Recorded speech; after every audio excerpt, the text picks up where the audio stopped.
Silent John incremental, another silent instrumental, the nerd rap existential. People compare me to MC Chris upon a lot, but the fact is I predict it with significance.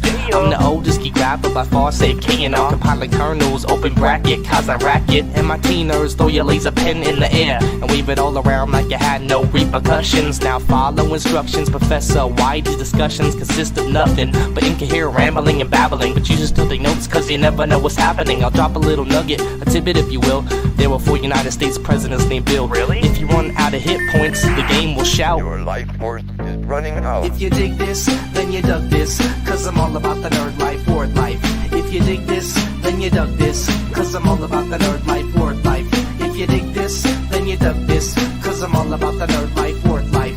If you dig this, then you dug this, cause I'm all about the nerd life, word life, yeah. Let me start again, put it on like a cardigan, swinging like my name was Mad Mardigan, which reminds me, Warwick Davis was Willow and a knee walk, Leonard Nimoy was Galvatron and Spock. That ain't typecast, I don't know what it. Talk about predestiny, nobody gets the best of me. I've only played one role my whole lifetime, the nerd lifeline, stream through a wicked pipeline, so no one can buy mine, cause mine is original and I write rhymes to burn on a CD, play in the mini V, soccer mom, yodel back, yodel at little me. I got a sidekick, I gotta stay connected, watch out for my decom or you'll get infected. And you don't wanna be one of my bots, cause I see it all like Saw on the Cyclops, and I won't hesitate to drop your whole net block if you're acting up and you're dumber than a pet rock. I'm about this nerd life, as you can see, spreading like a virus on MP3. Yeah, on MP3. STC. Shoutouts to Vic, Agnostic One, up and Silent John. Yeah. Nerd life, graphing calculator, HP48G. The G is for gangster. Digital shit, yeah. You know how we do.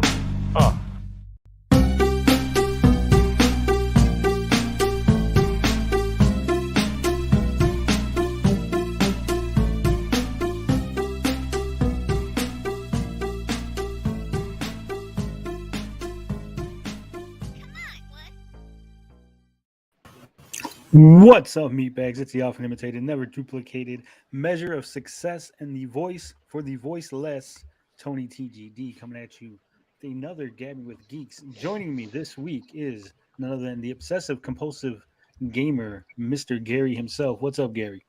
What's going on? And joining us in the third slot tonight is our man, Blinded Braille. What's going on, Blinded? What's up? I'm good.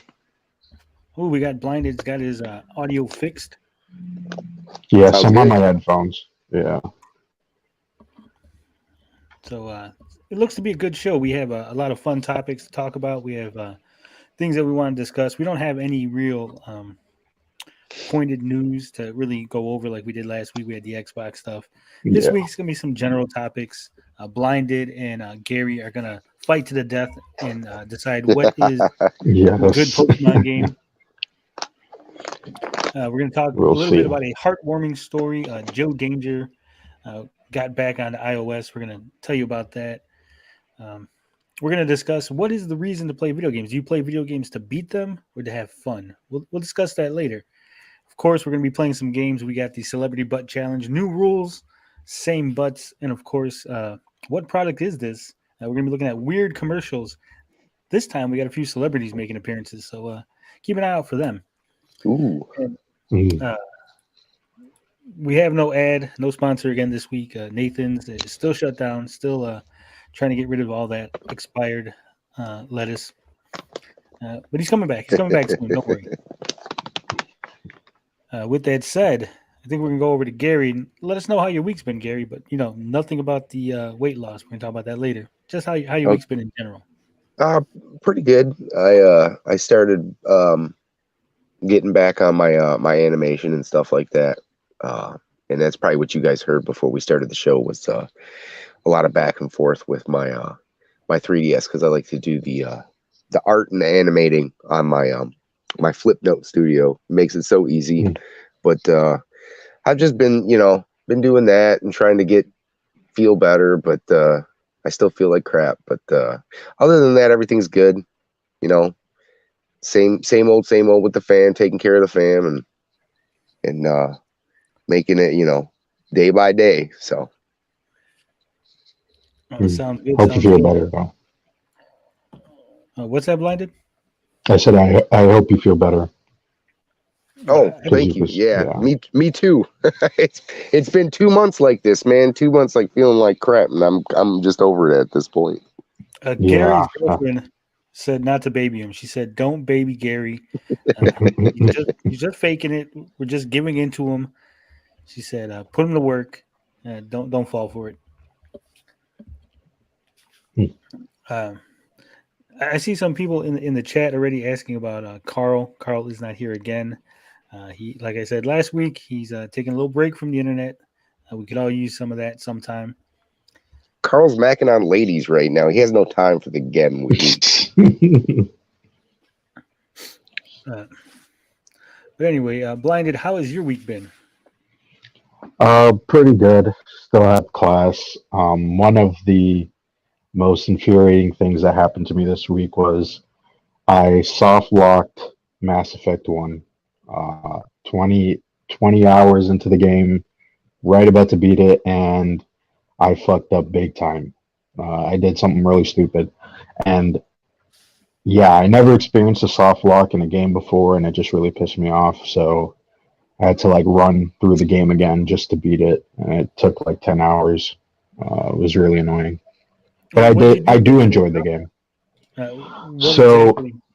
At the ending of the Legendary Edition, in the first game, the original, you're supposed to get into the truck and basically drive through until you get to the boss, right?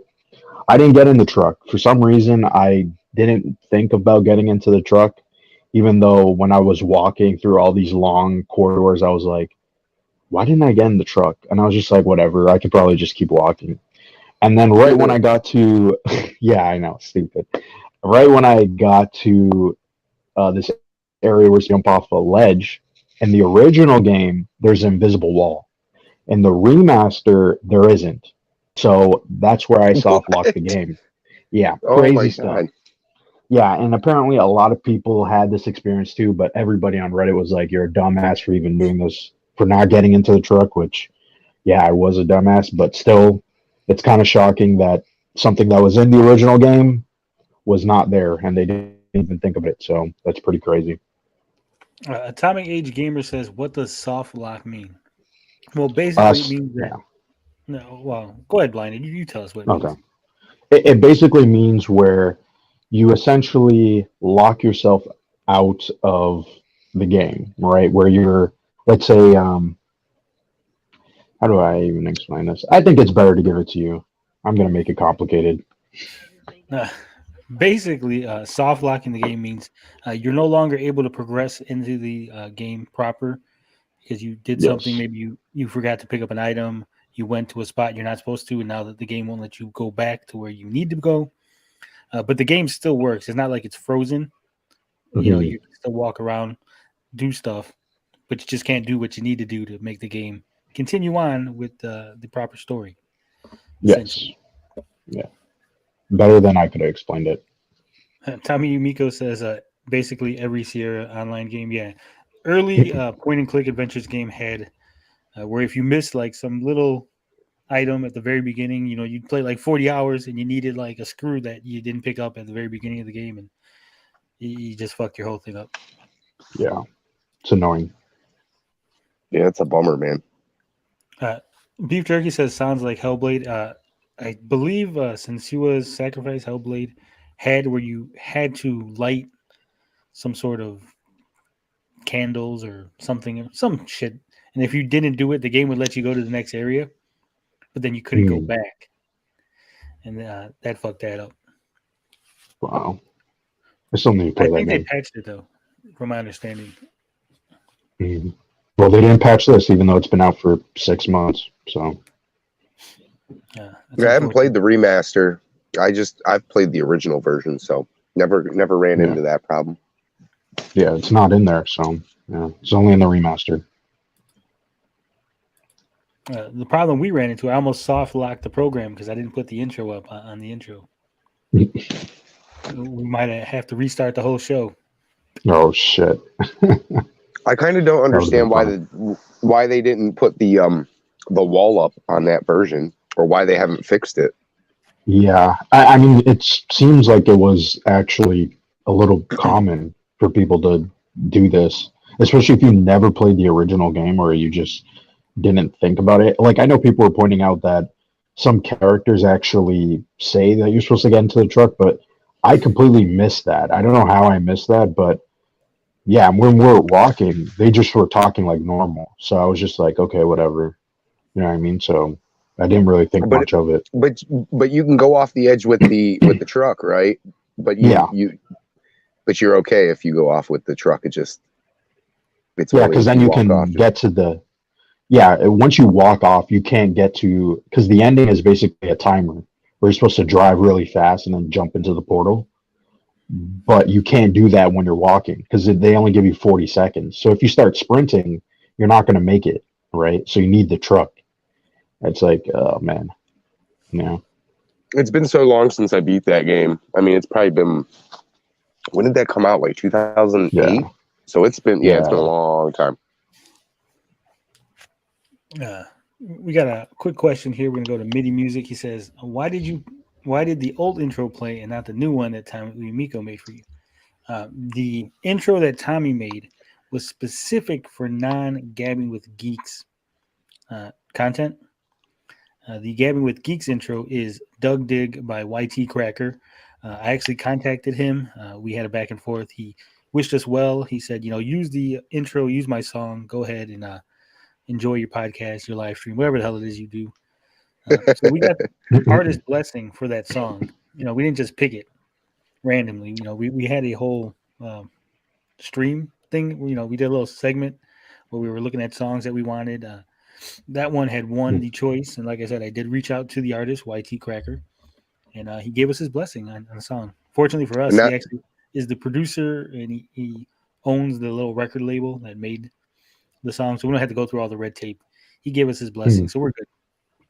Oh, not only that, but good old Gary's making a stop motion intro for the intro. Yes. So it would be a shame if we switched that up and then nothing would match anymore. I screwed Gary out of his intro to switch it up. With that said, my week has been fantastic. Got canceled again on Twitter. Always great when that happens.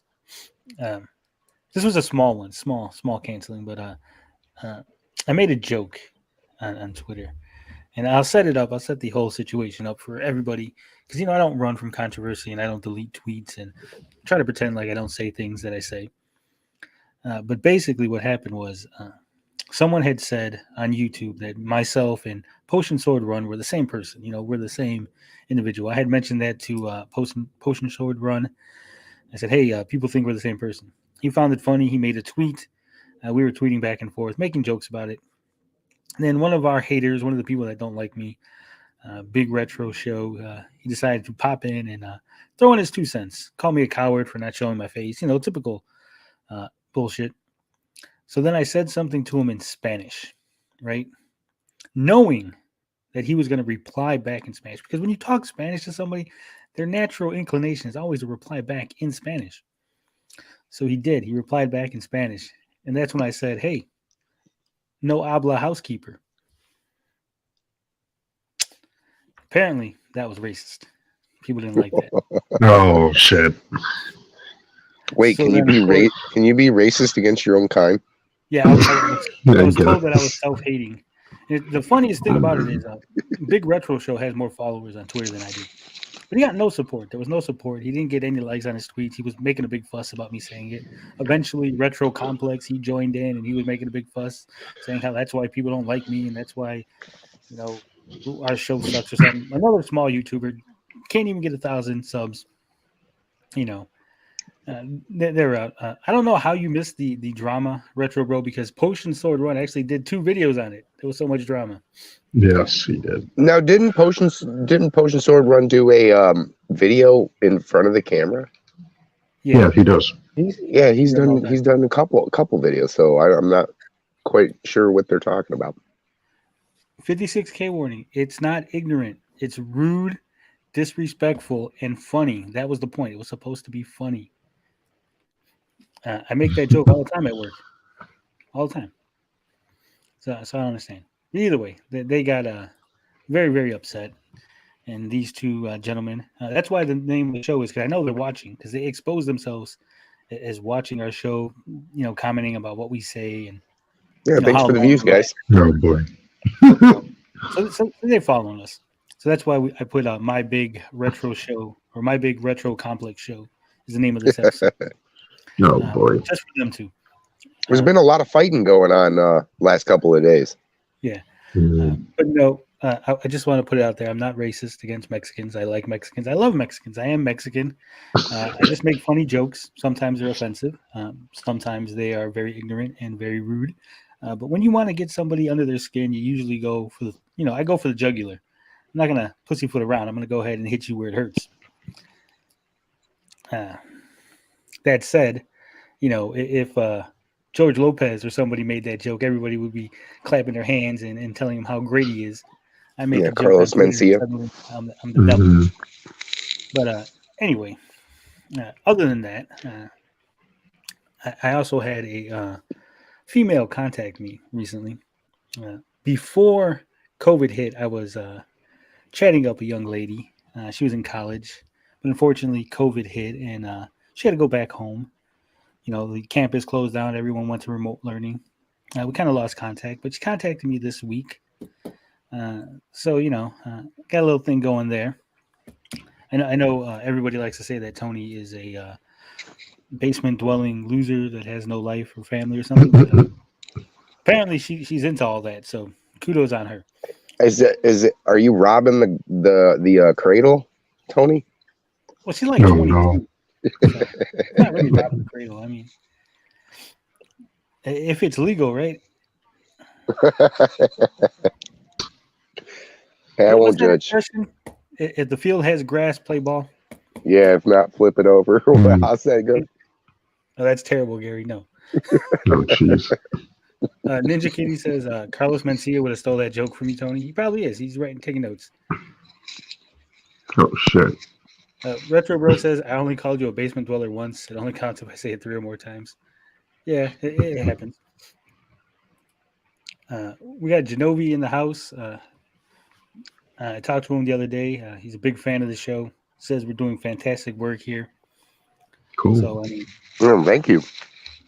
We do appreciate it. We appreciate all our viewers, whether they're a big channel, a small channel. Just you watching us make a fool out of ourselves for 5 hours every week. I appreciate that.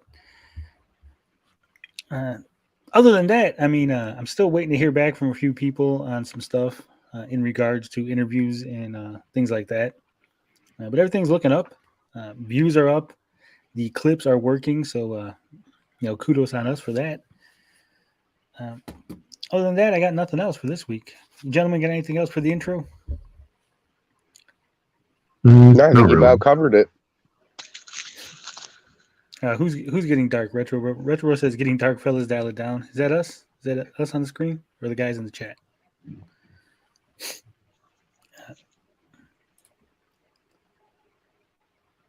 Dork side is correct. As long as they're 18, that's all that matters to Tony. That's right. Look, I'm not saying that it's a good look. I'm not saying that, it's not weird, right? But I'm saying is it's legal and 18-year-old chicks are hot, so why wouldn't I? If you can do, right? Those who can do, those who can't date their own age. That's all I'm saying.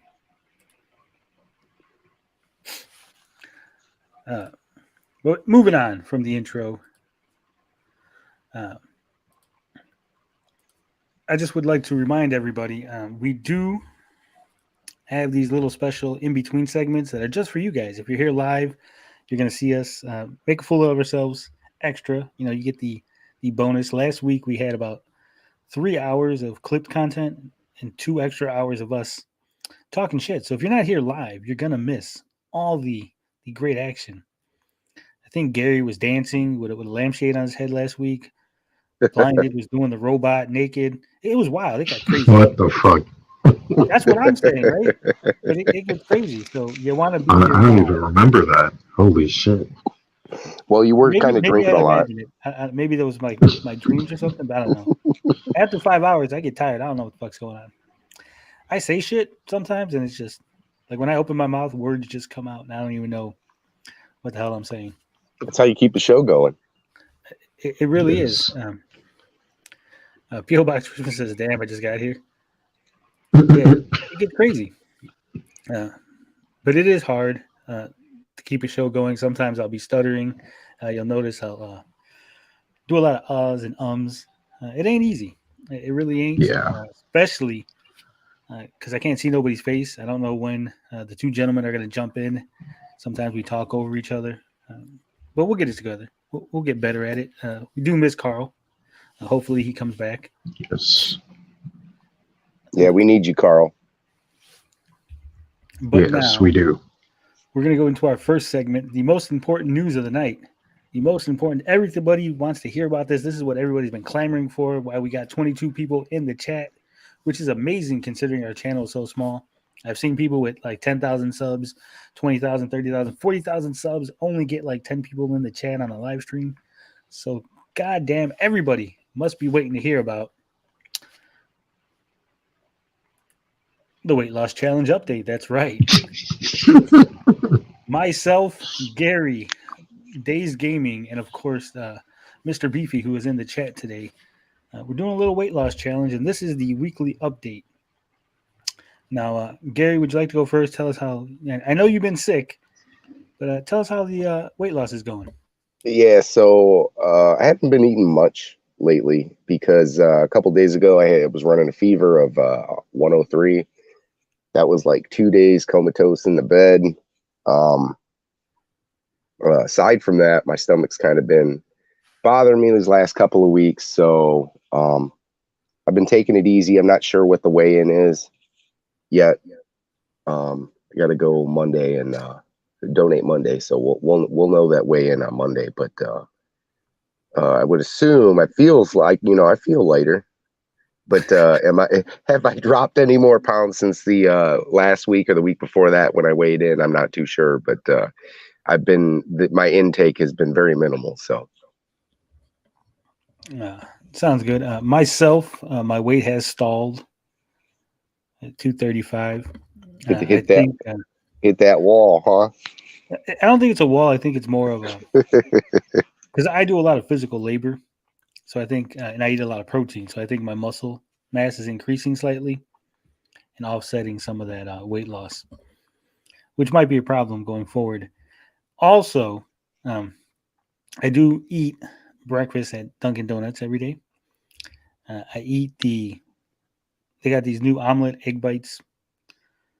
It's like 14 or 15 grams of protein, 7 grams of carbs for the 2 pieces. And I eat some snacking bacon that they sell. So, I mean, it's a consistent diet as far as what I eat every day. But the other day, I went to Dunkin' Donuts, and the nice man who runs it, his name is Ali. He sees me every day. He knows what I want. As soon as he sees me, he gets the order ready. That's the kind of person he is. He knows everybody that goes in there. It's like 50, 60 people in the morning going to this Dunkin' Donuts because it's in the train station.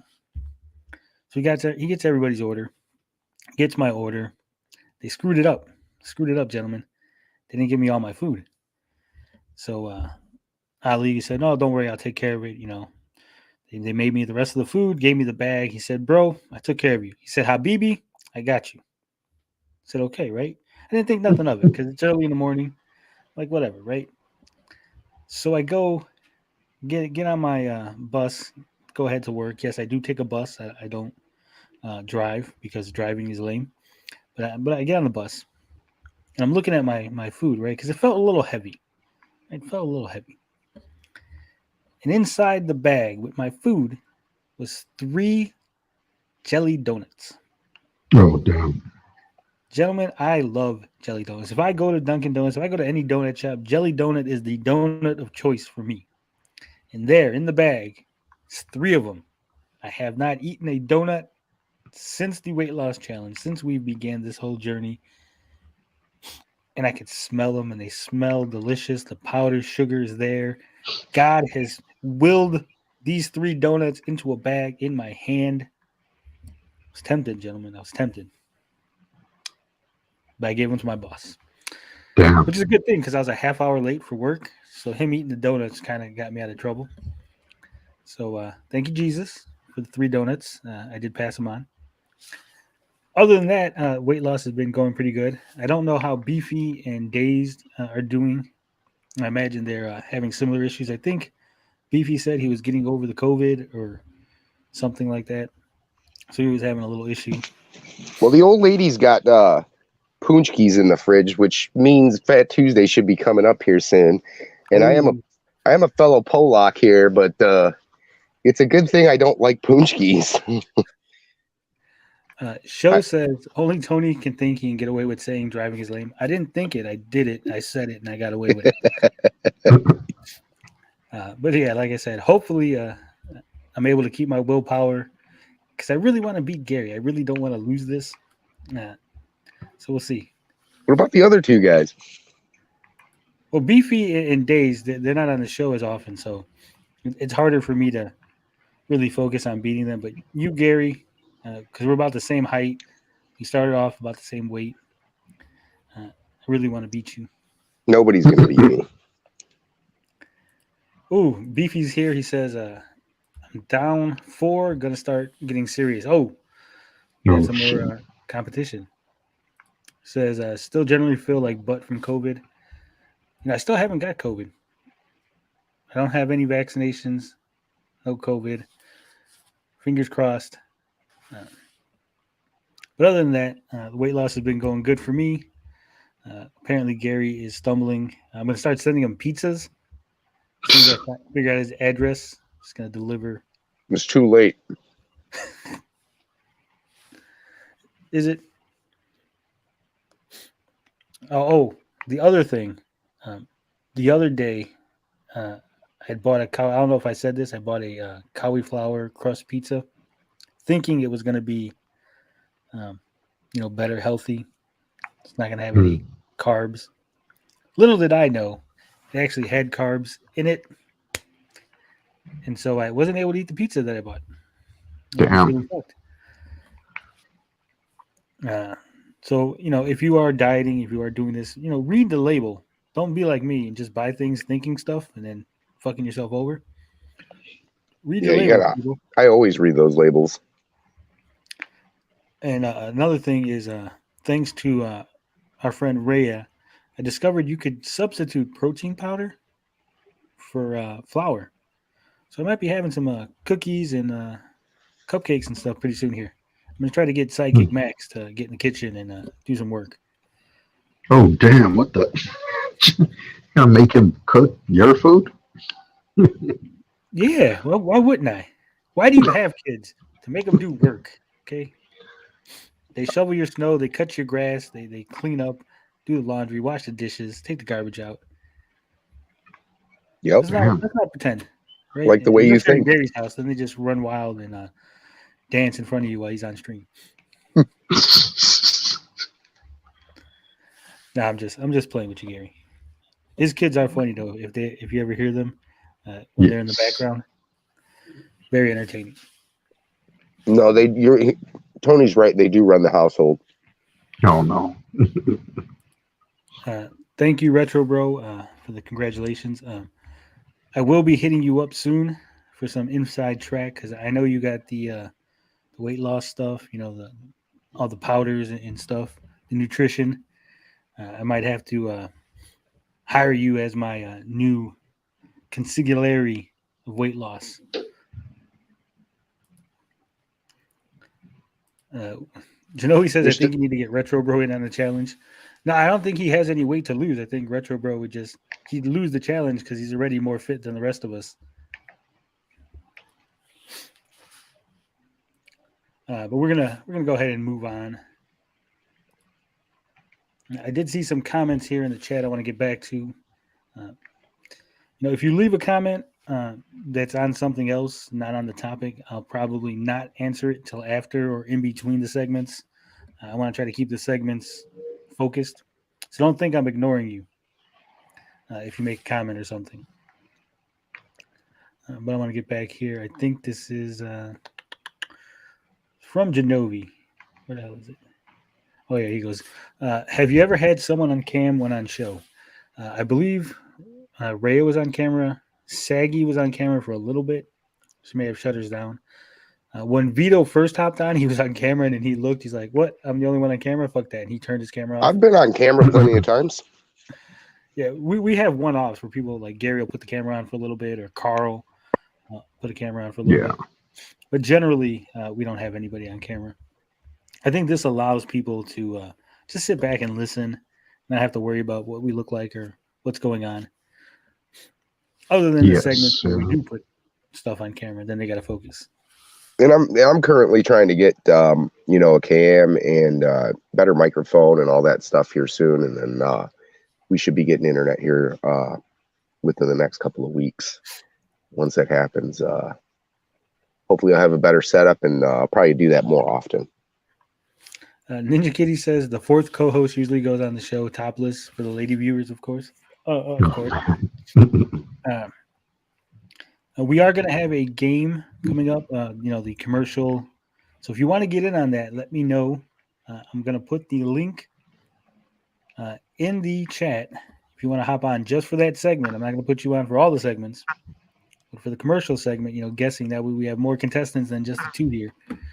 Or if you want to wait for later, I'll put it up again, just before we get to the butt challenge. 56K warning says no eating after 5 p.m. Hell no. I barely get off of work at 4. If I didn't eat after 5, I wouldn't eat for half the day.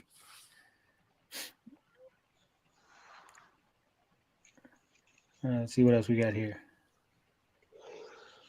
Yeah. Genovi gave me the inside track as to what his video is, so I can't wait for that. It is going to be damn good. Yeah, Baghdad Tony, there were no donuts eaten by me. This idea of sugar is not true. There was no sugar in any of the food I ate this week.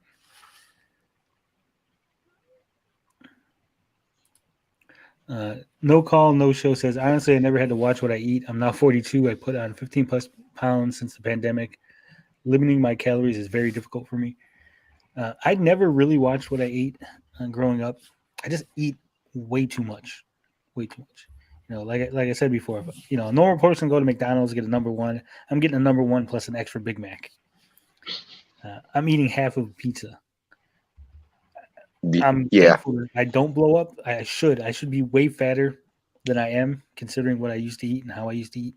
But I think all the physical activity that I do at work kind of keeps me slim. Yeah, I think me and Tony are one and the same too, because like I said, I'd get to obviously 260 is pretty big. But for my height and the muscle that I do have on, I'm really probably only about 45 pounds overweight, I'd say. But I was the same way. I get to 260 and that's it. I should be 350, but my metabolism's pretty good, I guess. So I'd get to 260 and it's just it. So yeah, I still got to beat show to 100 to 1,000 subs, so we got to get that going. Retro Bro has been on camera. I forgot. He was on camera for a little while. Carl's nipples were on camera. Yeah. And yes, just like Dorkside said, don't go attacking anyone in the chat. Let's keep it friendly. We have differences of opinion. We can attack people's arguments. We can attack people's ideas, but let's not attack the person. Yeah. Just good point. All right. So I did put the link in the chat. So if you want to jump on for the commercial segment, we're going to do the Amico segment first, then the commercials. See, but real quick, let's get to this comment. Not sure your reason, but for me, it was very difficult to get behind a camera with an on-screen presence. It took about 2 years and many conventions to pull the trigger. Yeah, I don't like being on camera. It took me like months just to do this. Like I literally would sit in front of my microphone and I couldn't say nothing. Like the words just wouldn't come out, or I'd have to stop and like, okay, shut the video down, restart, because I'm just talking out my ass or stuttering or just generally making a lot of noise without actually saying anything, forgetting my points. You know, my voice was too low. I didn't feel comfortable. I didn't want no one to hear me. You know, it was all weird. It was all weird, but I pushed through it, and we're at. Hopefully, I get better. Let's see. SNES says that Retro Bro is the voice of Amico Cringe. No, I've heard cringier people. Retro Bro is not too bad. He's a nice guy. Everybody's watching Ozark. What the fuck? Gonna go fishing Ozark with the wife. Have a good show. If you're still going later, I'll join. Tony, DM me the link. Yeah, I'll send you the link. Don't worry about it. Like I said, we do have the link in the chat to go StreamYards if you want to get in as part of the commercial segment. If not, just sit back and enjoy. 56K warning says slim down and you'll be saving money on clothes. Those double X clothes are not cheap. They're not. And because I have a long torso, I got to get double XL tall so that they have the extra length, or else everything's a belly shirt on me. Sadly, if you see me, you'll be like, "Damn, he's built weird. He's got like a really long chest and other parts."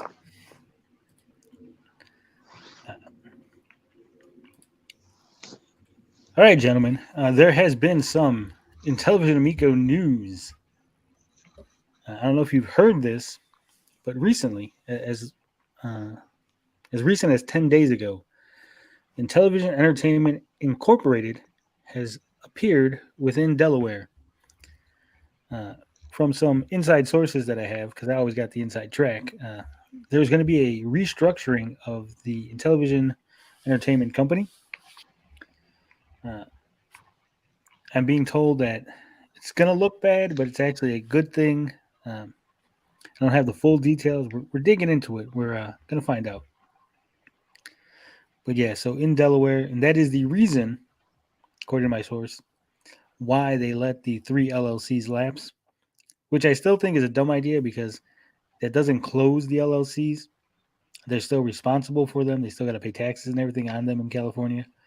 If they were restructuring and consolidating and doing things, they should have just closed them down or paid the $20, kept them open until they needed to close them down. Because it's like $250 potentially to get them out of Secretary of State suspended status. But I mean, who knows? Maybe there is some reason that I don't know, that lawyers know why they did it the way they did.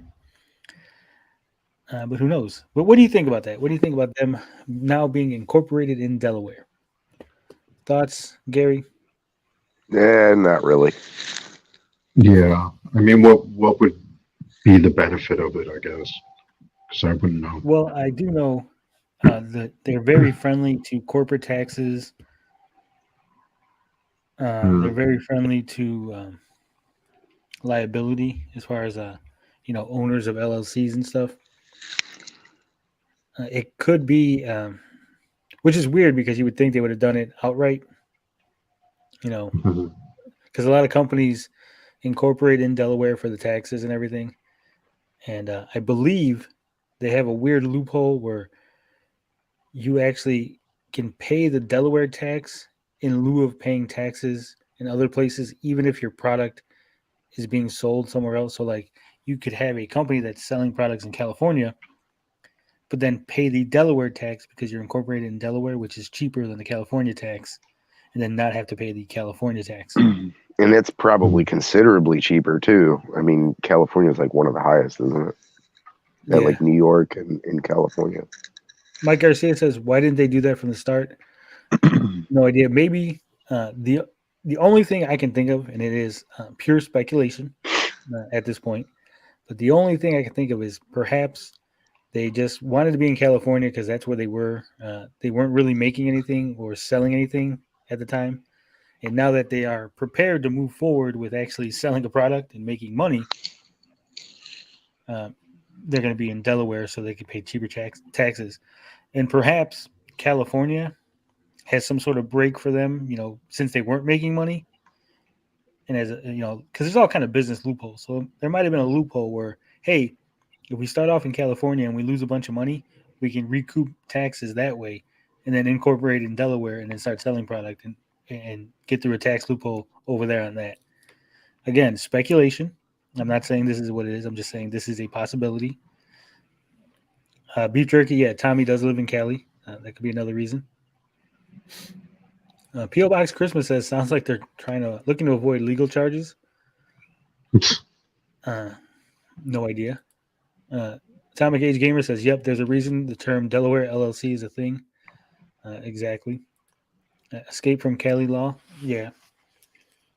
So who knows? I'm being told it is not. This is not the death of the company. This is not their death throes, but actually it is a good thing. Yeah, Atomic Age Gamer says maybe they needed to be incorporated in Cali to get the technology grants, loans. That's a possibility. Like I said, maybe because they knew they were going to lose money at the start, and being in California was better for losing money and getting loans and grants and everything. And now that they're selling stuff or getting prepared to sell stuff, potentially, they go ahead and incorporate in Delaware. I'm sure there's a method to the madness. There's always a method. There's always madness, too, when it comes to in television. So we'll see how that goes. Potentially, though, I've been waiting. I've been holding back on information because I've been waiting for Retro Bro, who was just on the show. He was supposed to make a video. He was supposed to make a video rebutting the Toe Jam and Earl stuff that I had presented. And he just never did. He just never got around to it. So I guess I might as well just go ahead and, say the stuff that I needed to say. Unleash the beast. Unleash the beast, yeah. So let me pull it up in private here because, like I said, I don't show, people's DMs and stuff.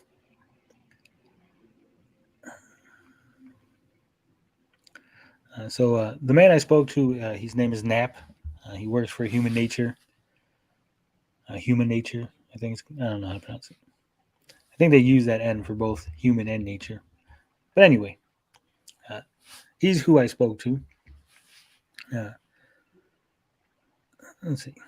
Yeah, he did confirm that it was not going to be a new game. Like I said before, it was going to be a port of Back in the Groove.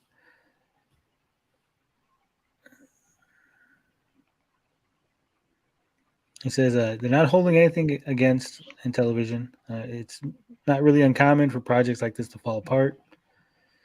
He says where and when it stopped, the communication isn't really important, and it's easy for communication to get mixed up, especially when you're juggling a billion things. So no hard feelings. He did go on to say, though, if we see Toe Jam and Earl in an ad for Amico or something, we will reach out again and ask why. But other than that, we kind of left it where it is, and it's all groovy. So, like I said, as of right now, there is no Toe Jam and Earl in any form going to be on the Amico. If they advertise it as such, obviously they're going to reach out and be like, hey, you can't do that. Yeah, Genovi, I did see that they publicly addressed this. That's where this all started because I went ahead and presented the publicly available information that Human Nature posted, as well as some things they told me in DMs. And then Retro Bro came out on Twitter, said, hey, you still got some things wrong. I'm going to counter you. And then all the drama happened, and then he never made the video. So this was just a little bit that I was holding back because I always hold back just a little. Just because in situations like this, people are going to try to refute you or try to come up with something to claim that your story is not true. So you hold a little bit back. So when they say something, you could nail them on it. Like, well, actually, I was prepared for that because this is what they said. Beef Jerky says Retro Bro had to eat crow. It's got a lot of protein, so he'll be all right.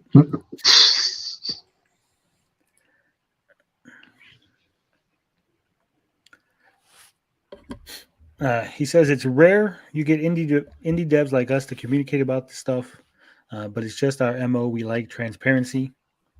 So human nature is very transparent. He says that the reason that they went radio silent was probably because if they reached back out, we would have to make a decision to reform the team and see if it's worth it. We never said we aren't interested in this anymore, although that would be difficult now since we're all busy on other stuff. So like I said, they had talks, and then Intellivision just stopped reaching out to them. It's just a communication, complete breakdown.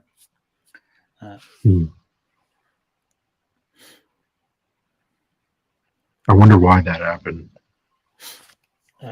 Like I said in the other video, they had when Human Nature first approached a project, they had an idea of what they wanted to do, but they weren't sure that it was possible. So they needed a dev kit. They're like, we need a dev kit so we could try to test these ideas out. Because if they signed a contract, like if you sign a contract saying you're going to make a game and you're going to do X, Y, and Z, and then later on you find out, their hardware can't handle that, it doesn't really matter because you said you were going to do it. So now you got to either figure a way to do it or fucking, break your contract and potentially get sued. Yeah, I see now. Yeah, that makes sense. And he says Tommy wasn't working directly with us. So they weren't speaking directly to Tommy. So that might be why Tommy was confused. Maybe, again, I don't know the structure of the company, how Tommy is given information, if there's reports that he has to read through or whatever. He might have just been like, hey, how's that ToeJam and Arrow thing? And they might be like, oh, yeah, don't worry about it, Tommy. So Tommy just took that as, it's still going. And he might not have been privy to the actual conversations as to what was happening because he was not the point man on the discussions. Mm-hmm.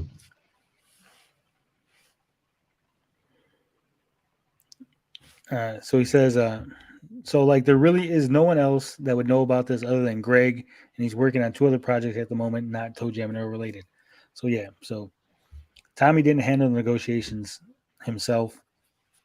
They went through somebody else. He didn't say. I didn't ask who, but I'm assuming it probably was Phil Adam or John Alvarado potentially, depending on what aspect they were going over. But it's not happening.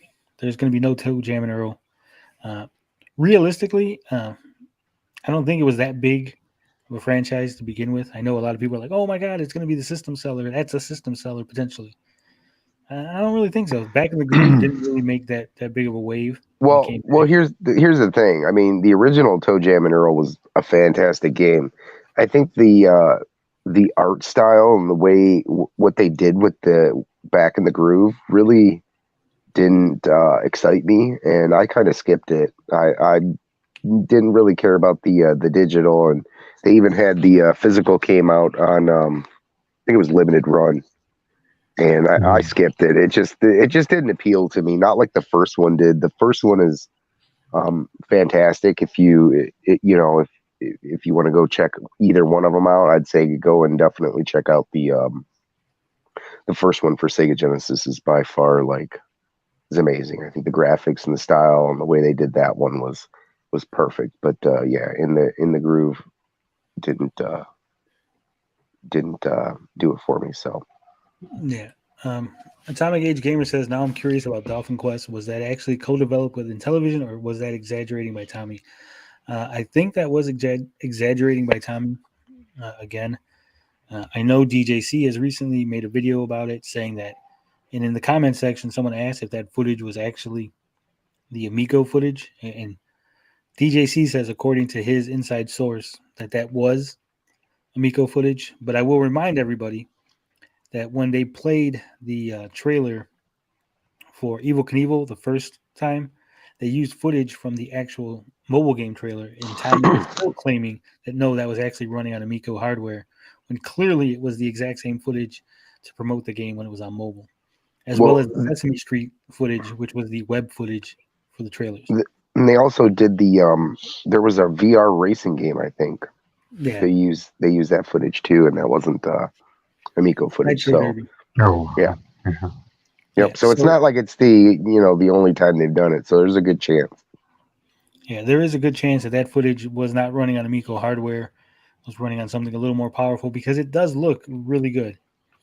As far as it's one of the best looking games that they've showed.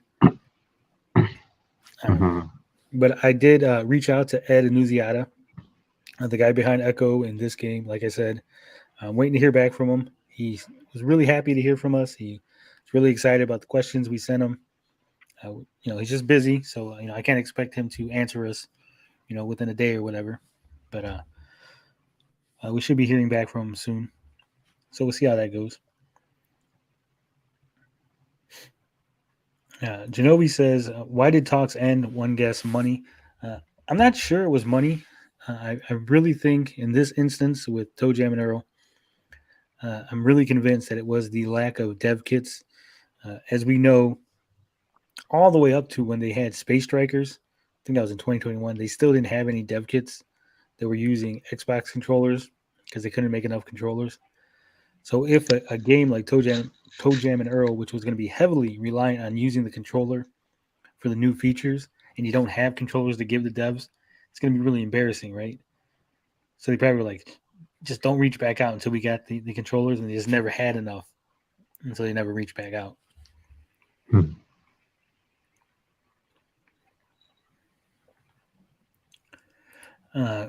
Joshua Snyder says the Dolphin Quest group was already planning to develop and release a new title.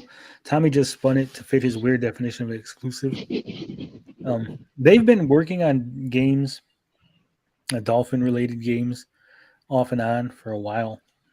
Ed is really passionate about the ocean and dolphins and saving the earth and environmentalism. So he's been trying to get back into it. Like I said, he had that Kickstarter for the Big Blue. They were supposed to do one for the Little Blue. Neither one really came to fruition. I did ask him about both of those, and as well as whether or not some of those ideas may be incorporated in the new Dolphin Quest.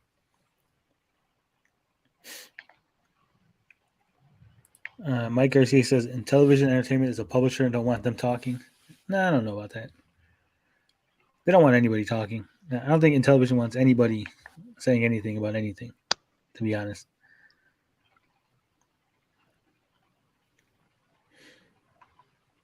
Extra Sanderson says, I wonder what the other human nature projects are. The last one was a family-friendly card game that was crowdfunded. I don't know. I'm curious myself. And personally, I never liked Toe Jam and Earl. Toe Jam and Earl was always one of those games that you would start playing like, this is going to be a fun game. It looks nice. It's going to be fun. And you play it for about 15 minutes, and you're like, this game is lame. Why am I playing it? What the hell? I didn't like it. Tony, you're fired. I didn't like it. This is a fantastic game. It's a hard game. There's plenty of times. I think the last time I actually popped it in and played it, I was destroying the game all the way up until level 20, and I got my ass handed to me, and that's it. It's one of those games that you can, especially when you get good at it and you know what you're doing, you can really dominate the entire game, but it all comes down to whether you get lucky or not. It always ends up being you have the nerds chasing you, or the lady with the shopping cart, and they just kind of all surround you at once, and you get the moles digging and taking away your items, and then it's game over before you know it. But it's a really challenging game. There's something about it that I absolutely love. I think it's a fantastic game, but to each his own, I guess. Atomic Age Gamer says, I suppose that could be true. Maybe they put in some Amico-specific feature like that Invincible Pod in Rigid Force Redux. The pod in Rigid Force Redux was already in the game. What they did was they allowed the second player to control it. It's just an option. If you ever played like Gradius, where you get the upgrades and then you get the extra little mini ship that's invincible, but it shoots bullets out. That was in Rigid Force. I forget what the hell the original name is, like Rigid Force Alpha something or another. But that was already in the game. The Amico version just lets the second player take control of that. The same way like in Sonic and Tails, where Tails is in the game, he follows you around. But if you plugged in a second controller, that person can play Invincible Tails, and the game is just basically easy mode at that point.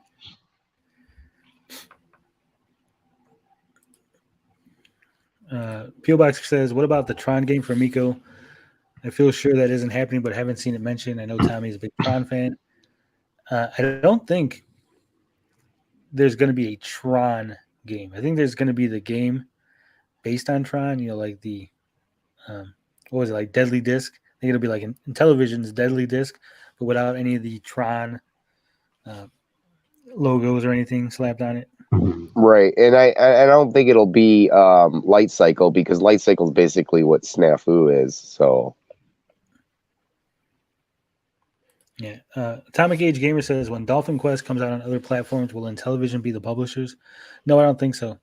I don't think they are, because I think Intellivision will be the publisher for the Amico version, and then they'll have some other publisher for the other versions. I've seen games where they have like 6 or 7, versions, and then you got like 2 or 3 different publishers, and you got a publisher when you're in Europe, then the publisher for the US version, and then like the fucking Japanese version gets another publisher. So it's not uncommon. It's not like a thing. Usually it's indie games and smaller games, not like mainstream, AAA games. They usually just have the one publisher because fucking, they handle everything.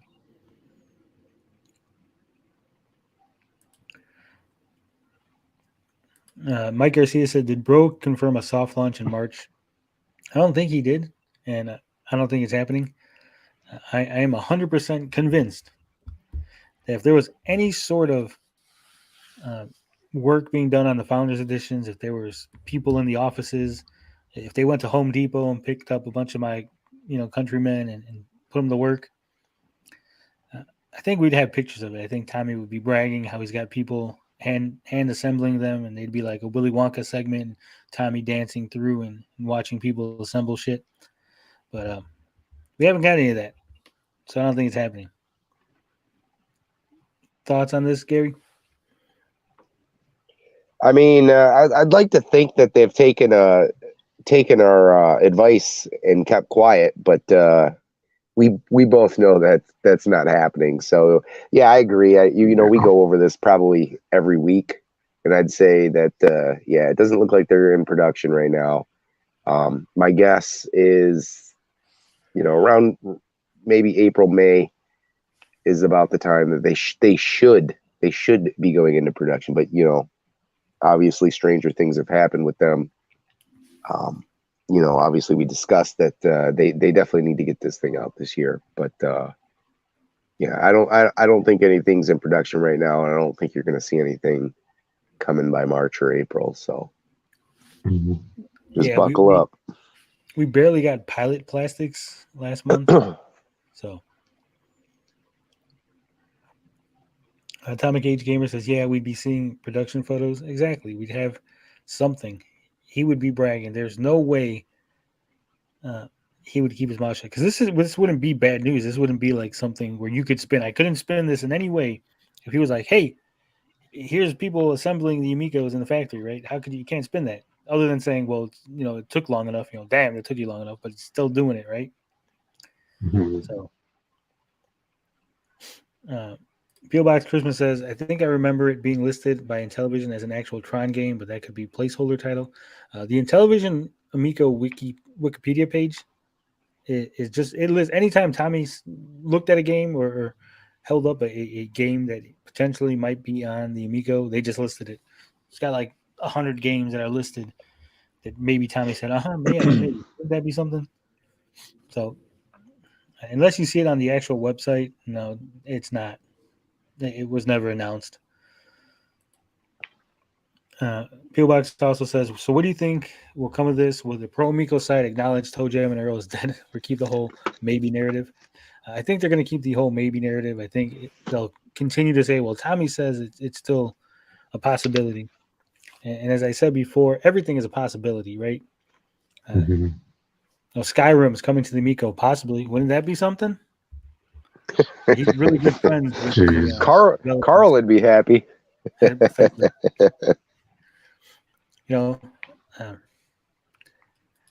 I think, and I was talking to somebody. I don't remember who I was talking to, but they had mentioned, we were discussing this whole situation. I said, if Tommy did talk to they talked to the Toe Jam and Earl team, and there is a possibility, again, speculation. There's a possibility that he did it with the intention of saying, well, we're in talks with them. See, I'm not lying, right? And we are working on a game, and just never contacted them again, knowing if I don't contact them, the game is not canceled. So technically, I can still promote that the game's coming, right? Legally, I'm covered because I never formally canceled the project with the team. This could be a situation where he's done that with several games. He reached out to somebody, Mike Kennedy, if you remember from the Coleco Chameleon debacle. He reached out. He said we were in talks with Konami and stuff, and his talks turned out to be nothing more than emails that he sent them, and they sent back, oh yeah, don't worry, Mike, yeah, just make the console. Sure, we'll talk about getting something on there. So, if I call up, Disney right now, I just call their number. Technically, I'm in talks with Disney. I say, hey, Disney, I got an idea for a new show. And they hang up on me, right? I can still say, technically, we're in talks. Technically. So, you got to watch all those weasel words. You got to watch what people say, especially when it comes to Tommy, because, he'll say something with an intention, with an implication. And when you go off the implication, he'll say, well, that's not what I meant. Because I literally didn't say that. I literally said X, and you're implying Y. And I didn't mean to imply that. That's on you.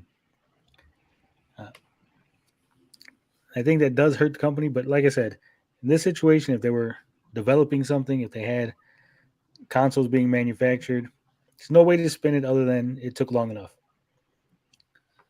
Atomic Age Gamer says, yeah, people can be technically truthful while simultaneously lacking candor. Yeah. He's the most transparent CEO ever that doesn't tell us anything. Yep. Just the runaround.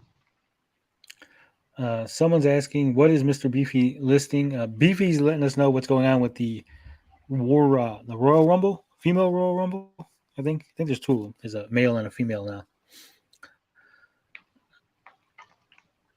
It's placeholder CEO. We might be getting a new one with the restructuring of the company and the incorporation in Delaware. Who knows? Maybe we get a new CEO.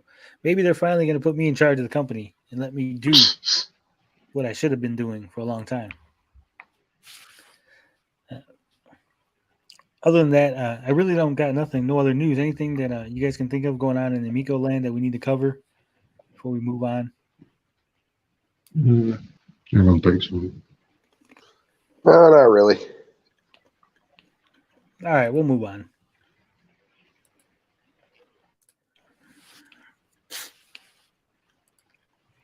Mr. Beefy says Charlotte Flair was entered at number 17. I'm going to say this. Female wrestling sucks, all right? I love wrestling, but female wrestling always seemed like a pale imitation to male wrestling. It's like watching the NBA and then watching the WNBA. They're technically both playing basketball, but one is a lot more exciting than the other, right?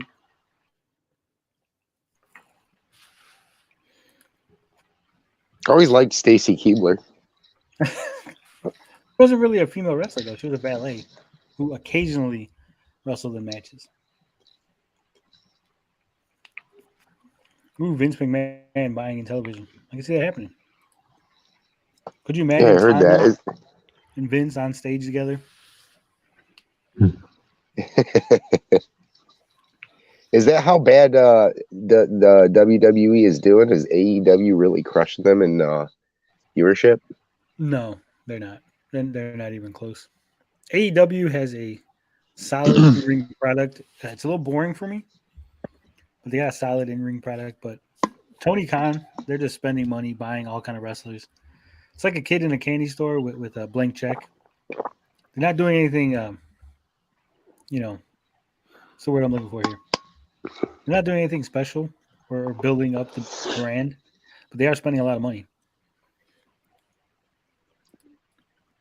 BB says AEW's women's division is better and Impact should have a decent women's division. Yeah, but that's the problem. See, I was talking to Josh the other day about this. You can't really have a good women's division with like 6 wrestlers, right? 12 wrestlers. The male division got like 80 guys. So you could have mid-carders, main eventers, jobbers. When you have like 12 people, your main eventer is a jobber for like 3 months, and then it becomes a main eventer, then it goes back to being a jobber. Then she's in the mid-card. And there is no standout. There's no distinction between the 12 of them. They're just 12 female wrestlers going through the paces. And it really, really terrible. Yeah, this is where you step in, Gen X. It's a pretty valid point. I mean, female Joshi wrestling in Japan, they have a whole company and it's all female wrestling. That's fantastic, right? Because you have enough women in there to give you the distinction between the wrestlers, who's a main eventer, who's a star, and who isn't. Like the WWF, they got like 10 females. You'll see Liv Morgan, she'll be a main eventer, then 2 weeks later she's getting destroyed. And then a week later, she's challenging for the female title again. And you're like, what the fuck? Could you imagine if they did that with male wrestling? If The Rock came out, challenged Austin for the belt. Next week, the Brooklyn Brawler beats him. And then the week after that, he's now like in it for the Intercontinental title. You'd be like, what the fuck? What's going on here? Yeah, you go a little too fast. Yeah, Generation X Gamer says, Delaware courts offer liability protection for business owners, business managers, and shareholders. Yeah, I did hear that. But I'm not sure if they're the only ones. And, I'm not too familiar with all the laws, so I just kind of gave a general overview, not legal advice. Yeah. But I'm sure you can cover it on your channel in a more in-depth version, and we'll all love it, and we'll all give you a little thumbs up. Now, Chupacabra says, I was looking at the Vince gif of reacting to Keebler. Yeah. And Ninja Kitty says, you didn't like the classic Attitude Era female wrestling bra and panties matches. It was nice. It was nice to look at, but it wasn't really a division, and I wouldn't really consider that wrestling. That'd be like a comedy match, a Judy Bagwell and a pole match. It's a thing, and it's funny, but I wouldn't want to watch it over and over again on a repeat basis. Could you imagine if every match, if you watched a 2-hour program and every match was a bra and panty match? Eventually, it'd just be like boring, right? You'd be like, oh, look, there's another bra and panty match. Right, it's like the lingerie bowl. Would you really want to watch that week in and week out? Yeah, it's like a thing you watch. You're like, oh, this is great. And then like, okay, I don't really need to watch it again because I watched it once. I had a good GIF of Tommy, but then the WWF, they claimed it. I put it on YouTube and I got claimed like instantly. I'm gonna see if I can get that up. Regale us with your tales of heroic deeds, Gary, while I'm looking for this. I have no heroic deeds. I've Villainous deeds? no honest deeds for the week. Oh, man. Other than taking care of the little tykes, but that's about as heroic as I get for the week. Yeah, I'm not much of a hero, so I don't got any good stories. Well, Gary, being a father is being a hero. So congratulations on that.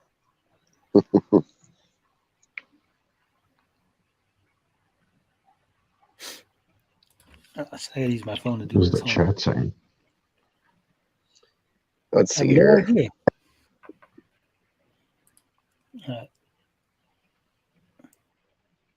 Trish turned into a good wrestler over the years. Stacy didn't. Yeah, I agree with that. Judy Bagwell was a god awful. That gimmick was funny. I like bad gimmicks, bad wrestling. So yeah, I liked it. I liked it. The Mexicools. They would come to the ring on their riding mowers. Thought that was funny. Yeah, see, I don't really watch any of the current stuff. I haven't really watched it for a while. I watched a little bit when Stacy was with the Dudley brothers or whatever, but I was always a WCW guy. Well, I went back and forth. I started off as a WWF guy, then I became a WCW guy. Then I kind of went back. Um, with the NWO stuff, then obviously, WCW just dissolved. Yep. Here we go. Let's see if I get this going. See, unfortunately, I'm only 35, so my brother, who's 40, well, he's like 41 now. He's 6 years older than me. He got to go to what was it, WrestleMania 3? The one that was in the Pontiac Silverdome. So he got lucky, but I was too young then. Yeah, I don't know which one that was. I believe it was 3. I'm having issues because I don't want to give away one of the answers to the butt challenge. So we can download this. Okay, I might be able to do this. Download it, and then put it here on the AEW should get Stone Cold. No. AEW should not be picking up any wrestlers off of WWF. It makes them look weak, silly. If you pick up a mid-carder from the WWF, right, and he's now your main eventer, you're basically telling your fans and the rest of the wrestling world that your main event is equal to their mid-card, right? That's how low your guys are. So, no. They definitely shouldn't be picking. And if they do pick somebody up, they should be burying the shit out of them. Thank you for coming in the company. Now we will bury the shit out of you and put our guys over.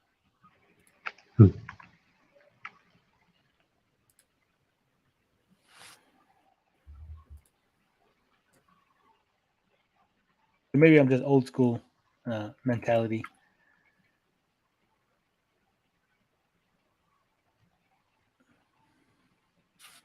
No. It won't let me do it. It's just a GIF. Now, I'll show it later. I'll show the GIF after the butt challenge. But again, I'm going to invite anybody in the chat who wants to jump on real quick and join us in these commercials. Yeah, I love the Brood. The Brood was awesome.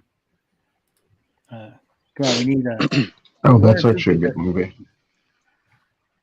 What's that, Blinded? I said that's a good movie.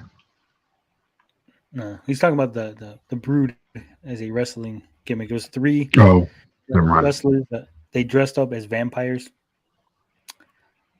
Yeah, Brood's I'm thinking of the body horror movie. Never mind.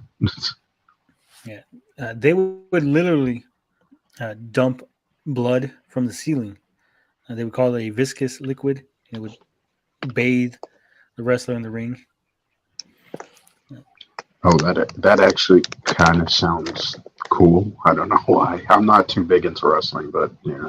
Well, they would have those white puffy shirts with a little chalice of blood, and the dude would like spit blood like a mist at the beginning of his matches. They had little fake fangs. It was good. It was a good gimmick. What was that? That AEW? No, that was in WWF. That was in the 90s. The 90s. I'm trying to remember. I probably remember if I seen him. Yeah, it was Gangrel and Edge and Christian were the 3 members. Oh, okay. Yeah.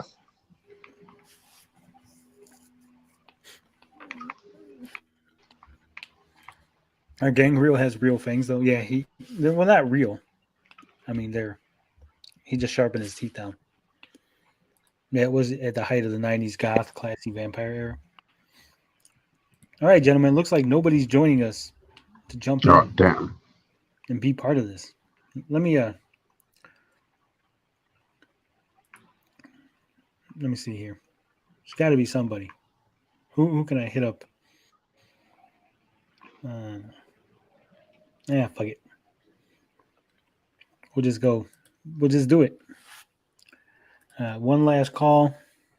Click the StreamYard link. Jump on in. Join us. Guess what these commercials are. Don't leave it up to just Blinded Braille and Gary, because they're very bad at this. Yeah, I suck at this game. Oh yeah, they're legit implants. What I'm saying is they don't like, he can't like suck blood through them. They're just the pointed caps.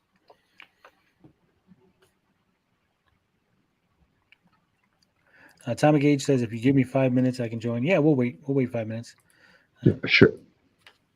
They basically turned Interview with a Vampire into a wrestling gimmick. They did. They feuded with the Hardy Boys.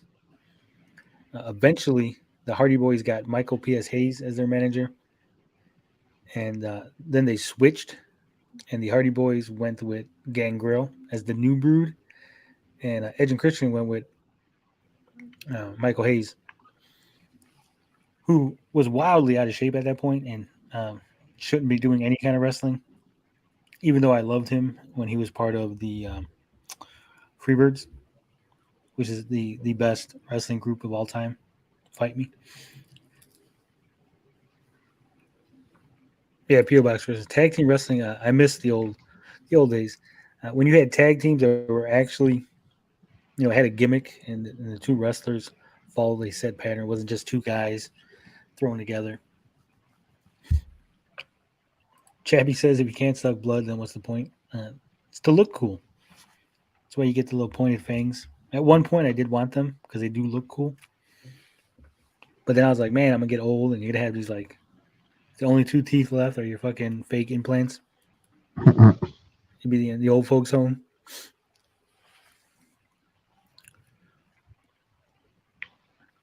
Mr. Beefy says, Christian is still doing good and is way better than Edge.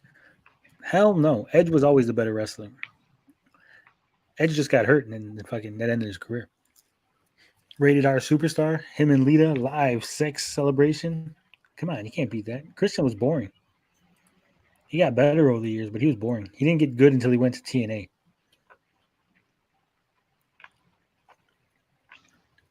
Steiners and Road Warriors legit destroyed people in the ring. Yeah, the Steiner brothers would just hurt the fuck out of people. So, since we are talking wrestling right now, I do want to start a new wrestling. I'm going to call it debates because it's hard. Because I don't want people. It's not going to be us like having blood sports. I guess discussions, roundtables, if you will, talking about various events, issues, people involved in the sport. Having different opinions on things like the finger poke of doom, whether or not a certain individual should have got a push, whether or not a certain gimmick was no good or a certain storyline was bad or good, or what you thought of it. So if you ever want to get involved in that, hit me up. I talked to Josh about it. I think is Josh Bowen or Revan. I forget what his YouTube channel is. Order of Revan. Yeah, Order of Revan. But I talked to him about it, so we're gonna try to get something going. I don't know if we're gonna do it back and forth. I don't want to hog all the spotlight and have everybody on my channel and not, or maybe we'll do like one on my channel and then one on his channel and one on whoever the third person is or fourth or whatever. Kind of a rotating thing. Everybody gets a little, a little push off of it. Spread the cloud around. So I want to do that. Second thing I want to do, and you might notice that the channel is called The Geek Getaway. It's not called Tony TGT. It's not named after me. There's a very specific reason why I named the channel the way I did. I want to be more than just my channel, okay? Because I'm ambitious. So what I want to do is try to get a handful of creators, give them access to the channel, have them upload videos on a regular basis, a regular scheduled upload.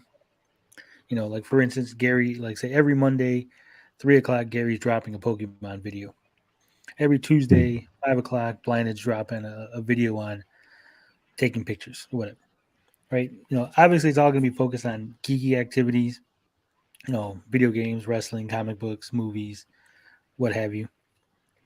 And so the plan is, to try to, reach out to people. If you're a creator, small creator, big creator, if you want to get in on this, let me know. You'll be able to do things on your own channel. And then, all I would ask is that once a week on a regular basis, you drop something here on this channel and you can link to your channel. If your channel blows up and you're like, hey, I don't really need this anymore, you could walk away. Just give me notice, just be like, hey, in a couple of weeks, I'm going to be done, so we can replace you. But I really would like to try to set up a community and network, not evil multi-channel network, like a good MCN. Every Saturday I post a meme. Yeah, you can do that every Saturday. Every Saturday. That's what I'm saying. That way, the channel grows, everyone grows with the channel. You guys all go do off your own thing. We'll see how it is. Oh, Lita's going to win. That's my vote for the Women's Battle Royal. We're joined here now by Atomic Age Gamer. What's up? Hey, how's it going? What's going on? It's going good. You're a little low. Let me see if let me edit your mic settings. Let me see if I can boost the gain here a little bit. He sounds good. Is that better? Oh yeah, that's good. Yeah. Right. So we got Gary, Blinded Braille, and Atomic Age Gamer. All right. So now we all know the rules. I'm going to show you some clips. We're going to give you 4 choices. You're going to give me your best guess as to which one of it is. Then we'll find out. We'll play the full clip, and we'll see how it is. And let me get the banner up here. Nobody's taking my title. Did you win last time for what product is this? Yes, he did. Oh, shit. All right. Hit the banner. All right. So we're going to play another game of what product is this? This is the game where we show you a small clip of a commercial. I give the contestants 4 choices as to what the product is. They make their guesses. We then play the full commercial. We find out who's right. Today we're going to have a couple of celebrity commercials. We're going to have some wacky stuff. There is one commercial that this commercial itself is small. It's about 30 seconds. However, there is a series of them. So I'm going to play the first little bit of the first one. You'll guess, and then we'll play the entire series of commercials because trust me, they are just that good. You're going to want to see this. All right. Okay. So, all right. So we're going to go ahead and jump right into it with our first commercial. It is a doozy. It stars everybody's favorite psychopath, Nicolas Cage. Let's go ahead and get to it.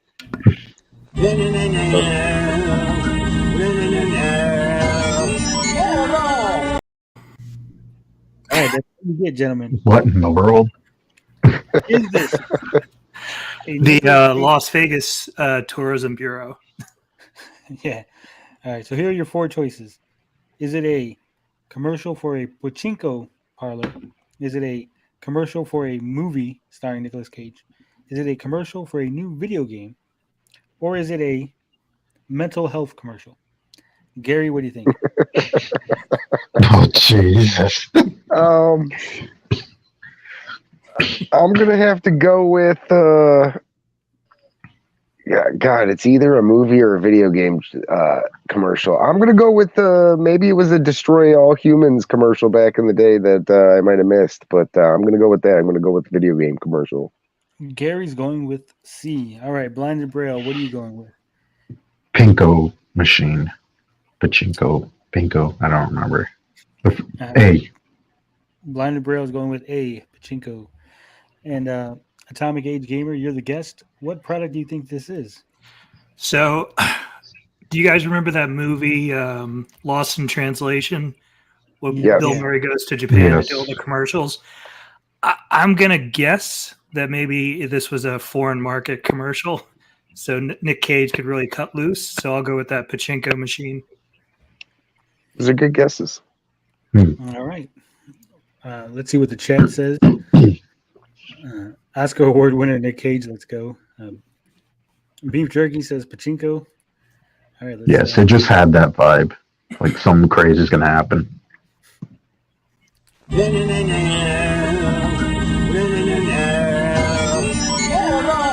I'll be darned too. What the heck is going on around here? I'm all year long. Oh no! You guys are right. I don't understand. Yeah, that's all right. Yeah, little girl, get her hold out.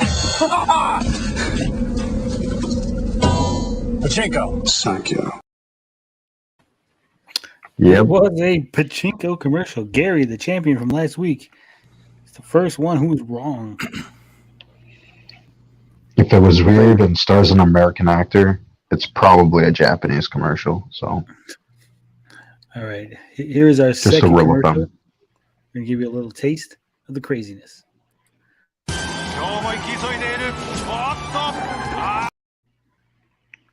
What in the world? Oh my god! All right, gentlemen, is this a commercial for NASCAR? Is this a commercial for an energy drink?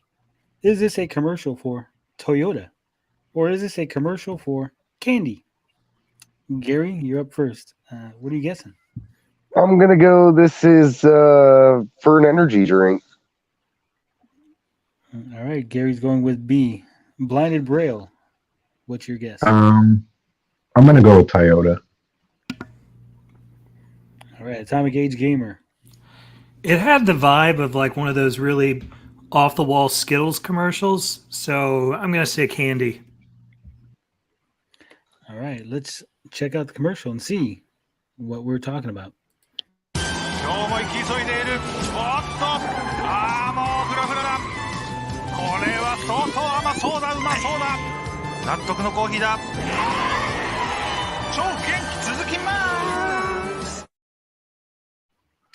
It is, in fact, a coffee energy drink commercial. We're all tied up. World. Yeah, baby. All right. Let's go to the next commercial.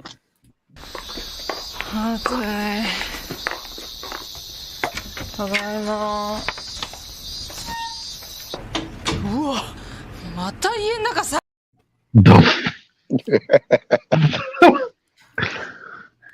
Is this a commercial for air conditioning? Is this a commercial for heating? Is this a commercial for the Weather Channel? Or a commercial for roofing tiles? Gary, what do you say? Well, this is going to be difficult. Well, it's definitely air conditioning would be a little too easy and on the nose for this one. What was C? Weather C Channel. was the Weather Channel. I'm going to go with the Weather Channel. We'll go with C. Blinded Braille. Yeah, same. I'm gonna go with that. And Mr. Weather Atomic Channel. Age Gamer. I think it's probably the Weather Channel, but I'm gonna take a real risk here and go with air conditioning. All right. Let's see what the answer is. I'm very disappointed in you, gentlemen, especially you, Gary. 暑い。ただいま。うわ、また家の中サウナだよ。エコ瓦で太陽熱を反射して涼しい省エネ住宅へ。 That's ridiculous. ただいま。あ、平気。エコな川はつぶや。 It was roofing tiles. Nobody got that one correct.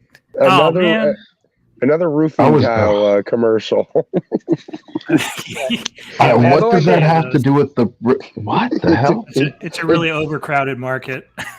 To explain the commercial, what it has to do, what they're saying is she was really hot outside. So she went inside and it was like a sauna inside. The Right. roofing tiles the special towels they got are going to reflect the sun heat. So when she went inside afterward, it was cool inside because the roofing tiles were keeping her house cool. So do I get a half point because that's sort of a component of air conditioning, right? No, man. I liked last week's roofing tile commercial better. Yeah. Yes, that one was classic. Yes. All right. This next one stars Arnold Schwarzenegger. Let's take a look.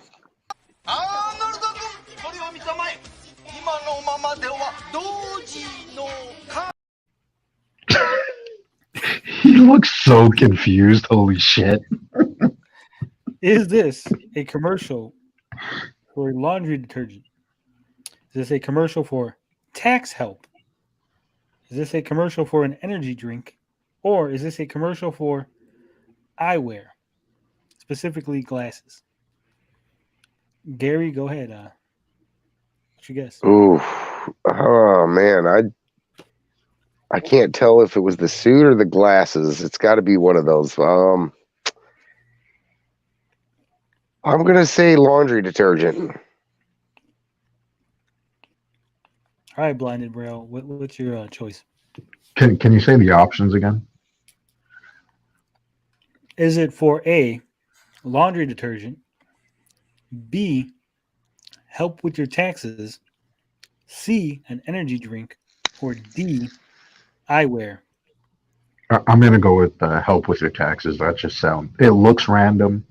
It looks like something's going to go down like that. So, all right, Atomic Age Gamer, you can take the lead if you get this one correct and they get it wrong. I'm going to go with roofing tiles. No, wait. Eyewear is a choice, right? Yep. Yeah, I'll roll the dice with eyewear.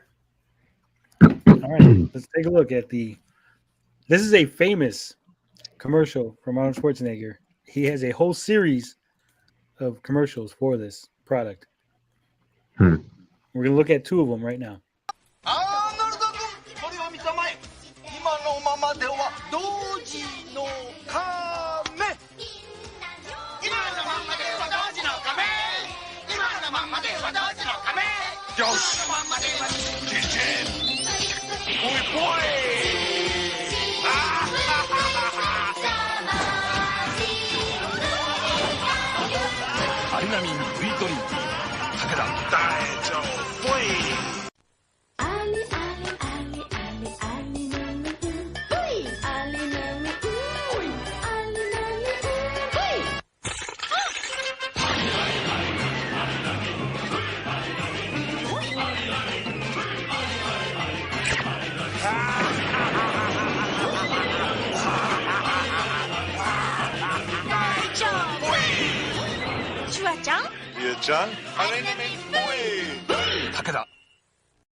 Holy shit, he looks like he's being held against his will. What the fuck? You know, was that? I will say this. He gives a very restrained performance. It's the best Jeez, acting of Arnold ever. That was a energy drink, a vitamin energy drink commercial. So no one got that correct. Hopefully you guys do a little bit better on this next one. If you are a underage, if you're not 18, go in another room. It's going to get a little hot. It's going to get a little spicy with this next one.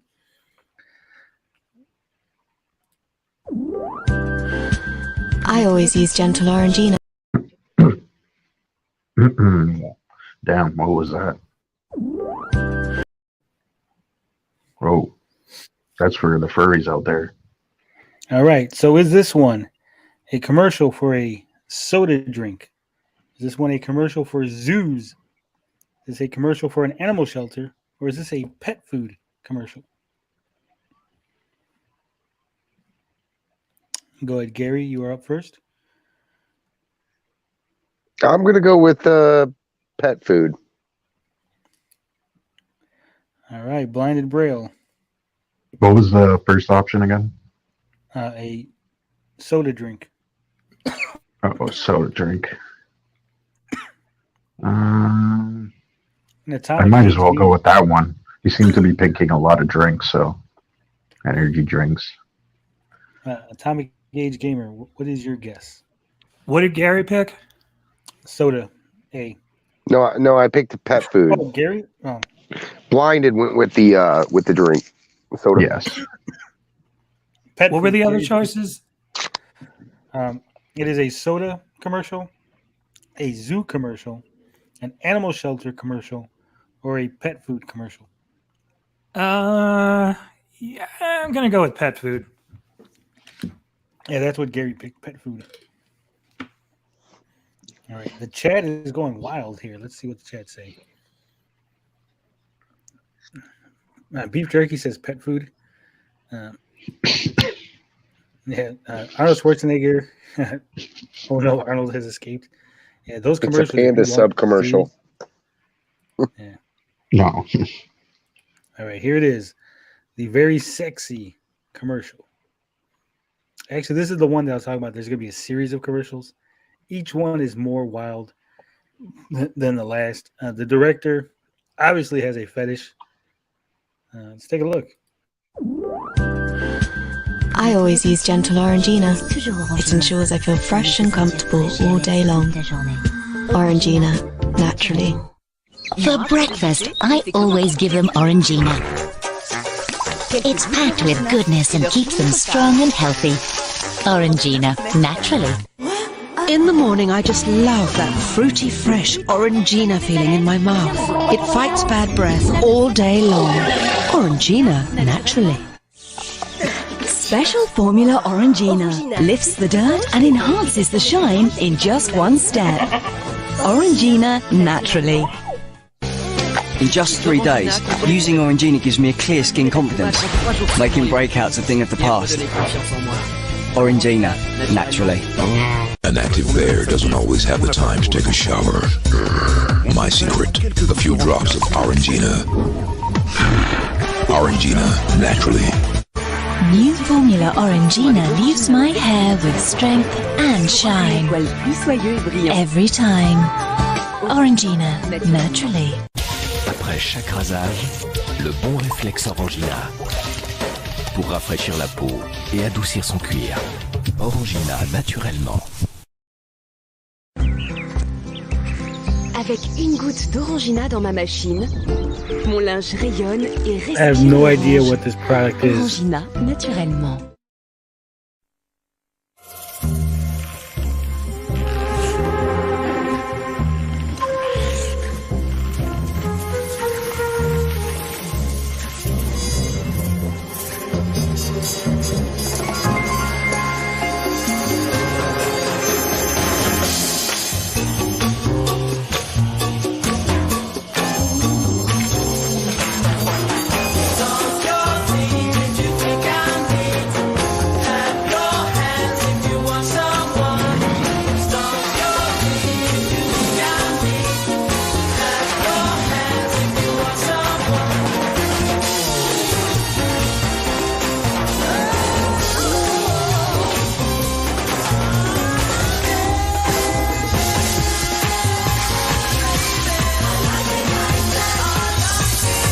Shake it to wake it.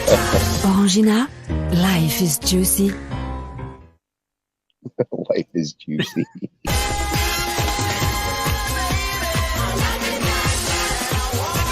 À teneur garantie en fruits, découvrez Orangina Cowboy, existe aussi en indien.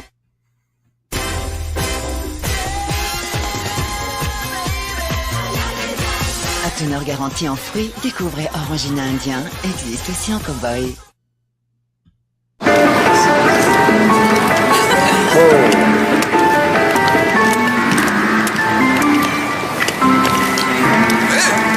This one is the worst one. Orangina Light, naturellement légère.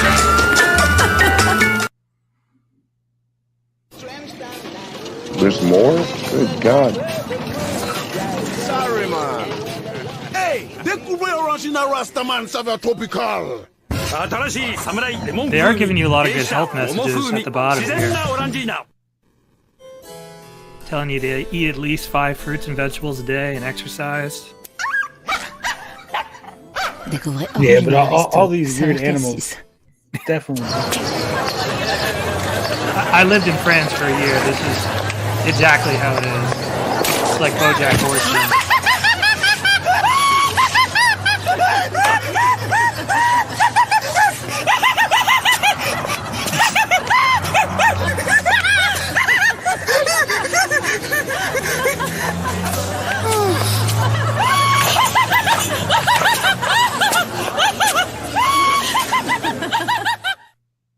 Just a few drops of Orangina made from orange pulp are enough to polish and lubrify. Orangina, naturally.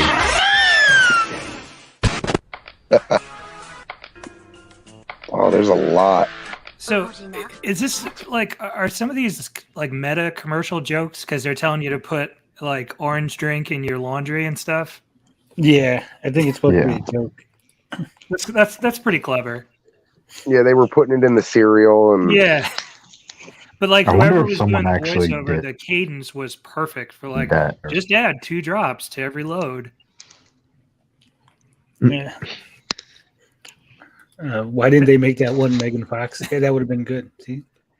So I wonder how many people in France put orange juice in their laundry machine. Mm-hmm.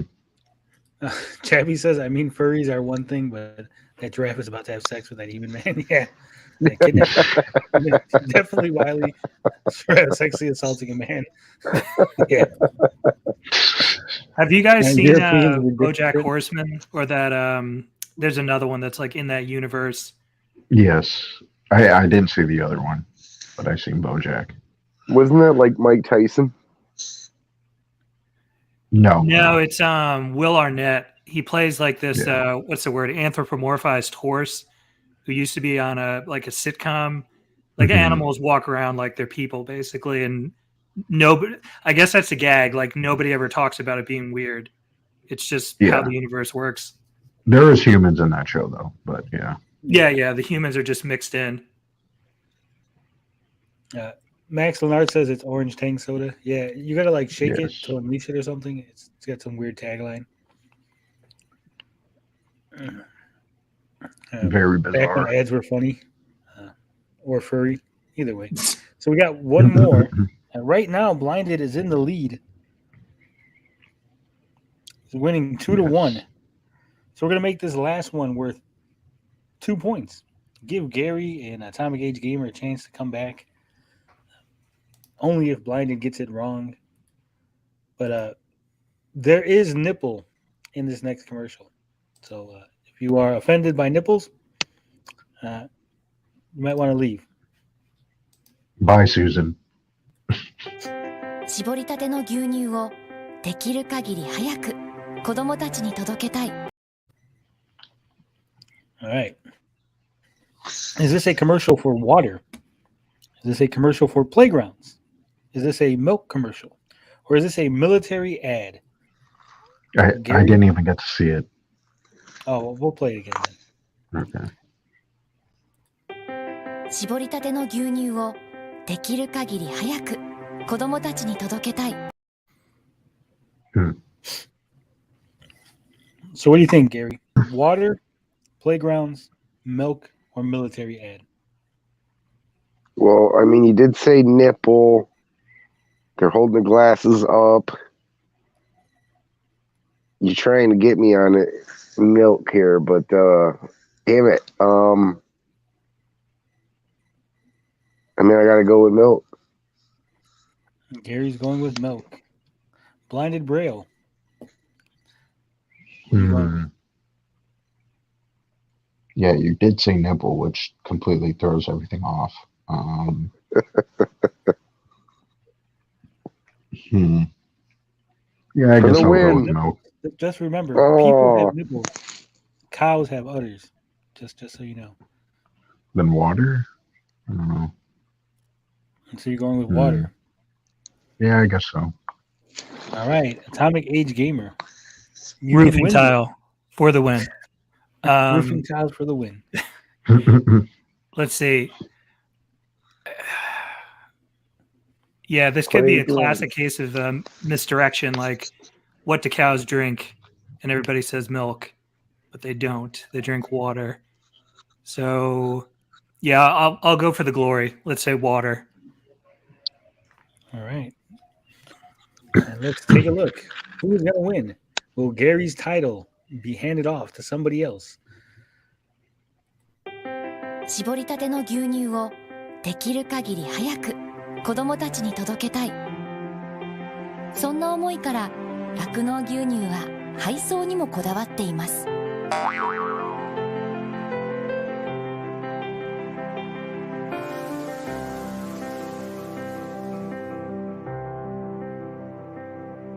私たちは酪農牛乳です。 Why one udder? What the hell? That looked like a giant dong. What the fuck? Well, Gary wins it. It was a milk commercial in Japan. Milk comes from flying saucers and not cows. Congratulations, Gary. 2 weeks in a row. You knew exactly what commercial, what product it was. Yeah, only in Japan, show. Only in Japan. Only in Japan. It wasn't a dick, Tommy Yumiko. It wasn't It supposed to. looked like a dick.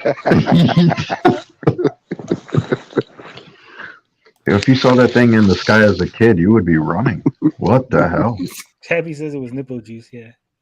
Let me get my pants off. No, Tommy. Bad Tommy. TGD's top bro moments. We haven't even got into the stuff later on when I show you the butt challenge. So don't worry about it. So that was What Product Is This? Gary, you once again are the winner. You snuck it in at the end. How does it feel? It feels good. Go ahead, Blyden. I was gonna say I hope Susan didn't see that segment.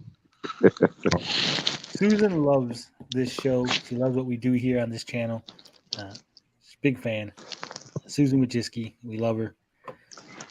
But that's all we got for What Product Is This? Join us again next week while I show you some more wacky commercials that apparently only come from Japan. I've been looking at other countries, but Japan is the place. Thank you for joining us, Tommy Gage Gamer. If you want to stick around for a little bit and tell us how your journey here has been on YouTube. Sure. Oh, you mean right now? No, I meant literally. Yeah, like right now. Yeah. Well, it hasn't really been much of a journey. I haven't created any content yet in terms of videos or anything, but maybe that'll come later. I have a couple ideas for parody stuff. Probably like most people, I'm a lifelong fan of Weird Al and some of Tommy Yumiko and Ninja Kitty stuff. And sketch comedy like SNL stuff, Monty Python. So I have an idea or two, but in terms of, I guess, like this, I know this isn't just about the Yumiko, but that's probably what's hooked me into most of this. I could be, I guess, pretty succinct and just say that it's like, if to stay on the topic of geek stuff, if people remember the Peter Jackson Lord of the Rings, like I just feel like a very humble hobbit who looked into one of those, Palantir crystal ball things. And like my brain has been totally torn in 50 directions by like just the level of intensity that's been, attached to this. And, I think a few other people have been in this boat, but like I've stepped back a few times, like, okay, stop looking at the car crash kind of thing, but somehow it always pulls me back in. But I think that I found hopefully a good like sweet spot where, I engage a little bit, I play around in comment sections and everything and have some fun with it, but I'm not taking it seriously, or at least trying not to. Yeah, we all just want to have fun, Yeah. discuss things we like, discuss things we don't like. It's a good jumping off point, I think. Good comedic timing. You're doing better than most people. You came out here, no problem with speaking on camera. So it's going to put you ahead of the pack. Okay, I'll have to wait for my official review. You have a decent speaking voice. So you don't sound like Kermit like me, so that's a plus. Yeah, I thought again this shows the like depths of my nerdery in terms of how much of this content I've consumed. But people were making fun of No Swear Gamer's voice, saying that he sounded like the dinosaur from Toy Story. So one, and I was saying I'm not taking this too seriously, but I'm going to rage about this. No, I'm just kidding. One, the guy who plays that character is awesome. Wallace Shawn is a highly underrated character actor. And two, I love him in Princess Bride.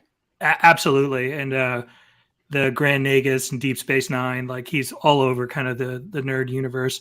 But like, I didn't even think No Swear Gamer really sounds that much like him, but it's all in good fun. No, you guys are talking about, he was also in Vegas Vacation, right? I'm trying to. He's the dealer, like 15 right? years since I think he's the dealer. I think you're right. I think it's the same guy. Yeah, I don't think he sounds anything like that. And I'm wondering how nobody really thinks my voice is annoying. So it's good to hear. I'm still left out of the the debate. I don't know how I sound like Kermit, but apparently I do. So speaking of voices, if there's like two people out of the 20 watching who haven't watched the Potion Sword Run stuff, that guy's voice acting is off the charts. Yes. Yeah, I agree. He's doing a great job over there. Love his voices. Love him. Now, you said that you had some ideas for videos.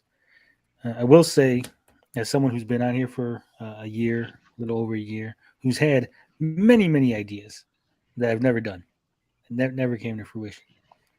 Do it like as soon as you can. Like, don't put it off a day, an hour, a minute. Just do it, because if you don't, you're eventually going to be like, oh, it's no longer topical. It's no longer on time. People have moved on from that. They're not going to know it, or you get lazy. Because I've had many, many ideas, and I just don't do them. Like, oh, I got busy with work, got busy with home, put it off. And then, like I said, then what everybody's talking about, they've all moved on from the subject. So it's like, why put it out now? I'm sure that makes complete sense. What's that, Tony? I'm sure you've experienced where you had an idea and then you were going to do it, and then by the time you get around to it, oh my God, I do that all the time. Yeah, and I tend to be a little bit self-critical. So, if you wait too long, then you say, oh, this is cringy, or, this is really a terrible idea. Nobody's going to like it. I kind of, these days, not for videos because I haven't made any, but for stuff along those lines, I tend to kind of sleep on something and then do it. Because you're right. If you put it on the shelf for too long, then, it just sort of expires. Unfortunately for me, I think it's a little the opposite. I think I'm a procrastinator by heart. So I really don't mind if it's cringy or not. I'll still throw it out there just to be watched. But I think it's just more so I'm a procrastinator. So I put things off, and that's why I end up failing getting those ideas out there, because I just screw around too much. So. And another thing is worrying about being cringe, worrying about what you make. I don't think you really should. I don't think anybody should. If you're having fun, if you're having a good time, if you enjoy what you're doing, don't worry about it. I worry about stuff all the time. I'm always like, oh, was the show too long? Am I rambling? Is people interested? And the other day, somebody was like, dude, your show is awesome. I love the way you guys handle it. You move from topic to topic. You guys don't have a lot of dead air. Doing a great job, big fan. And this is a bigger YouTuber. I was like, really? I'm like, I think my shit sucks. I think my audio is crappy, and I don't understand why anybody wants to watch our videos and hear me talk. But I was like, it felt good, So even if you think your shit's bad, even if you think that no one's gonna watch it or it's cringy, just do it anyway. Someone's gonna watch it. Someone's gonna enjoy it. Someone out there is gonna be a fan of what you do, the content you put out. And if you're focused on making more fans, you're doing YouTube wrong. If you're focused on just having fun, having a good time, telling some jokes, offending some people, and looking at celebrity butts. And of course, you're doing it right, just like us here. Yeah, no, I think you're dead on. This is probably sounds like all platitudes, but I think it's a question of finding a voice, in anything that's even remotely expressive or artistic. And the other part of it is if you're enjoying the process of making something, then that's a reward in and of itself. I mean, I used to do a lot of theater and crappy garage bands and little student films and stuff, and it can be difficult if you're essentially performing for what feels like an empty room, I guess. But you make a good point though, like on YouTube, the room's sort of always empty unless you're live streaming, when you make a prepared video. And Right. who knows, it might get 0 views for a while, and then for whatever reason it lands on a few people's screens and you get some feedback that really makes you feel like you did something good. So yeah, I mean, creation can be its own reward, but the validation's nice too. Like Yeah, I'll just be cynical for 1 second. Like I tear my hair out sometimes when people say like, oh, I don't care at all what people think. It's like, well, you sort of do, to some extent. Like, I think if you're being insincere, that's a totally different story. But if there are any people who have sort of the performative bug in them and they truly don't care at all, then I admire those folks. Like maybe Andy Kaufman, but even he, I think, would get pissed off if like nobody got upset. Yeah. I love Andy Kaufman. Take a lot of inspiration from Andy Kaufman. Oh, absolutely. He that whole like anti-humor, being sort of like a heel, but outside of wrestling and keeping that, what do they call it in wrestling? Kayfabe. Yeah. Like keeping that up to the extent that he did, like on David Letterman, it was really sort of a singular event. Yeah. A lot of people don't kind of get. I'll pull the curtain back a little. Most of what I do here is kind of a character, right? I'm not serious on this show. Just because I got to clarify, because people always take what I say out of context. But on this show here, Gabbing with Geeks, a lot of what I say is performative. I'm trying to entertain, trying to be funny, trying to be outrageous, say things. Not really my personality. So it's exaggerated. It is a wrestling character almost. I see someone say that on Twitter. Tony thinks he's a wrestling character. He's always cutting a heel promo. Yeah, to an extent, sort of. Right? If I'm doing a informative video, obviously I'll scale it back. If you see me on other people's panels, I'm not as loud or outrageous. I scale it back and just answer questions, talk. But on here, I try to be entertaining because that's what the show is about. And Wiley says I'm scared of my own shadow. Don't be. I heard Wiley was macking on some honeys last week. So, yeah. But if you're scared, if you think that you have a bad personality, you can pretend to be someone else. You can put on an act, put on a gimmick, and do it that way. I do it every week. Yeah, Gary pretends to be a white guy. He's actually a Chinese. You don't know. I'm sorry to break it to you. Gary's actually he's half Chinese, half African American. Oh my god. Yeah, Beef Turkey says you're saying you're truly not a frog. No, I am the Frog King, but I'm not an actual frog. It's myself. I defeated the previous Frog King, ripped his legs off, took his crown. It's a tiny crown. Doesn't fit on my head, but I still have it. It's funny. I did not even know that the frog Kermit stuff came from somebody, trying to take a dig at your voice. Yeah. Like I said, yeah.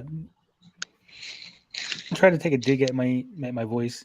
I had said when I first started that I didn't really like the sound of my own voice. I don't watch my own content because I always think in my head it sounds different than when I hear it on playback. Like Sure. You know how people say my voice sounds weird on tape recorder and stuff. So I'm one of those people. Like, it sounds completely weird. I don't like the way it sounds. When I speak and I hear it in my ears, it sounds completely different than when it plays back. So I said that's all of us. Don't feel bad. Yeah, well, I said that on the stream, right, real early in my YouTube career, and someone who wanted to take jabs at me kind of was digging at that point, and then making fun of my voice. Eventually, people started saying it sounded like Kermit. I just kind of embraced that. I kind of said, let me take that. I'm going to own it, make it my own. Fortunately, my friends, they all embraced it with me. Carl started calling himself Fozzie. So we made a big joke. No, I like this. This is like VH1 behind the music. Yeah, I didn't know the origin story. That's cool.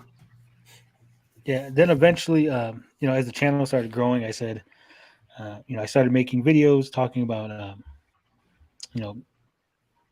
FTC violations and people using, what's the word I'm looking for? Copyright infringement and all that.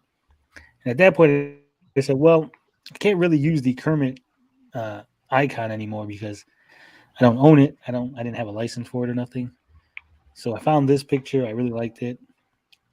Reached out to the people who own it, got a license for it, paid for it. It's got a license. So I'm legally allowed to use it on merchandise, use it on YouTube videos and stuff. And that's where we're at. Now, hopefully Gary and Blinded will get some kind of licensed images. So I'd hate to get sued for their images. This is my image. This is my created character. I don't know. That's my art. you didn't give me any of the information. You didn't send me a contract. Wiley says you sound different on the PlayStation 5 controller. Yeah, I do. I think it's the acoustics and the this has the nice little shield in front of it, and on here it's got the echo control and what else? Let's see. Edit mic settings. It's got echo cancellation and automatically adjust mic volume.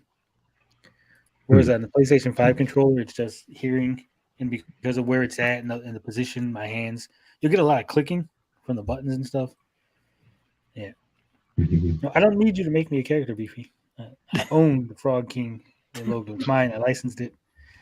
You can make characters for Blinded and the rest of them. Yeah, that would be cool. Says, I got Julie Erman's permission. Says so. Yeah, I'm sure you did. Sure you did. Beef Jerky says I got permission of the beef jerky to use the picture before it was eaten. That's always good. Oh no. But yeah, so I think we're going to move on to something a little more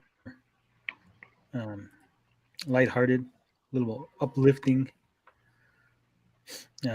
Atomic Age Gamer, thank you for joining us. If you want to come back in later, I'll bring you back in for the butt challenge. Oh yeah, cool. That was great having you on. Yeah, absolutely. Enjoyed it, guys. Talk to you later. All right, take it easy. Now, we are here at the moment where Gary and Blinded Braille are going to fight to the death. The great Pokemon. That's right. Recently, a Pokemon game by the name of Pokemon. This is for little kids, but grown adults are playing us. Has released, and apparently Gary and Blinded Braille here loved it. So, why don't you tell us about it, Gary? What's the name of the game? I don't follow this Pokemon stuff. You got the Pokey and the man. So, what was it yesterday? Yesterday, Pokemon Legends Arceus dropped, and reviews have been hitting the interwebs. I'll actually kick it to Blinded because I haven't played it yet. I've been doing nothing but talking that junk on a game that I haven't played. We all know how that goes. We've had the debate that we don't have to play Amico stuff to know. But I'll drop it to Blinded and let him tell us a little bit about how long he's been playing and what he thinks about the game so far. Yeah, I was playing it right now. I have, let me just check. I have almost 10 hours into the game, and I got it yesterday. Started like in the evening, so it's been quite a lot I put into the game, surprisingly. And I haven't really explored outside of the main hub, which is called, give me 1 second. I just forget what it's called. It's Jubilite City, right? Well, no, outside of that, it's Obsidian Fieldlands. Yeah, I haven't like really explored because here's the thing about the game, right? And I did watch that guy's video. I forget his name. I used to sub to him, but I unsubscribed.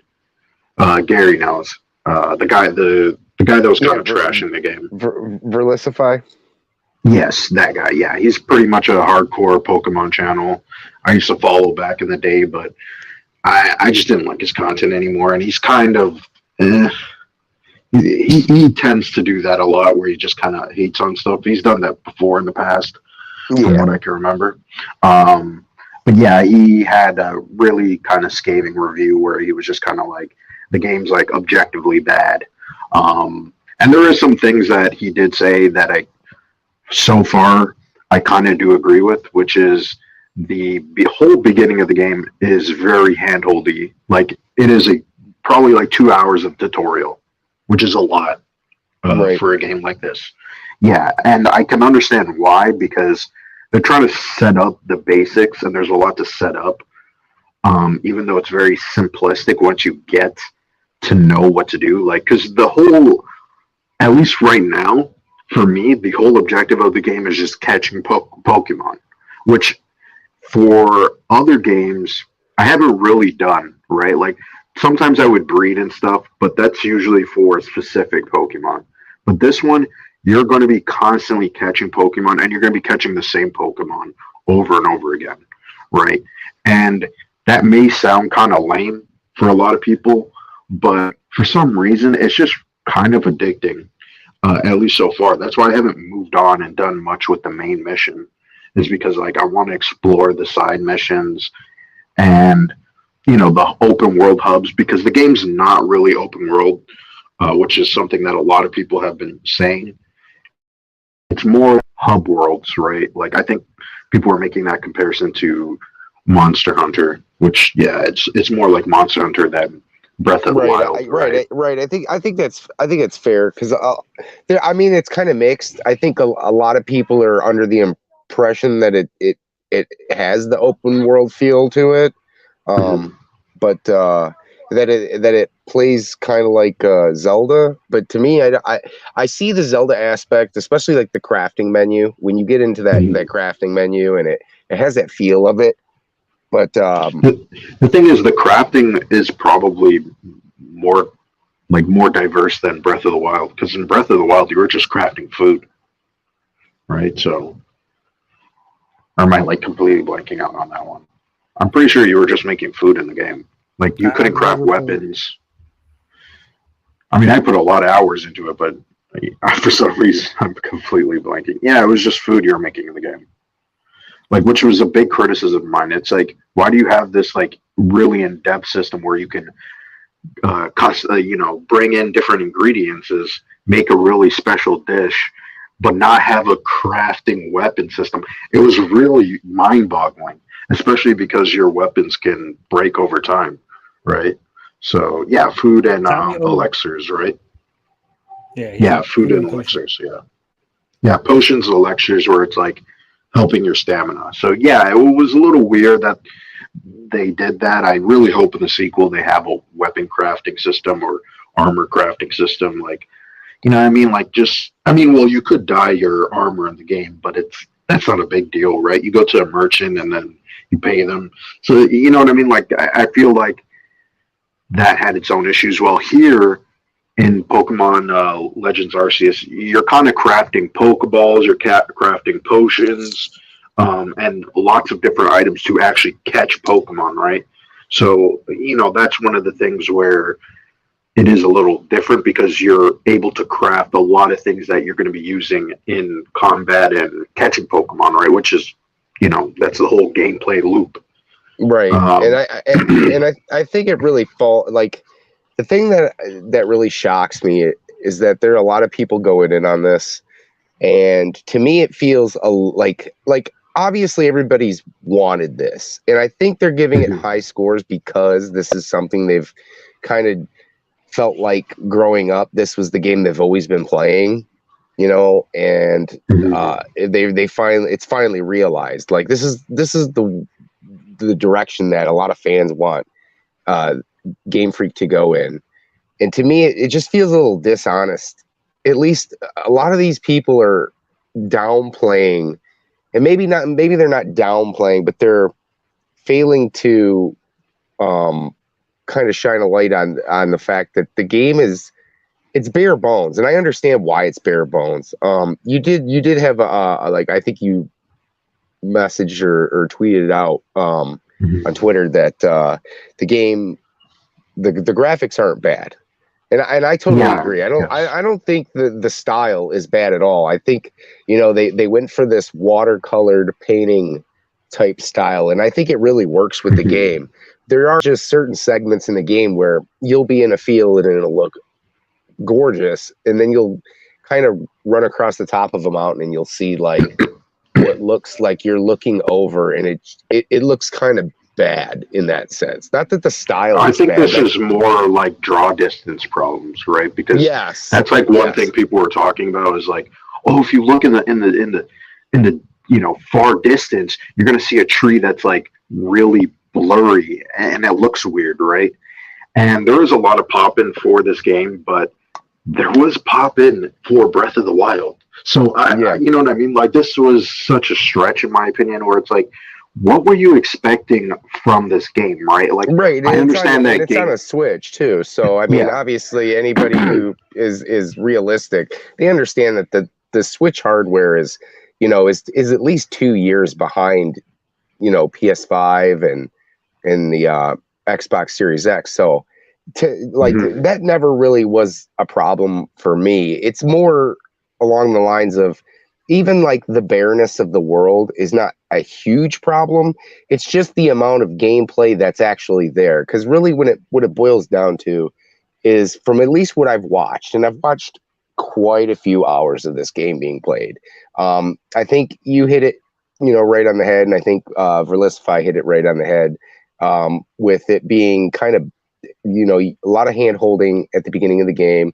If you try to watch like the first, you know, 3 to 4 hours, you really have to like skim through there, because 3 to 4 hours, you're pretty much getting the same stuff through that time.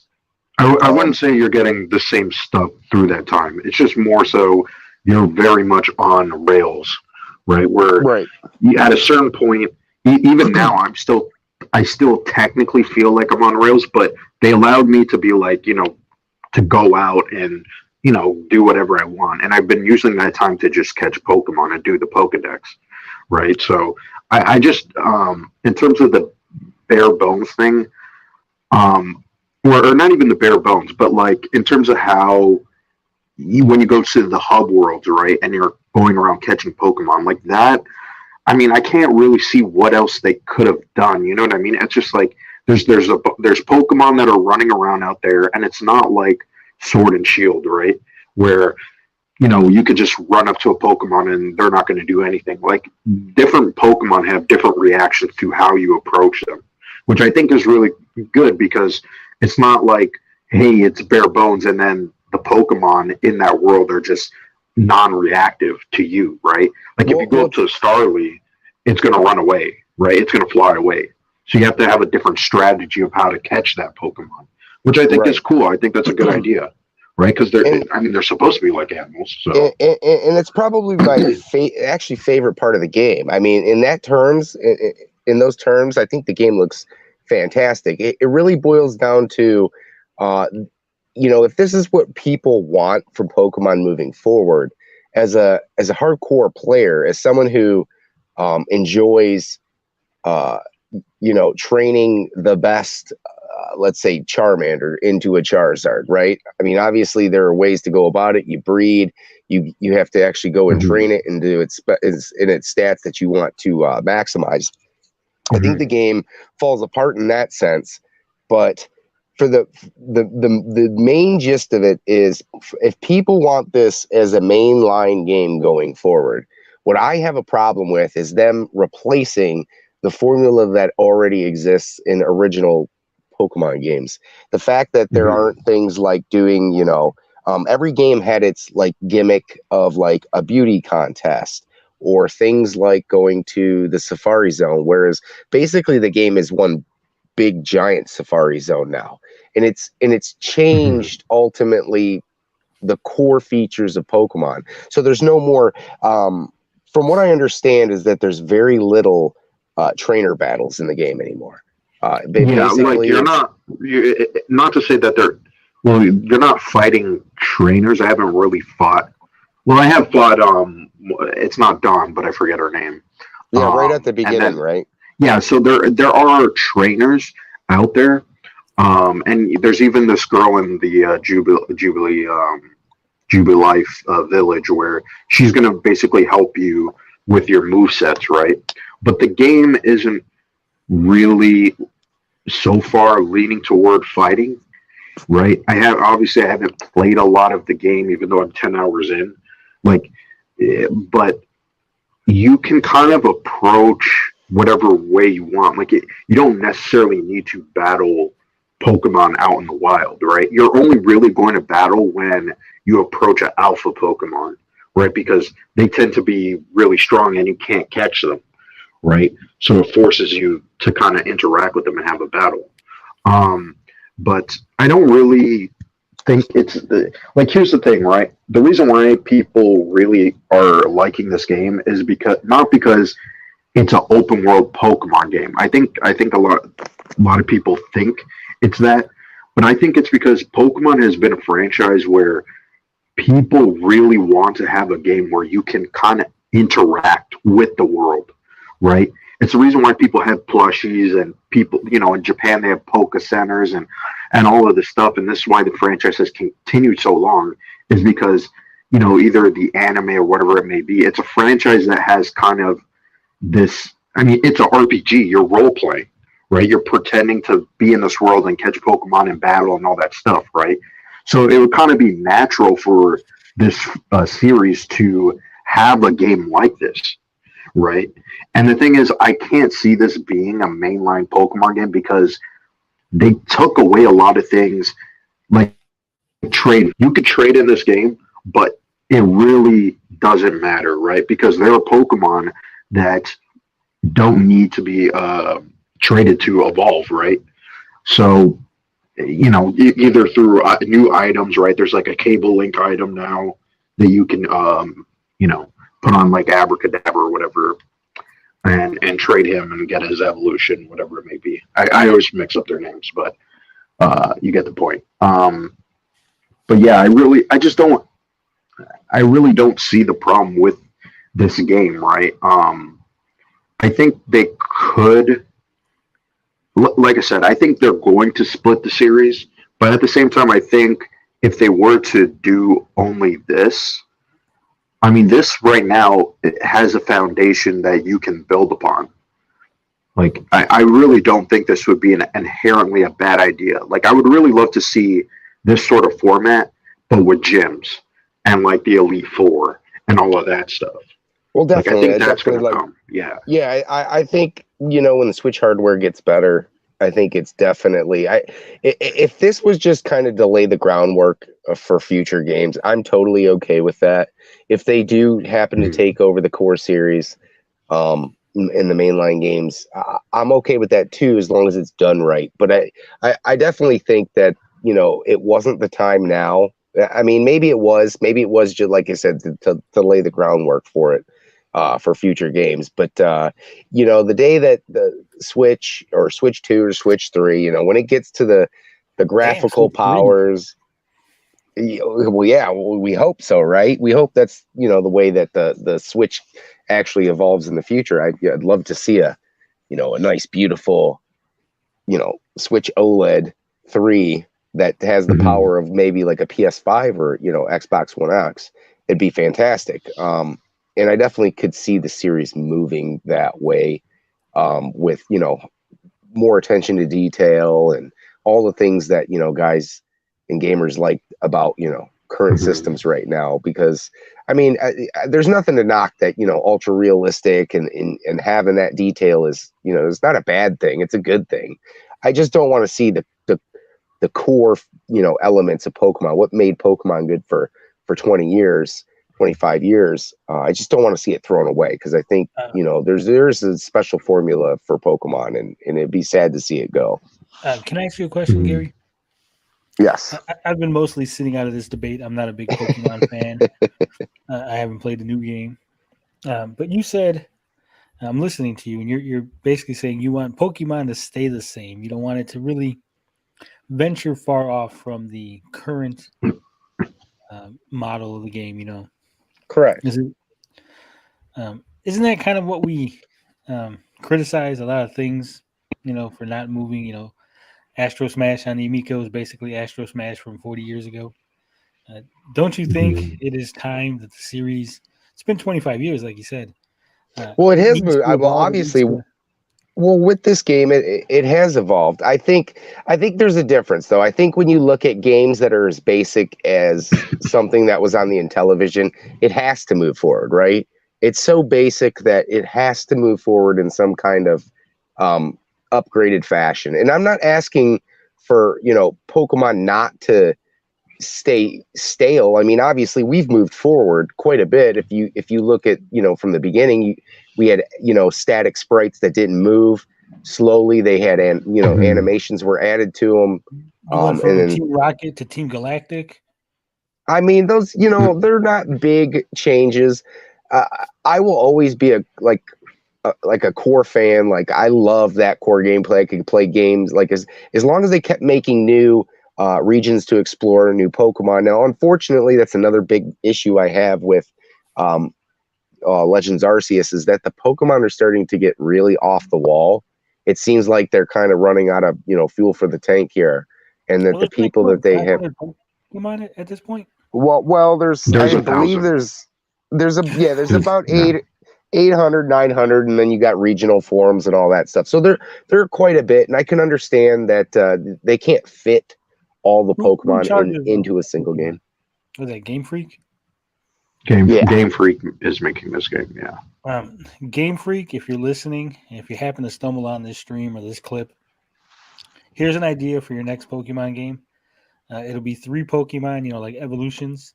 Amico-mon will be your first one, then it'll evolve into a PlayStation Mon, and then that'll evolve into a Nintendo Mon, like the final evolution. Oh my God. $1 million idea. There is one thing I want to say, though, to Gary's point. I would say, and this may be controversial, but the problem I have with this game is the fact that it doesn't innovate enough. That's my biggest concern, because you're saying that, the core Pokemon, mechanics, they're still in this game, right? Heavily still in this game, right? Maybe besides gym battles, but pretty much how you, stats of Pokemon, breeding, that's all still here, right? Even the turn-based combat, which I still have criticisms of. That this was my biggest concern about the game, was why are you creating an open world game and then you have a turn-based combat system? It just doesn't really fit. Like, we haven't really seen an open world do that. Well, the thing is I don't understand how they'd go, like, if they took it out of turn-based. I don't see how they could do it right if they weren't doing a turn-based combat system. Yeah, that's what I'm saying. I think they needed to innovate. Say it again. They could just when you send out your Pokemon, you then control the Pokemon in battle directly. Like, you don't. Yeah, I think it should be something like, maybe if you're going to do an action system. You want an action, but here's the thing, and even like just to see what they can do with it. And I think they probably should have done that anyways, because you did say that how the Pokemon level up, and I have to catch you on that one. That it's somewhat similar, but they have essentially changed the EVs and IVs, which I know this is going to be way over a lot of people's heads, because this is getting like really in depth. Yeah, that's like super technical. Right? Yeah, he's the one. That's no. No, this is like really So technical stuff. EVs, so basically this is a very thorough part of the gameplay that most casuals don't understand. When they pick up and play Pokemon, they put their 30, 40 hours in. They don't even give a rat's ass about much of the game. The underlying part of what makes Pokemon so enjoyable for me is that there's a system in place that when you pick your Pokemon, there is stats assigned to it. And it can be from like 0 to 31. And each Pokemon has, hit points, attack, defense, special attack, special defense, and speed. These can all be altered, and not every Pokemon can be like the same. So basically you could have a Charmander, I can have a Charmander. When they finally evolve into Charizard, we can have two different Pokemon. Now, if I spent more time getting these stats higher, my Charizard's going to kick your Charizard's ass. That was the beauty of the game, essentially. Oh, no. Your Charizard ain't kicking my Charizard's ass. And my dad will kick your dad's ass. So essentially, this made for a really good multiplayer experience where, sure, you can, this was the problem growing up with Pokemon that a lot of people didn't realize until Gen 4. And you would go online and you get, when online first started with Pokemon, you would go online and you're like, well, why am I getting my ass kicked? Until you learned about this underlying system that was in Pokemon, and then it made it more enjoyable. It made it almost like the anime. Like there was a reason to train these up and actually have a bond with the monsters you're actually catching. And that's sweet, Gary.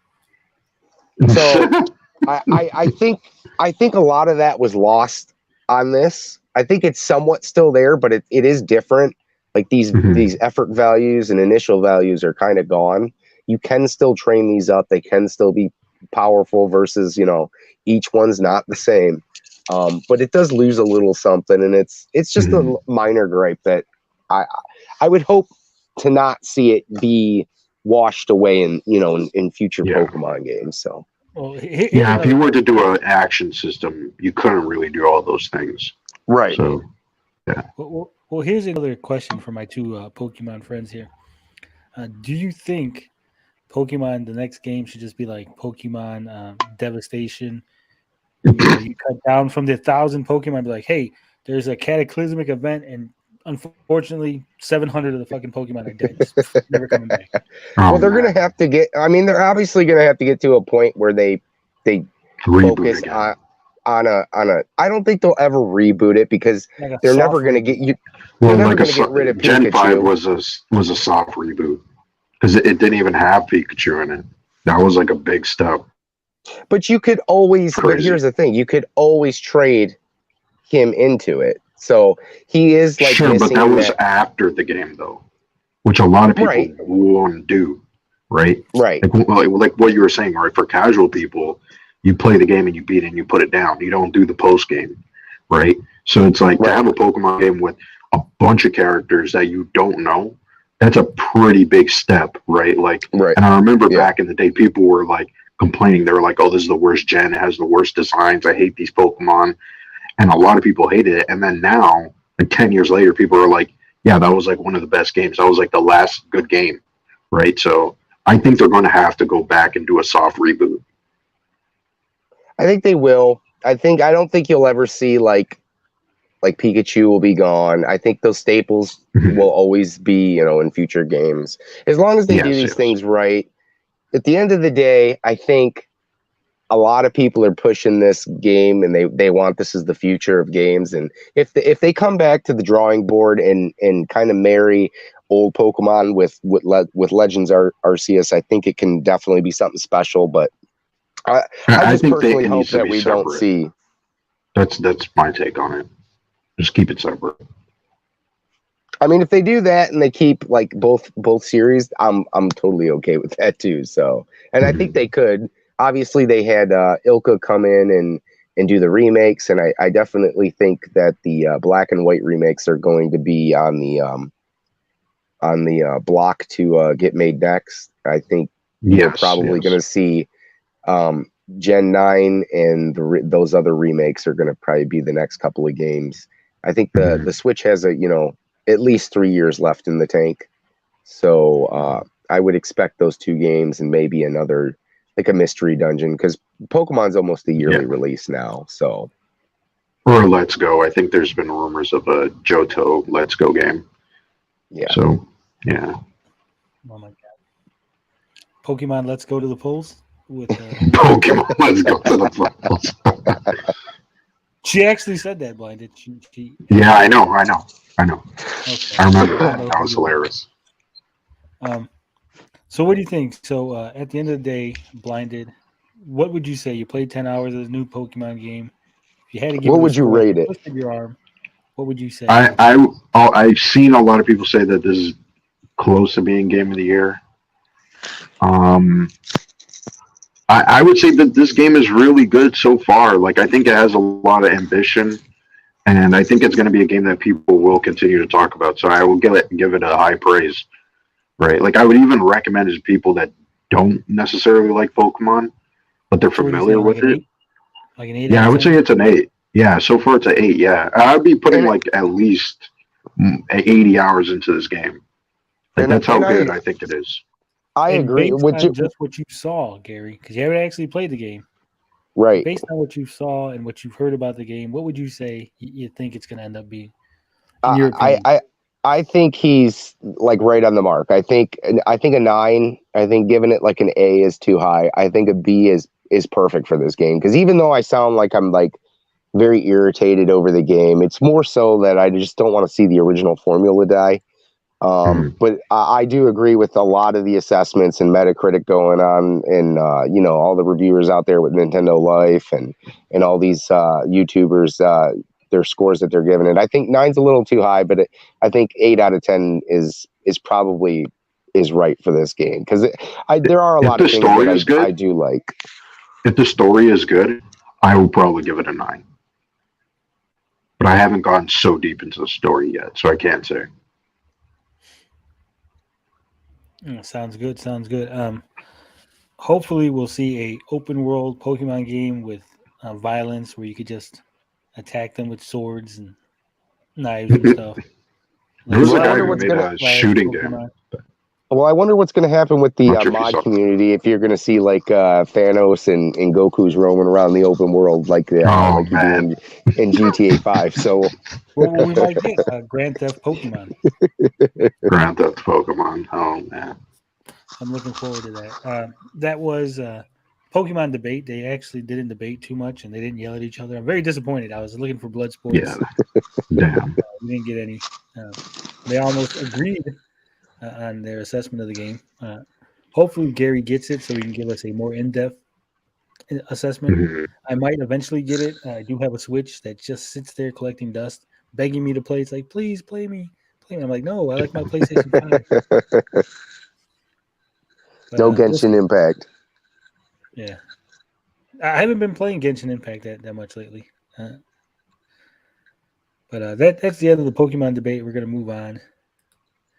I haven't been playing that much Genshin Impact. I've actually been avoiding it. I've been playing Jurassic Park Evolution. It's a park builder with dinosaurs, and it's fucking awesome.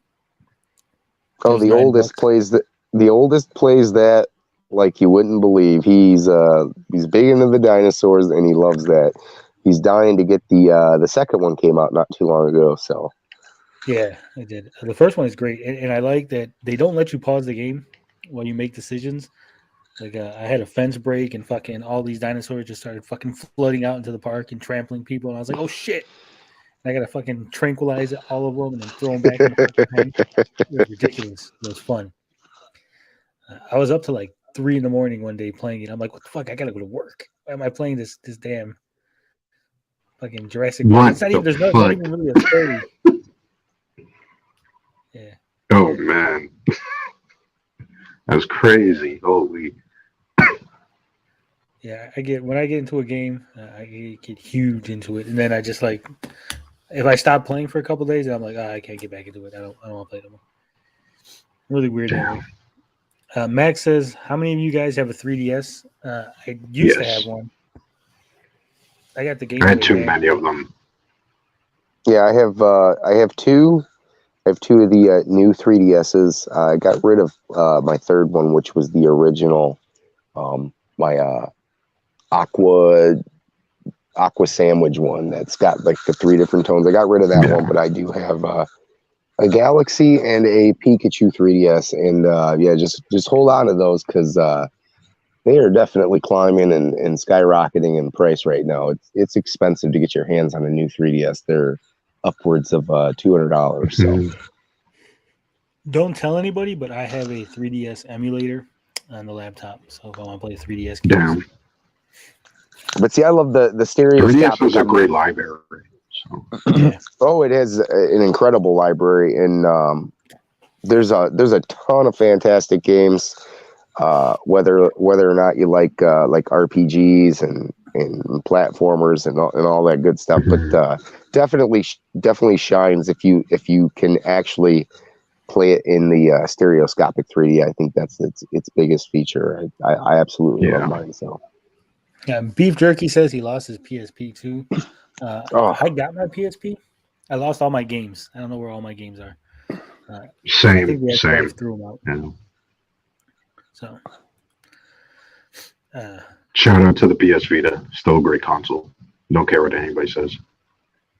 Canadian Gamers here. He says he's been playing Dead Man's Hand. I don't know what that is. Never heard of it. I have so many games. I have like 400. If we break down all the collections I have, because he's got like, say, the Mega Man collection, it's got like 8 games on it, and the Sega collection and all that. If you break all those down into individual games, I have like over 400 just on my fucking PlayStation 5. And then I got like another 20 games on the Switch, and all the fucking computer games, Steam sale games, and not counting any of the emulators I have. I got way too many games. Well, you could really use to clean up all that messy digital games all over the place, Tony. You could really use an Amico. Yeah, I got the 8-pack of Amico games I still got to play. So fuck. I don't think I'm ever going to cross those off my list. They're never going to be off the back list. Ridiculous. But with that said, that kind of brings us into our next topic. It is a more general topic, but it's something I really want to discuss, something that I've been thinking about lately. Why do we play games? Now, obviously, because we enjoy the activity, the hobby. What I mean when I say this, why do we play games? I mean, are we playing it to enjoy the game or to beat the game? Because I see a lot of people that are like, I got to beat the game. I got to beat this game. And then there's some people that just play a game and they don't really feel the need to get to the end. They don't need to see the ending. If they don't see the ending, they don't care. It's not a big deal to them. I myself am one of them people. I don't need to beat every game I own. I just sometimes like a game, I enjoy it, and then it loses steam, and I just, okay, I'm done. I've got my enjoyment out of the game. I don't need to beat it. How do you feel about that, Gary? Oh, this is I'm 50-50 on this. Just to put in perspective, I was playing Loop Hero, and within the first 2 to 3 days, I had put in like 40 hours. Like I crunched, and I absolutely enjoyed that game. I've probably taken the time off because I haven't been feeling well and just kind of haven't really wanted to be bothered by it. But at the end of the day, I play to have fun because a lot of the games that I have in my collection, I haven't beaten. For the most part, I've probably beaten a good percentage of them. And when you play a really solid game, like when I was playing Hunt Down, it was just I couldn't put it down. And it was one of those games where it was, short enough. It just kept me entertained the entire time I was playing. And before I knew it, I was beating the game. Now, that's not every game, that I own. And obviously, I'm from an era where games weren't really meant to be beaten back on, in the NES were trying to emulate arcade games. And our arcade games were simply just not meant to be beaten. They were just quarter munchers. It was very hard to get to the end of, arcade games. And I think the NES emulated that quite well, even, Sega Genesis and Super Nintendo games. So, I'm from an era where it was, you bought a game and 9 times out of 10, you probably didn't beat the game, but you put quite a bit of time into it. So I'm not upset if I don't beat a game. I can always come back to it. I do like to beat games, and I would like to actually, focus more. And unfortunately, it's part of my OCD is that, I'll play a game for quite a while. I might pick something new up, and I have that, just this need to like switch a game and just kind of, toy around with the mechanics of it and see what the story's like and the graphics and hear the music. So unfortunately, like you, Tony, like if I put a game down, you come back to it within a week or 2 weeks or 3 weeks, you kind of lose interest in it, right? Or you kind of forget what you were doing, and that makes you want to start it over, and that kind of pisses you off. So you don't want to start it over. So at the end of the day, I play games mainly to have fun. I mean, that's what they're there for, right? If you're getting 20 hours out of a game and you didn't beat it, but you had a hell of a time playing it, that was, it served its purpose, in my opinion. But I would like to really focus and beat more of the games that I do play, because it isn't, some games are an accomplishment, right? You put that time in and it's like you did good and you feel like you accomplished something by beating it. Certain games are like that, but that's how I feel about it. All right, I'm going to get real quick to these comments. Canadian Gamer says Dead Man Hand is a Western FPS on the original Xbox, and he's played Daymare on PS4 recently, crushed it all the way to the final boss, couldn't beat it, bad difficulty spike, walked away from it. Yeah, a lot of games are like that. Oh, yeah. A sudden difficulty spike, and then you just, I'm done with it. Like Gary, I did come from the before times when games weren't really meant to be beaten. Mega Man is really hard to beat, but it's really not the point of beating it. It's just playing it, having fun, maybe seeing how far you can get to it. A lot of games in the old days had high scores, just trying to see if you can beat your score. So a lot of the newer games, I try to beat them. It'd be nice to beat them, but I don't need to beat them. I don't feel bad for not beating them. Blinded Braille, however, you're a younger man. You're a Gen Z. You're with the flossing and the playing the Fortnite. Yes, the flossing. I don't even like Fortnite, but yes, apparently that's my generation. Yeah, I prefer to beat games, but like over the years it's been varied, because I used to be like a trophy hunter, and that got really sickening after a while, because like there's games I want to play, and obviously I want to beat the games because they're either story driven or I want to see every part of the game just to experience it. But it's very difficult when you're trying to chase an achievement. So I stopped doing that and instead just adopted, if I hit the credits, then I beat the game, right? So I kind of, and sometimes I really don't like taking on too many, 2 games at a time, play them and then, eventually beat them, no matter how long it takes. So sometimes I prefer shorter games for that reason, just because like I don't want to invest 100 hours into a game. Unless I really like the game and I see myself playing it, or putting it down for a while and picking it up. Like I do that with Fallout, right? Like it took me quite a while to beat Fallout, probably like a whole year, just because I would usually put it down, pick it up, because I'm doing so much, like trying to finish all the side quests and stuff, right? But that's usually more open world story driven games, right? Not so much linear, heavy on the mechanics. So, but I think sometimes it does matter that you should beat a game, like at least the modern era of games. But at the same time, I don't expect everyone to beat The Witcher 3, right? And do everything in that game. It's just too much. And I think sometimes the developers have to like think about people's times, because it's like I want to consume other stuff. Like I want to read, I want to watch movies, I have school, I want to go out and hang out and do a bunch of different stuff. And it's like you don't read, Blinded. You're Gen Z. No, I do read. Oh yeah, good point. Gen Z doesn't read, even if it's comic books. They don't read. You're allergic to people. They love. Yeah, they love Spider-Man, but they're sick of reading Spider-Man comics, or they can't pick it up. Still baffles me, but anyway.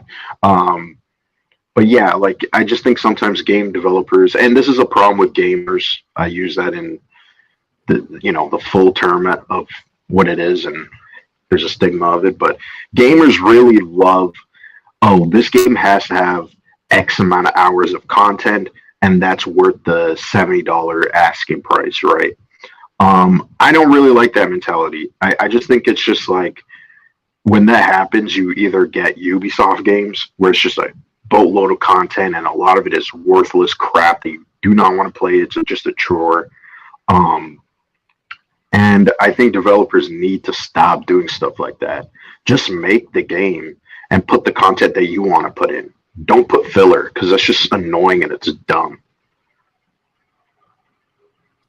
Yeah. Yeah.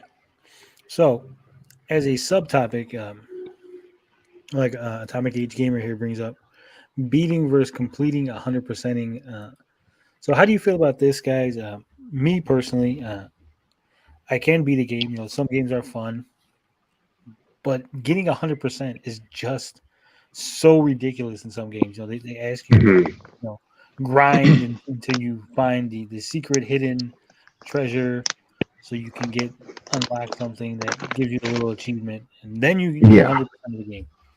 So how do you feel about this? Do you think that getting the 100% is something to be proud of, something that you should just ignore, only if you really? It's definitely something to be. It's definitely something to be proud of if that game is you can't get enough of it, right? If it's one of those things you can't put down, then that's perfectly fine. But if you find yourself, you've already beaten the game at some of these games you can beat the game with 70% of the game complete. To me, if you've beaten the game and you've gotten your fill out of it, there's no need to really go after those extras. Because really, when you complete that 30% of the game to finish it at 100, then what? Did it really do anything for you? If it's a never-ending game and there's something in the post game that you can keep ultimately playing and that never ends, and getting the new piece of gear or whatever, kind of like, I guess Final Fantasy VII is a good like a good comparison, because people beat the game, but there was always that challenge of beating the emerald weapon and the ruby weapon, and then going to get the Knights of the Round and stuff like that. If you didn't do that stuff, there was a reason to kind of go back at it. Not that you had to have every last little piece of gear and materia and whatnot, but there are great challenges that can be after you've beaten the game. And if it all boils down to, is it worth playing for yourself? Is the game worth carrying on after you've beaten it? And usually for myself, it's not. If I can beat a game, I'm content with beating it. I don't need to have 100%. But there are some guys out there that like to 100% games, and that's what they live for. And more power to you if that's how you like to play your games. And there's no wrong way to sit down and play your video game. So what? There's only one proper way to play video games here. No. Canadian Gamer says Far Cry is like that, a cool open world with a bunch of fetch quests. I don't know if anyone here has ever played Assassin's Creed in any of those games, but I think third or fourth one, the one where you're in the New World, where you're in America and you're playing the Indian, Native American, excuse me. Yeah, 3. Yeah, there was that 3. Yeah, Black Flag. Before. Black. Yeah, it was just 3. It was just 3. Oh, it was just 3. Okay. Yeah, I played that. I had that. It was fun. But some of the extras were just ridiculous. They had a mechanic where you were selling stuff or building different items. There was really no reward. Oh, you unlocked the original Assassin's Creed outfit. You had me going around the map chasing all these little things, and that's what there was really nothing to it. It was just we got a bunch of filler, here's a bunch of garbage. There's actually a rumor. I don't know if this is true or not, but there's a rumor that a lot of the side quests in Ubisoft games are actually just cut and paste from all of their games.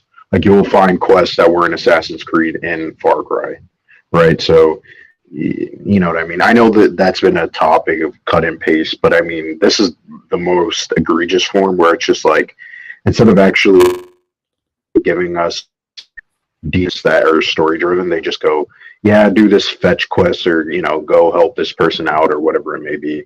And it's like the exact same structure to it as a different game that has like different mechanics. So it's like really bizarre. Ubisoft I hate that company, but I digress. Yeah, Max Leonard says, unless it weaves it into the story, but yeah, who's going to go fight the bridge troll after slaying Godzilla? Yeah, exactly. Yeah, yep. Atomic Age Gamer says, if the additional percentage leads to an additional narrative, that appeals to me. If it's empty fetch quest gear, that doesn't appeal to me. Yeah, I'm with you on that. I was at one point one of these people, like, I saw the number. I wanted to get that 100%, and I was like, I got to do this extra stuff. And the game that broke me from that mold was Dynasty Warriors. I think it was like 7. Oof. Because I beat the game. I love those games. It's a modern beat 'em up. Yeah. I love those. But the ridiculous lengths that they would make you go to get like the new weapon for the character. You already beat the game. The new weapon's not doing anything. There's no additional like content like you need this weapon to beat a boss or something. But the ridiculous lengths you had to go to just to get it, and then for like 50 characters, you had to do do that for 50 different characters. I was out.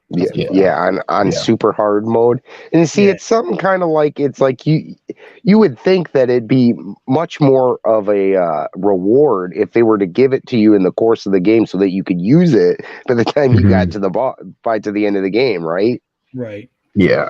It's kind of like that with NetherRealm games. Yeah. So it was ridiculous. If it was like to unlock a character or something, I'd be like, okay, it's understandable. It's another character, new stuff to do. But it's like you said, it's a weapon that I don't need because I already beat the game. So yeah. Now, obviously, okay, go ahead. I was gonna but go ahead because I'm gonna kind of shift the topic a little. But go ahead, Gary. Well, I was gonna just say really quick that a game that's a great example that they kind of do it right is like Smash Brothers. So where like you could beat the game very early on, right? And and obviously like you don't really need any of the other characters to beat the game because you've already done it. But the fact that hey, multiplayer is a reason why you want all these characters unlocked. Now, obviously each Smash Brothers has been different how you unlock characters, but it's at least one genre where it pays to kind of play through and kind of 100% because you're going to need those characters depending on who you main. So I was just going to say that Smash Brothers is one of those series that actually does good to actually unlock those those levels and characters and stuff like that. All right. So what I was going to do, I was going to shift the focus of the conversation just a little bit, because we were talking about why do we play games, and Gary had mentioned the ultra hard difficulty on Dynasty Warriors. They always have these like super ridiculous difficulties, like nightmare mode. Do you gentlemen feel it's necessary to play the game on a hard or a nightmare setting or an extreme difficulty? Do you think lesser of people who are playing it on very easy, handhold mode, baby mode, whatever you want to call it? What do you think? Do you think normal mode is good enough? It's not good enough? Not at all. I mean, obviously you play to your skill level. There are games that like Hunt Down, for instance. I played that on normal to enjoy the game, to make sure that I could experience the game without it being too hard. And then, I amped it up and said, okay, well, that was kind of easy for me. So let's go ahead and play on hard. And I kind of shifted between the two modes. Now, I never beat the game on either of those modes, but I did want to, see what kind of like skill level I was at in that game particularly. But for another example, I've been playing Etrian Odyssey 4 for the 3DS, and that game instantly starts you off. It has 2 modes, and its casual mode is its like hard mode, and it tells you like, look, you're going to want to pick the easy mode because this game is extremely hard. And that's really my first like foray into the Etrian Odyssey series, and it ain't kidding when it tells you like, look, you want to play on the easy mode because there are easy mistakes that you can make while leveling your characters and things that are, it's definitely a grind type of game. So I definitely see that if people want to play it on an easy mode, that's perfectly fine. Obviously, no two gamers are going to have the same skill level, and people are going to understand stuff, especially if you're at a different age. I wouldn't expect our 12-year-old to jump into an RPG and just start destroying things because he's probably had not had too much experience with those types of games. So I'm definitely open to the idea to have these different modes, because I do understand at the end of the day that no two gamers are alike, and there's a good reason why those different modes exist for different players. So I'm definitely on board with having multiple options. That it definitely doesn't take away from the game. Usually it doesn't take away from the game. Sometimes it can, but for the most part it works out for different gamers. So what do you think, Blinded? What are your feelings on this? I have a little maybe controversial take on this. I think one, I'll say this: it really depends on the game if you play it on hard, because sometimes the devs really don't give a good reason to play it on hard. Like sometimes, like as an example, like Uncharted, if you play that on the highest settings, all it is the enemies are a sponge. They're sponges, so they take more damage, or you're going to require more damage to take them out, right? And sometimes it's just really annoying, and it's just really not fun, because some of the times it's not really a challenge, right? You're not changing up your play style. Yeah, it's just a grind. And a lot of it, so sometimes I'm like, why even put a difficulty in it, right? Like sometimes, like I guess I'm just going to use PlayStation examples because those are ones I can remember the most. But like Ghost of Tsushima, right, was pretty recent, and that had difficulty, but they did it where it's like the enemies are harder, but you also do more damage, right? So you're kind of both at equal footing, but you could get taken down way more easily, right? So it does require you to kind of change up your play style. But like for something like the Soul series, right? I know there's been a big debate about, oh, some of these games should have an easy mode. And to be honest, I don't agree with that. I think some games, if the developers intended it to be hard or difficult, then that should be fine. Not every game is going to be for someone, right? Like maybe if it's a game for everyone, then yeah, that makes sense, right? To kind of gauge the difficulty of the game and make sure it's accessible for everyone. But for some games where it's like,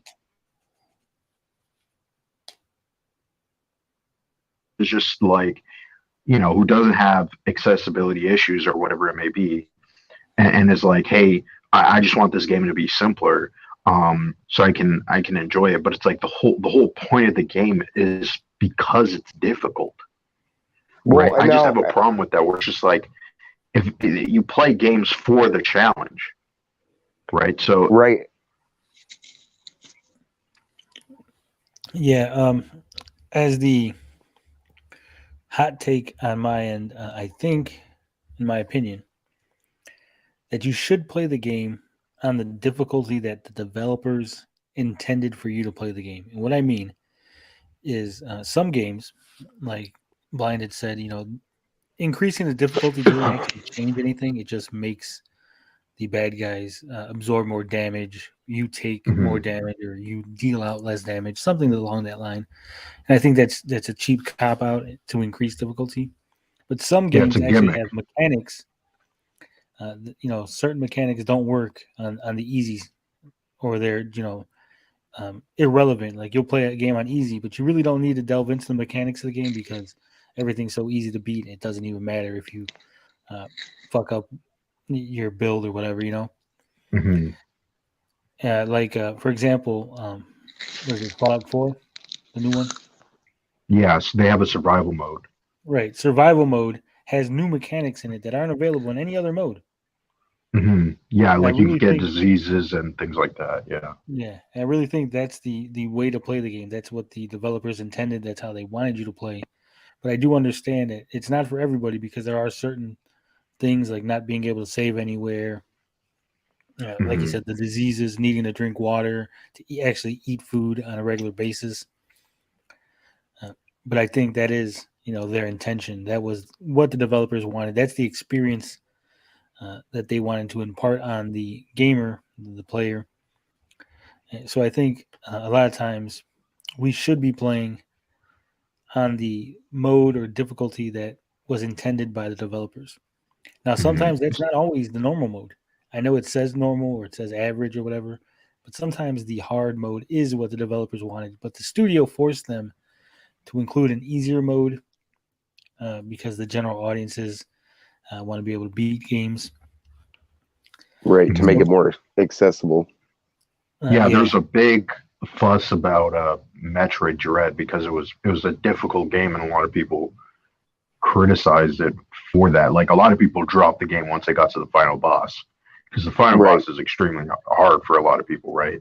Because he has a lot of different maneuvers and he's super quick, right? So And they've been doing this for a long time. Obviously, a lot of this really started with back on the original Xbox. I don't know if anybody remembers, but Ninja Gaiden, when it had finally Yes, come back yeah. after the years, was an intense, super difficult game where, I don't know, it was maybe 3-4 years later when they did a remaster or whatever, and they had Mhm. finally added in the difficulty, an easier mode. So, and that was not an easy game to beat. That was one of those games where I think for the first time in a long time, aside from old retro games, but I mean, kind of if you took games from like PS2 era and an Xbox era, it was kind of in its own league of just being difficult and tough as nails. And so much so that the fan base said, "Hey, look, like we need a mode because this game is so hard." So I think it was with I don't know if it was Sigma or what the game was, but they had or Ninja Gaiden Black. That's what it was. They came back and they added an easier mode. But I agree with Tony. You should play the way that the developers designed the game because at the end of the day, they want you to have that rich experience. Unfortunately, like I said before, not all gamers were created equally. Obviously, some people have better skill sets at certain games. So I definitely recommend playing, and I don't judge anybody if they can't get past it on a certain mode, but play it how you want to play it, and I think that's it's good when done right. I think we can all agree if the modes are done right and there's actually some skill base to it, and it's not just characters or bullet sponges and it's just grinding. I think we can all agree that it's worth having those modes in there. So Yeah, and I think this ties into the start of the conversation we were having with whether or not you need to beat a game in order to be satisfied. And a lot of times, it does seem like the easier difficulties are put in there because so many people feel the need they have to beat it, right? I have to, and that's the argument with the whole right. Dark Souls got to be easier because you need to beat the game. And for me, like I said, I come from a generation where a lot of games you never beat. The original Ninja Gaiden, so many people never beat it. The original Super Mario Brothers. Once you got to World 8, there was those really hard jumps, and that was the end of it. You just didn't beat it. You kept playing it, but you never really beat the game. It was an experience. It was a celebration. When you finally beat a game. When I beat Mega Man 2, I was fucking ecstatic. It took me like 2 years to beat that game. It was a fucking event. But I think this whole idea that you have to beat a game is what's driving the idea that the games need to be easier. You need to add difficulties in it. And I think it was Atomic Age Gamer. Let me see. Hold on. There's a comment here I wanted to get to. Oh no, it was Max Lenart's my fault. He said, "Yeah, I'm getting back into gaming, and lots of games have a story mode where you automatically win through the game plot lines. It's a give to it accessibility. I think a lot of people call it game journalist mode. You know, yeah, story modes where there's no fights or the fights are super simple, real easy. And I think that's the wrong way. If you're basically watching a story, just watch a fucking playthrough, right? Watch someone else play the game. If you're not actually going to play the game the way it was intended. Yeah, I think that's also, especially if you don't have accessibility issues, what is the point? Like, what are you doing? You know what I mean? Like, you're sitting there and just allowing it to win. You know, I seen like a streamer was like complaining about this, and it was like, oh, I hate Dark Souls because the game is not easy, and you know, it's stupid that you guys are wanting difficult games. And it's like, listen, I get that the series has become popular, but it became popular because it was difficult. So you going, hey, I want this to be dumbed down, it's kind of like, yeah, that's going to upset the fan base, because that's the whole point of the game. That's why the game got popular in the first place, right? So it's like, you know, I really don't really get it. Why there needs to be this hand holding. Like, it has its place, but it really shouldn't be for the people that are, you know, can actually play the game, if that makes sense. Yeah, Potion Sword Run offers his counter. He says, you still feel like an active participant, though. So if you're playing the game on a story mode, you still get the sense of playing it. I guess some sense of accomplishment for clicking the X button over and over again and making the game move along. That's what you want to enjoy. That's how you enjoy things. I guess. You know, who am I to tell you not to, right? But I do think, you know, they do hide behind this idea of accessibility. You know, people who have physical impairments, people who, you know, maybe they have one arm, or maybe their hands don't work so well. And I, to bring that up, Tony, I actually knew there was a GameStop employee, and I'll never forget this because it just left me with my head scratching. And it's a great point for someone who might have a disability. Like I said, this guy had, like, he was, you know, he only had one arm, but I had come in at the time to get Kingdom Hearts when Kingdom Hearts first came out. And, you know, I was just chatting with him, and he was like, man, this was a fantastic game. I just beat it the other night. And I was like, how the fuck did you beat Kingdom Hearts with one hand, dude? Like if anybody seriously played that game, it's not at all that, like, I could totally see him like moving around and playing with one hand, but how the hell did he twist the camera around? Like, I'm sitting here thinking like that's a feat in itself, dude. That's like, that's awesome. But at the same time, that must have been a pain in the ass to do. So I definitely see something like an easier mode helping people with disabilities or you know, stuff like that could be, you know, tremendous help for, you know, someone trying to get through the game. Excuse me. I will say, never have I felt so bad as a gamer than when I read stories of people who, like, the guy's got no arms and legs and he beat Dark Souls on the hardest difficulty. And I can't get past the first thing on the fucking easy difficulty. I'm like, oh shit, I must really be terrible at games because this guy's like, he's just a head on a body, and he's fucking beat Dark Souls using his chin. Yeah. So, but yeah, there are a lot of people who have accessibility issues that don't want to be catered to. They're very adamant. They want the same experience as anybody else. They just, you know, maybe they need the controller to be able to work with them. I know Microsoft is really big on accessibility. I know there's some people who have issues with their eyes. They may be legally blind, but they can actually still see. You know, because legal blindness is not necessarily like complete blindness. So, you know, they might need the screen to change or the colors to be adjusted. Right, colorblind options and you know, like left, like switching from lefty to righty. Those kind of should always be in, you know, every game. I think a good developer will make sure that he, you know, includes, you know, everybody. Except Nintendo.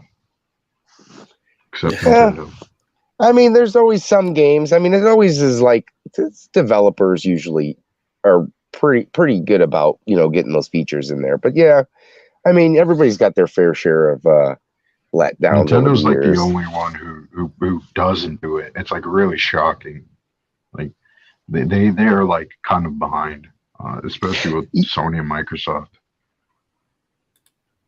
Atomic They're the Age Gamer front says, leaders.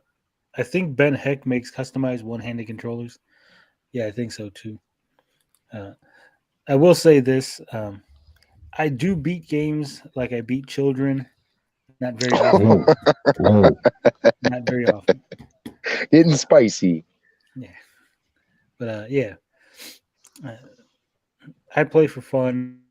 I think other people should. I think the idea of beating games is overrated. That's my hot take. I think you should just play it, enjoy it, and when you stop enjoying it, stop playing it. Move on. Don't force yourself to beat it. Well, I mean, if you're gonna talk about these console fanboys, then I think the games. Those are the only people that it applies to. Everybody else, who cares? Play for fun. I digress. Anything else you guys want to add to this before we move on? Any final comments? Not really. All right. Moving on. So we're getting through a lot of comments. We're already at 3 hours. I feel like we got so much left to cover. Gary hasn't given us his indie spotlight yet. I think we're making good time. We're having good discussion. How you guys feeling about the show right now? Yeah, pretty good. Yeah, solid. Another solid week. I think last week's was really good.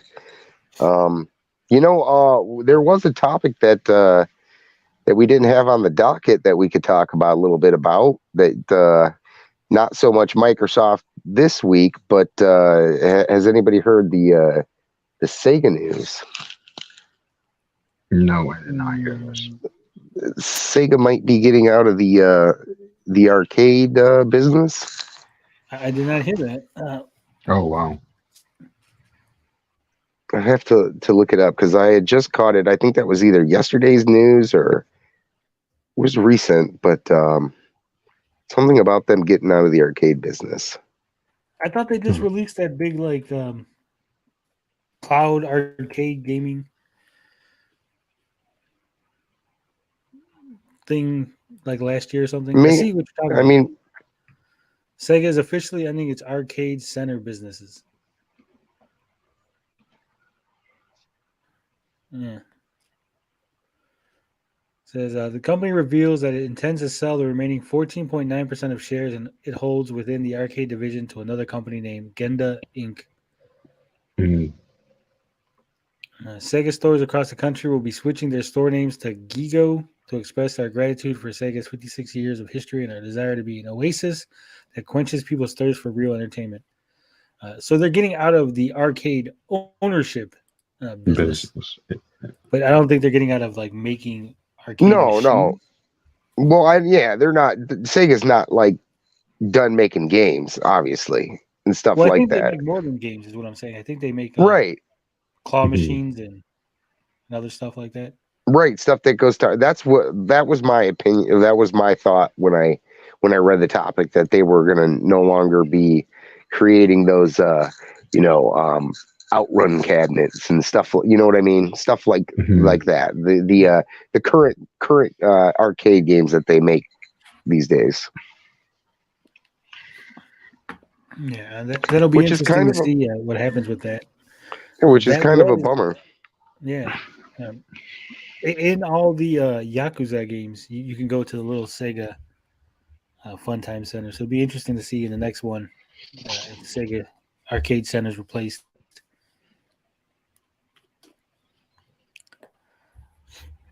Blind, you're kind of quiet over there. What's going on? Playing the Pokemons? No, I had to put my thing to charge. I kind of was just looking at the article that you guys were talking about. All right. I think now is as good a time as any to move over to Gary's Indie Spotlight. He did no preparation. Full disclosure before we get into it, he did no preparation last minute was like, hey, here's this game that I think is something. It's a game I think it's indie. Yes. Check it out. So this one might go a little bit off the rails, but we'll see how it goes. And this is why you come here for the live stream, because you're not going to hear this on the clip. All this will be clipped out of it, and they won't realize that Gary wasn't prepared for this. But you here in the live stream will know the truth. I had a like, hey Gary, I need a game, so I need the trailer. I need to do something. You got to give me a name. I basically just ran my finger down a page and just stopped on one. No, man. So hopefully it's a good one. Hopefully the fates are with us. See how it goes. But now we're going to talk about Gary's Indie Spotlight. Gary, what is the name of the game we're going to be talking about today? So today we are looking at a game called Reverie Knights Tactics, and that's going to be developed by 40 Giants Entertainment and published by 1C Entertainment.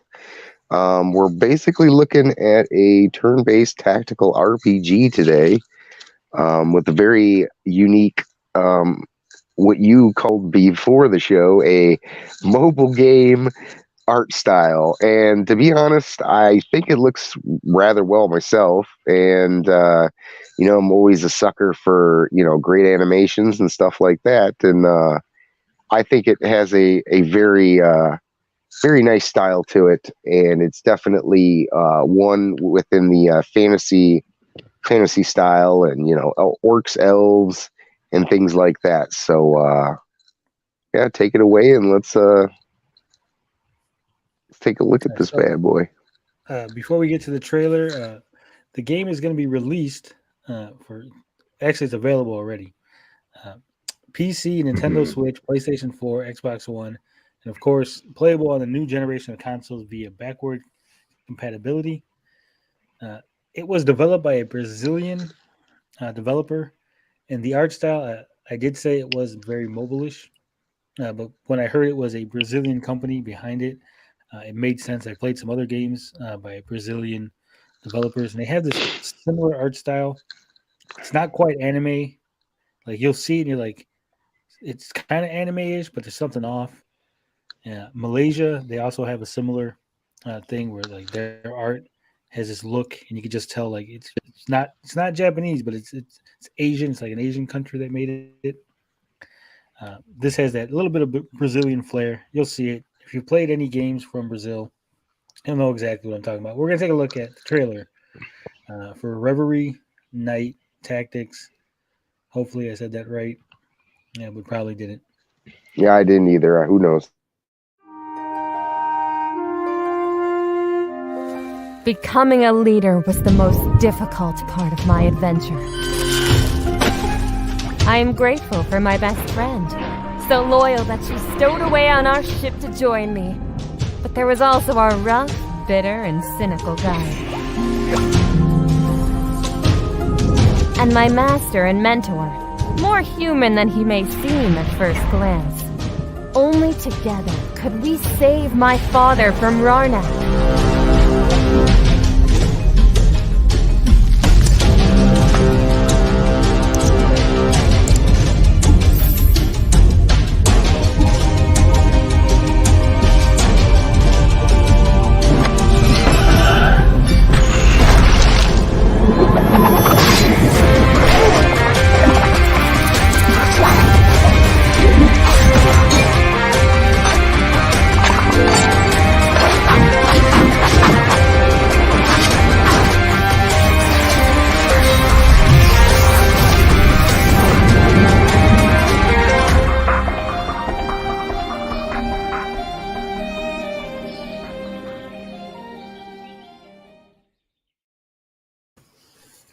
So that was the trailer for Reverie Knights Tactics. I'm a sucker for a good turn-based game. I love Shining Force. That was one of my first great loves of video gaming. So always been a sucker for a good strategy RPG. Looks good. Looks solid. What do you think about it, Gary? I think it's holding a pretty decent score right now on Metacritic too. I think it's somewhere, C average, but these kind of games you always have to like test them out and play them yourself. I've played so many of them, and obviously there's one true king, and that's Final Fantasy Tactics. I think that's probably the best of all time. But I've played so many of them nowadays, and I have quite a few on the old 3DS. And I love me a good one that it's basically the combat system, right? I mean, the story can be either hit or miss, and some of these games, depending on their combat, whether or not there's enough, involving things to where your guys can kind of, combo together and all these little different intricate, little things can really make a game like that come together. So it looks good. It was something that I thought we'd share because I don't think there's too many, tactical RPGs that we've shown. So I think that kind of, fits the bill on this one. So looks good to me. Yeah. Yeah, we need more tactical RPGs. First off, I'm going to disagree with Gary saying that Final Fantasy Tactics is the best tactical RPG. Because Final Fantasy Tactics Advanced is much better. Much better. Oh, no. Really? Yes, you think that? I hate the judge system. Yeah, I think that either makes it or breaks it for you. I do like the story. I love the characters of that game. I love that it's a little bit more. It's less dark, I think, than Tactics. But at the end of the day, it comes down to the judge system, and I always found having to abide by the law a nuisance. So I guess it's one of those things you either hate or love it. You have so many options where you could add to the law, take away from the law, different things. You could use the law to your advantage. I mean, it's a great system. It's a lot of flexibility. Also, Shining Force is a lot better. Pixel art, love it. Love the cutscenes for when you actually do the fighting. Because Final Fantasy Tactics is just, the sprites do the little fucking battling. Whereas in Shining Force, you take your sprite up, you click on the guy you want to attack, and then it gives you a nice animated, big, almost a cutscene of your guy doing his move. So much better. But I think I think the original Fire Emblem 2 is one to be. I think that's a fantastic tactical RPG. Yeah. But I digress. We're talking about Reverie, Knights Tactics. So we're going to give you a little rundown of what it says here on the press release. It says key features: beautiful hand-drawn art, meticulous multi-layer artwork from pencil sketch to full detail color, decision-driven storyline, make multiple decisions affecting the story, your character's affinity towards Chaos Order, and other characters' reactions, character customization, customize characters' performance attributes, skills, and accessories to improve their abilities and playstyle. Gary's going to love this next one. Item crafting, collect new items and resources and explore the world and discover their various combinations to create new, more powerful equipment and consumables. There you go. Find your way through an expansive map, unlocking secret quests, solving puzzles, and exploring scenarios and dungeons filled with evil and danger. Up to 4 hero characters, control 4 different heroes, each one with distinct special abilities, skills, and personality, allowing multiple battle strategies and team attack combos. Battle phases, react to your opponent's strategy and come up with the perfect tactic every turn, challenging you to think ahead. Interactive battle scenarios, manipulate parts of the battle environments and use scenario effects to your advantage. Multiple battle grids, each battle contains a different isometric grid with distinct obstacles and destructible items, making every battle a unique experience. It's going to be available for $24.99. So, like I said, on PC, Switch, PlayStation 4, and Xbox. And currently, right now, I did look up it for Switch, and it's on sale. It's got, because it just came out, I think it's still on that, that first week sale type deal that they do for like 5 or 10% off. So I think it's sitting at around like $21, $21.50, and then tax. So if you want to get it at somewhat of a discount, you can go and go get it for Switch if you got a Switch. So, and if you are in the following territories: Europe, Southeast Asia, Australia, or New Zealand, they will have a physical version that will include a set of extra printed character cards for the Switch or PlayStation 4 version. Nothing in the U.S. though. Of course not. We don't like physical here. We like our digital copies. So that's it. It looks good. Maybe Gary will buy it. Maybe Gary will buy one of the games that he spotlights here eventually, so we could get some videos or something going on. My kids got to eat. If I could starve my kids, I would. I'd be buying video games all day. Well, I mean, you could. I mean, that's what DCFS is about. I mean, if no one starved our kids, there would be no child protective services, right? So, just saying. That I'm recommending. Be clear. I'm just saying. Tony told me. Yeah, that's gonna be the defense. I was gonna feed him, but Tony told me I didn't have to. So, no. Yeah. So hopefully, maybe we'll kick Gary over some money so he could buy some games. We'll see how it goes. So what do we got here in the chat? I'm trying to understand. Beefy's got a list here going, and I see these numbers are gradually going up. What's going on here in chat, Tony? Oh, okay. So Beefy's letting us know what's going on in the Royal Rumble. He's telling us the entry numbers of who's entering the Royal Rumble. Oh, okay. Is there a pay-per-view on tonight or something? Yeah, WWF. It used to always be on Sundays, and then the Royal Rumble started being on like weird days of the week. I think it was on a Wednesday at one point. They're weird. Atomic Age Gamer says this stream reminded me that I never finished Dragon Age. I think that I lost the save data years ago and it crushed my soul. Maybe I'll fire it back up. The first Dragon Age game, Dragon Age Origins, is so fucking fantastic. I love that game. 2 was the biggest letdown ever. 3 just kind of sucks. It's just kind of bland. It's not that great. I kind of liked 2, but then again, I never played 1, and I only played in a few hours into 2, so I really can't judge it. But I did like how the combat felt fun, but that might not have been what the series was all about, so I might not be perfect. It was more of a strategic combat in the original game. And then it kind of went to this weird action-y combat in 2.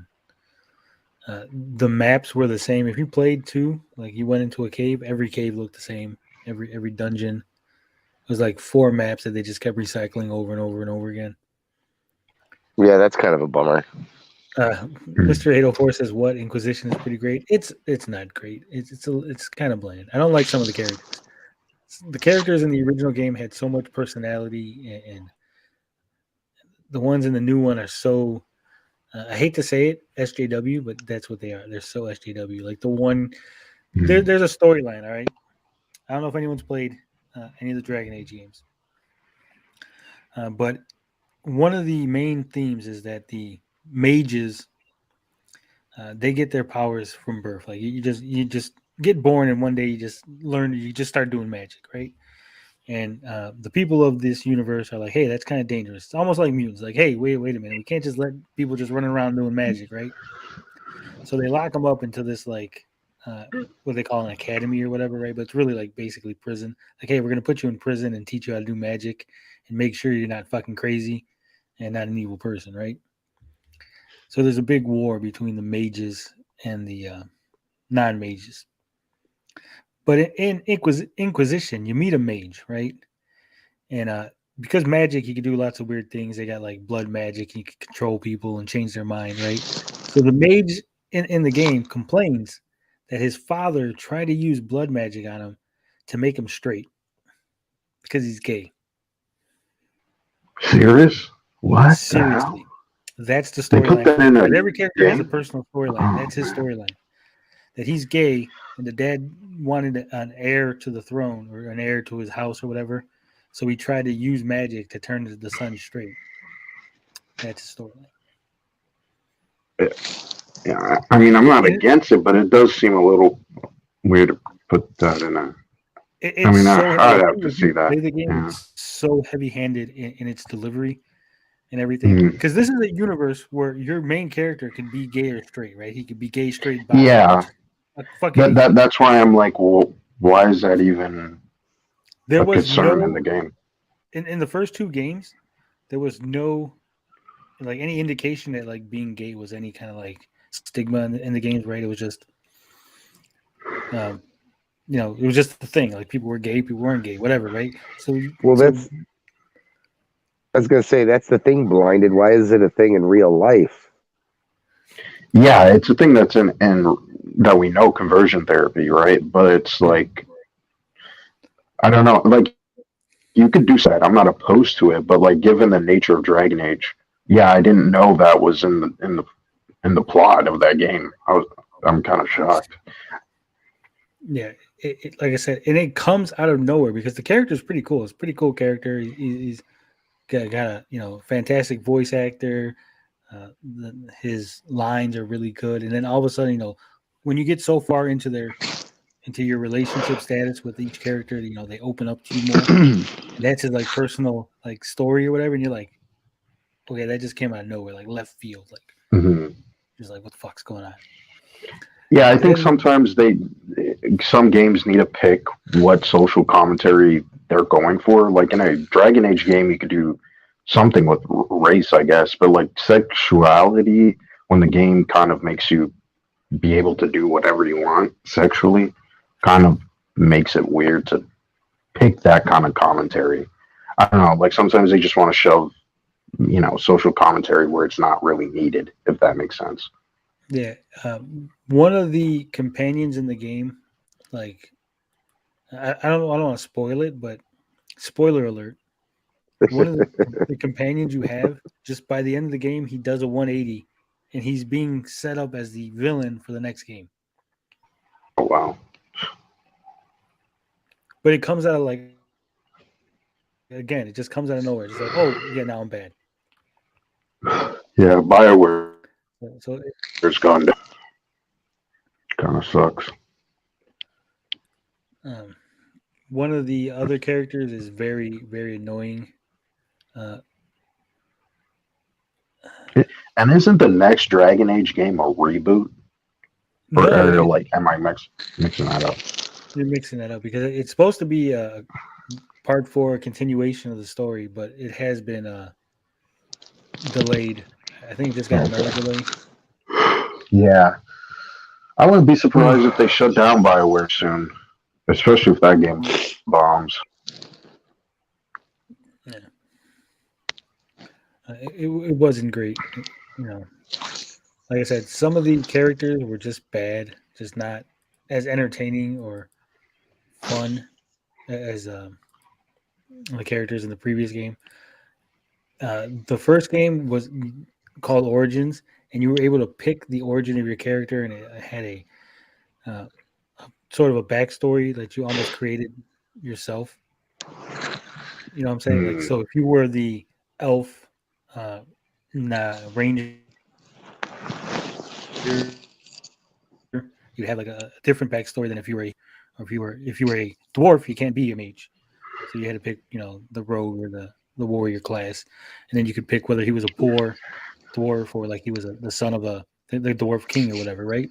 So it had different backstories. You almost have like a role play. Whereas in 2, they were like, no, you're just this dude. You're a human, and you could either be a dude or a chick, but that's about it. That was as far as it went.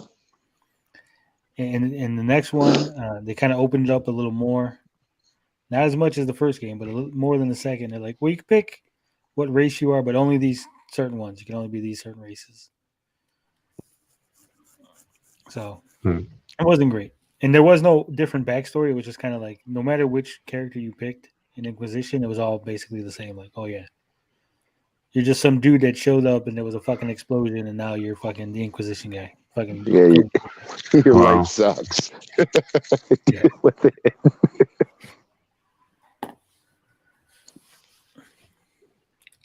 Atomic Age Gamer says Monkey Island's main character always has an option to say, "I'm selling these fine leather jackets." Someone needs to edit it to say he's selling 8 packs of physical products. Yeah.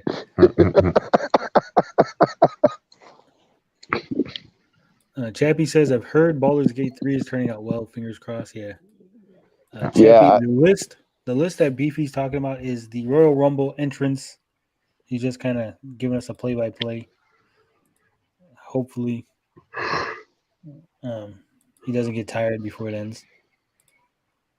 All right, I think we're not going to play Celebrity Butt Challenge just yet, but I'm going to put the link in the chat. So if anybody wants to jump in when we do play it, we're going to quickly talk about a positive story. We don't talk a lot of positive stories here. We're going to talk about a positive story, an uplifting one. So we're going to go ahead and put the banner up as soon as I get the story keyed up, because I got to, we're not all professional here. So I don't know if you guys have ever heard of a game called Joe Danger. Have you heard of Joe Danger? Yeah, I've heard of it. I'm not too familiar with it, but I have heard the name. Mm-hmm. All right. So, that's what we're talking about now. And I'm going to click it. Here we go. So Joe Danger returns. What am I talking about? Well, Joe Danger is a game that was on the iOS. It started off as a series on the original Xbox. It's basically a stuntman driving a motorcycle, doing wacky stunts, collecting coins, getting scores. Eventually, they had a version called Joe Danger Infinity. It was released in 2014, but the iOS has updated, and the game was no longer compatible with iOS devices. The developers are the same developers behind it's Hello Games, which is behind, what are we talking about here? No Man's Sky. So they kind of left the game. They forgot about it. They didn't really pay attention. But Sean Murray, the head of Hello Games, had received a letter from a father. He had reached out to him because his son loved the game, loved the iOS game. His son has autism, and he said that basically that game was one of the only things that the kid really liked. It helped calm him down. It helped being used as sort of a reward so he could, concentrate on school or, being quiet on the bus or whatever. It helped him get through his life. I'm going to read the letter here, and we're going to see because Sean Murray did post it on Twitter. Says, hello, my name is blanked out. I am blank from blank. And I'm writing this letter on behalf of my son, Jack. Jack is 8 years old, is about the sweetest kid on the planet, and has been diagnosed with autism. As you probably know, children with autism deal with a great many struggles. Chief among them are great difficulty with social interactions. However, one of the things that has enabled Jack and I to bond is our shared love of video games, specifically Joe Danger. Jack loves Joe. He loves everything about him. He has a collection of toy motorcycles that are his Joe Dangers. Every motorcycle we see on the street is Joe Danger. One of the first things I hear every day when I walk in the door after a long day at work is, "Come on, Daddy, let's go play Joe Danger." Just being able to say that sentence is a massive deal for a child with autism. Joe Danger has allowed Jack to interact and have fun with friends and family alike, whether it's racing against each other, Team Nasty, or just unplugging for a bit and getting some. Hold on, got cut off. Damn Twitter.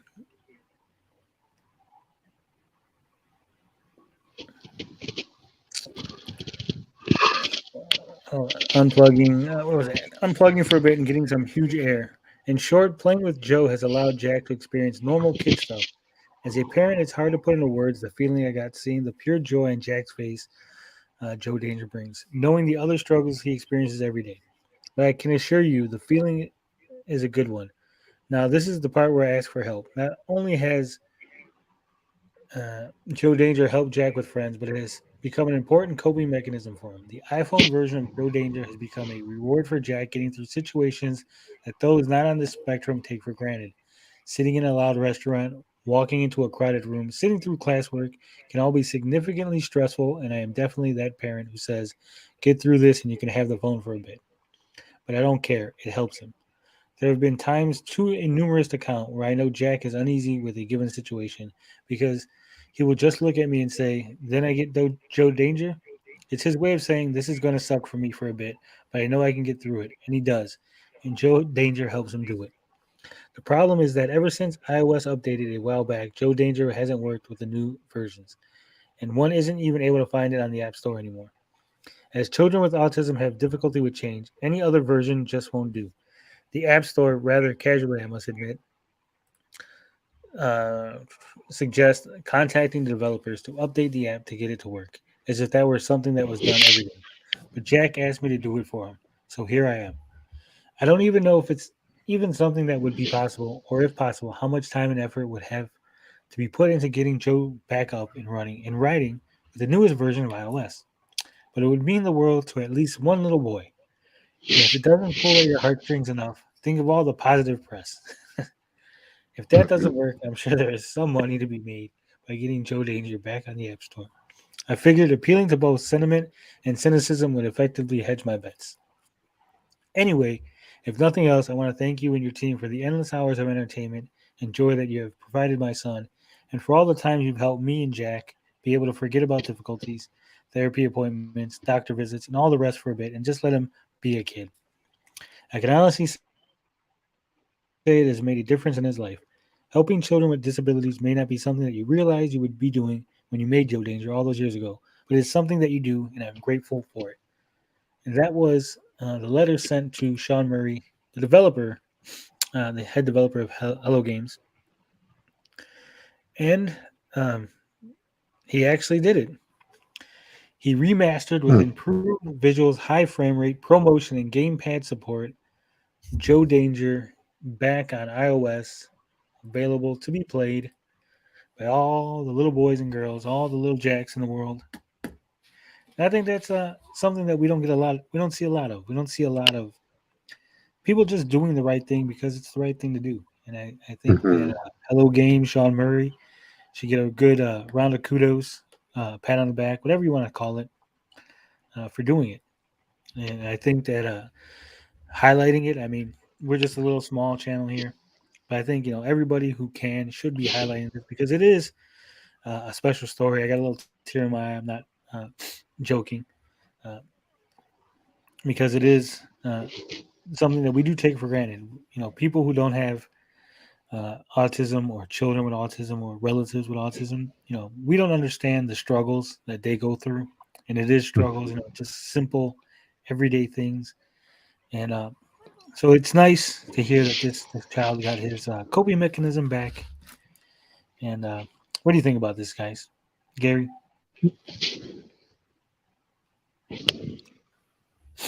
Blinded somebody? Yeah, I think it was a really good story, and it kind of shows that, so I think people people are cynical, right? Especially when it comes to developers, that they don't care about the games that they're making. They just want to make a profit. But I think it could be both ways. You know what I mean? Like, you care about the community or people, Jack, right? That just like the game because it brings some type of, joy to them, right? Or it's something that they kind of learn to help, navigate through the world, right? And I just see that some of these developers don't really think that way. They're just putting out a product, and I think you have to think more, than just a product. It's an art form. It's a piece of entertainment that's actually could potentially change someone's life, like this. So I think this is a really good story, and I'm glad you put it out there because I didn't even see this, right? So yeah, it was good.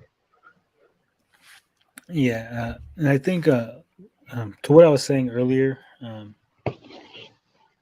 you might not have heard it if you weren't here live, but I was saying earlier to Atomic Age Gamer, we don't realize when we put things out, when we create things and we throw them out into the world, we might not get a lot of views. We might get a whole bunch of views, but we don't realize how it might mean to somebody. It might be something really special to somebody. You might make a game that only 10 people play, but you know what? Those 10 people might love it so much. It might be the most special game to them. And I think that's what's really important. I mean, Joe Danger, it's not a really big thing. Not a lot of people heard of the game. It was something that came and went, but it meant something. It meant the world to this one kid and his father. And I think it's great that they went ahead and put it back on iOS. They fixed it up, made it run a little bit smoother, and got him back his game, because at the end of the day, that's what we creators want. That's what creators are looking to do, beyond all the cynicism, beyond the fame and the money. You want to bring joy to people, right? That's what I'm here for. I'm here to make you happy. Yeah, why else are you creating something? You know what I mean? Yeah. So, I think it is a like I said, a good story. It's a thing that we should appreciate, and I wish there was more news like that. More uplifting stories. Wiley here says, I am autistic and also have TS. Being immersed in gaming and music helps with coping with life. I'm not good in social situations, and sometimes I say random things on the internet. We appreciate you sharing with us, Wiley. You're one of the good ones. I do talk to Wiley on occasion off stream. He's a really good guy. So don't give him a hard time. Yeah. And that does kind of, I don't want to veer off topic too much, but sometimes we take for granted that everybody is normal, quote unquote. I'm not saying that you have autism, you're not normal, but you know what I mean. I'm saying, some of us are different. Some of us are built differently. And we take that for granted because we just see an avatar and writing on a YouTube comment. And we don't realize, maybe that person might have some sort of difficulty, whether it's mental, physical, emotional. And we take it for granted, and we kind of don't really stop and think before we write a comment back, or we're rude to them, or we think they're being rude to us. So we really, we got to kind of spread the joy, spread the love, and, just have fun. We're here to have fun. The internet is about having fun. It's not about attacking people, tearing people down. That's my after school special moment for the day.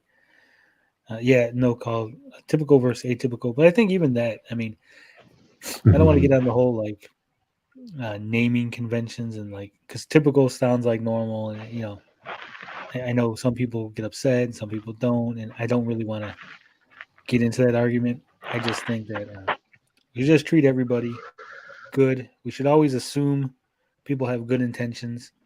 We should always assume that people are not being rude, even if it looks rude. Because words sometimes look rude when you type them out. Don't take it as being rude. Be nice to each other. Be kind to each other.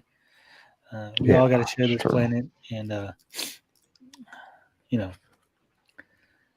think that's it. I think we've got as sappy as we're going to get on this show, considering the kind of things I say. But I digress.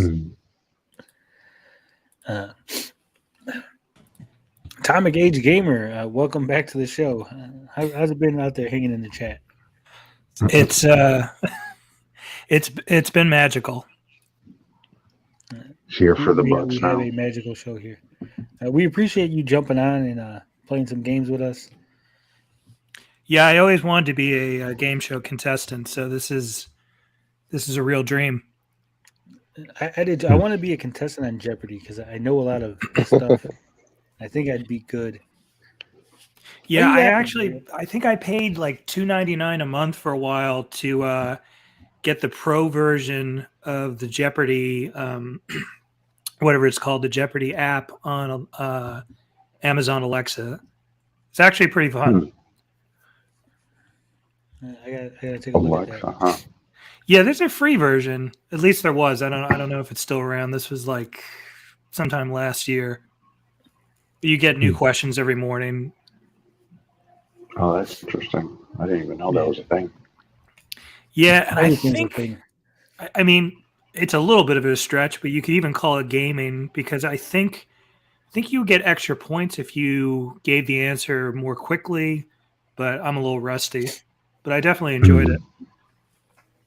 Well, I think you can consider it gaming. I mean, they have a Jeopardy game on, say, like Super Nintendo. So, Yeah, they do. Yeah. So I mean, if that's gaming, this is just another form of gaming. Although that was before, not to be a downer, but that was before Alex Trebek passed away. So I wonder if they still use his voice. Who's the new host? I don't even remember. I just knew they had some controversy. Yeah, like they gave it to the producer or something, and then that all fell apart. But I stopped following it. Yeah, same. Yeah. I know they were saying that basically the person that Alex Trebek had wanted to be the host, they didn't pick that person. I think Blossom right now is the host. Oh, Mayim Bialik?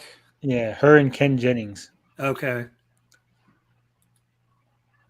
She's probably good at it. I used to watch Jeopardy regularly. I need to get back on that cycle. I will admit I was pulling for LeVar Burton.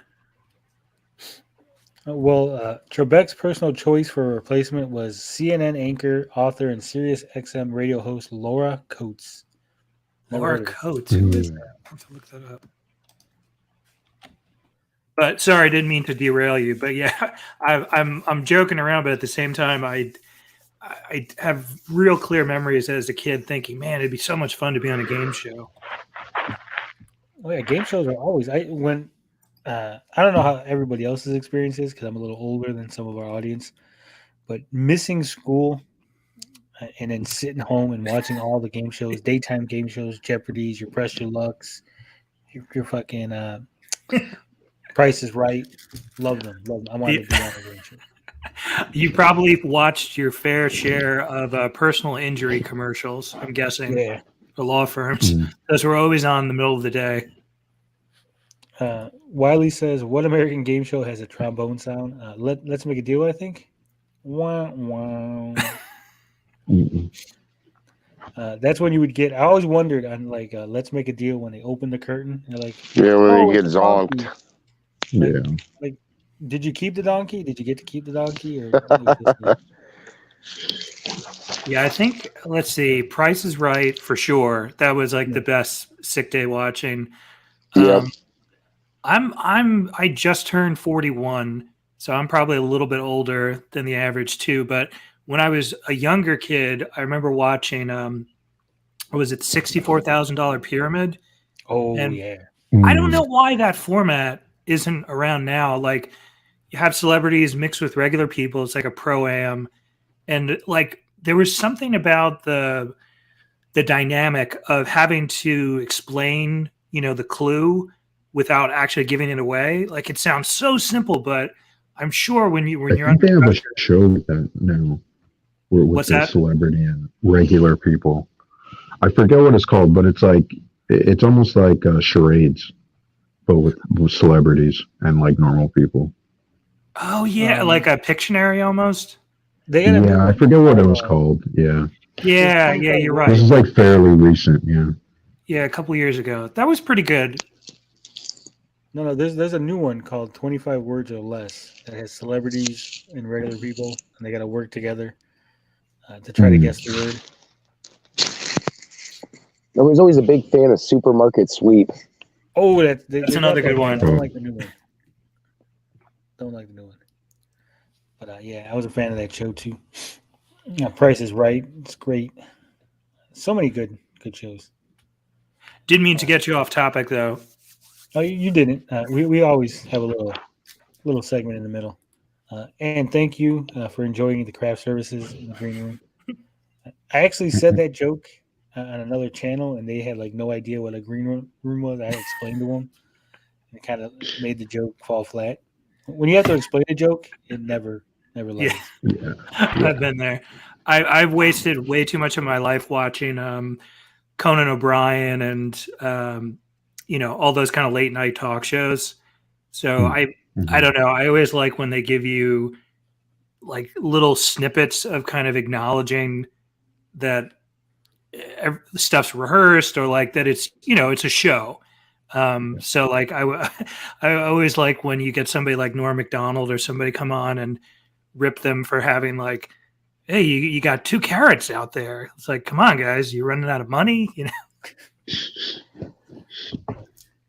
I but you guys put on a good spread. Yeah, thanks.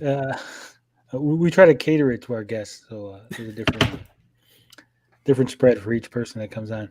But I used to like when they would show. They'd be like, "Oh, we got a camera in the green room, and we're gonna show you what dude's doing back there." Like, he doesn't know we're watching them, and you'll see like them taking the sandwiches or something. Like, "Oh shit, look, John Travolta put a sandwich back." And you're like, "Oh shit."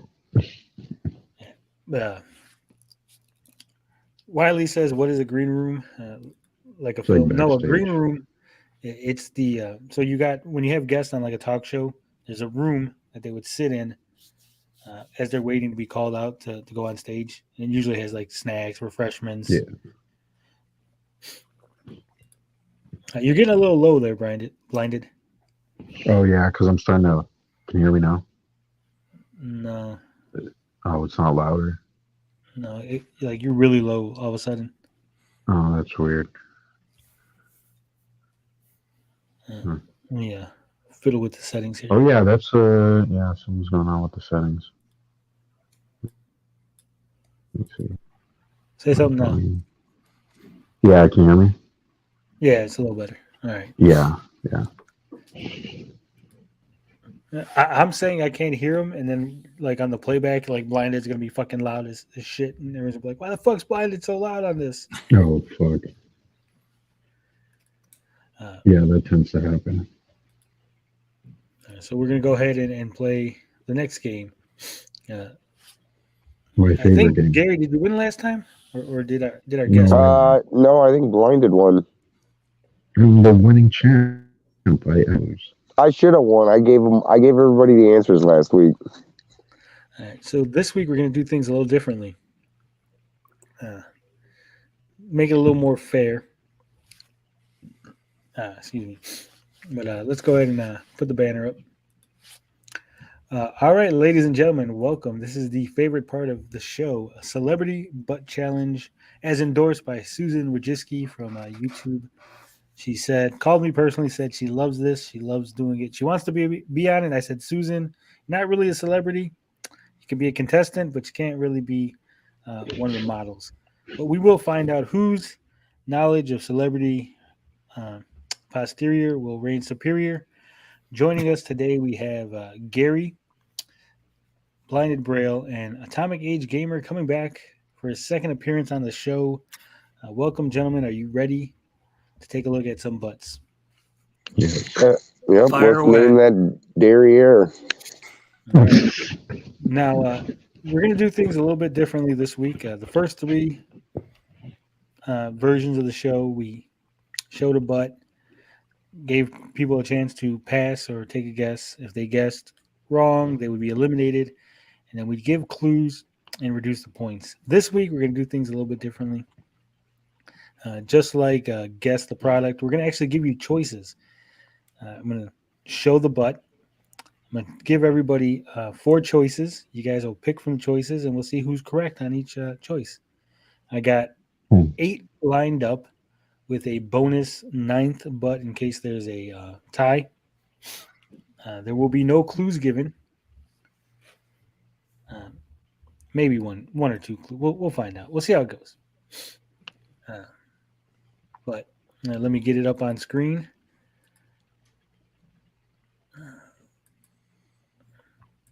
So this is the first butt. Let me zoom that in. All right, gentlemen, take a good look at this derriere. Does this celebrity butt belong to Emma Stone, Emma Watson, Emma Roberts, or Tom Holland?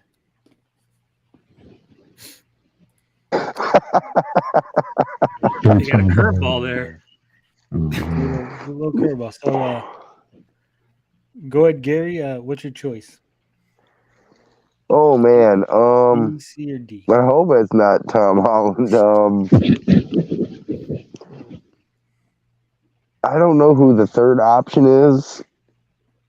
I'm gonna go with yeah, I'm not familiar with who Emma Roberts is, but I'm gonna go with Emma Stone.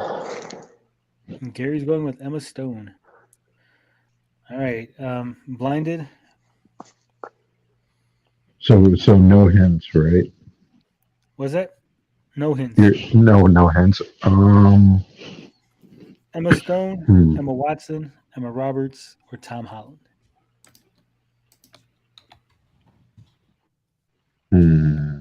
Could be a man's ass. The thing is, it doesn't. Hold on, wait. Give me a second. Because I turned my phone on different setting. No, I don't think that's Tom Holland's ass, but I mean, you can see someone in there, but no. I think this is a woman. But I'm gonna go with Emma Watson. No, actually, wait, Emma Roberts. I don't know. She's kind of. I don't think she has this kind of look. Yeah, I'm gonna go with Emma Watson. Yeah. All right, Blinded Bro has chosen Emma Watson. Atomic Age Gamer. Do you care to weigh in? Whose butt is this? So, just to brush up on the game rules, if you pass, no, there's no. How does that work? There's no passing. Okay. Well, it's multiple choice this week. Yeah, all those people are slim and trim. They're all great performers.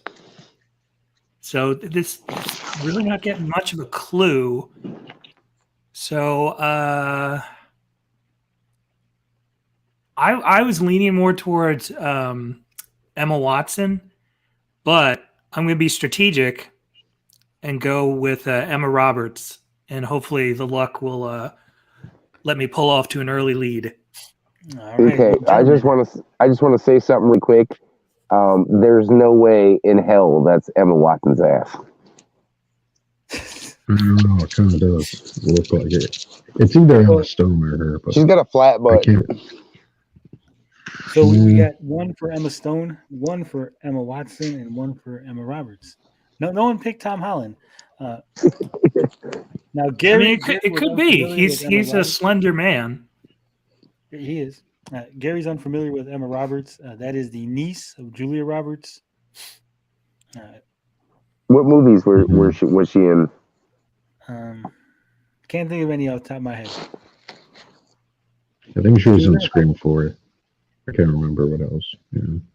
All right. Well, before I reveal this butt, I will say that this butt belongs to somebody, a celebrity that was in. That could be in the Spider-Man suit. Yeah, I just kind of thought about that. Damn it! Is that Tom Holland? There's only two options then. And of course, this celebrity butt belongs to. That's Emma Stone. Gary on the board. Nice ass. I was wondering if the blue was going to get you guys to lean into the Tom Holland. I don't think we thought about it until after. The blue it didn't look. It doesn't match the Spider-Man suit. No, not at all. Though. Nice ass though. Kudos. But the hint would have thrown us all off if you said that. Is that puppy Photoshop? Man, there's a lot of shade under that. For that supple video. no Photoshop there. All right, here's our next celebrity butt. Yeah, don't besmirch Emma Stone's honor. Yeah, all right. So, as you can see, this is a smaller butt, smaller derriere. Does this belong to Tom Brady, Joe Montana, Selena Gomez, or Jenna Fisher? Gary, you're up first. Son of a bitch. Geez. Well, I mean, what am I looking at the waist though? What could it be? If it was a dude, if it was a Tom Brady ass. Okay, what were the choices? And I don't think it's Joe Montana, but The choices were A. Tom Brady, B. Joe Montana, C. Selena Gomez, or D. Jenna Fisher. damn that stripe on the side. Maybe he's holding the football. Maybe I'll go with the. I'm gonna feel so bad because I have a feeling it's Selena Gomez. That goddamn stripe on the side of the freaking leg is killing me.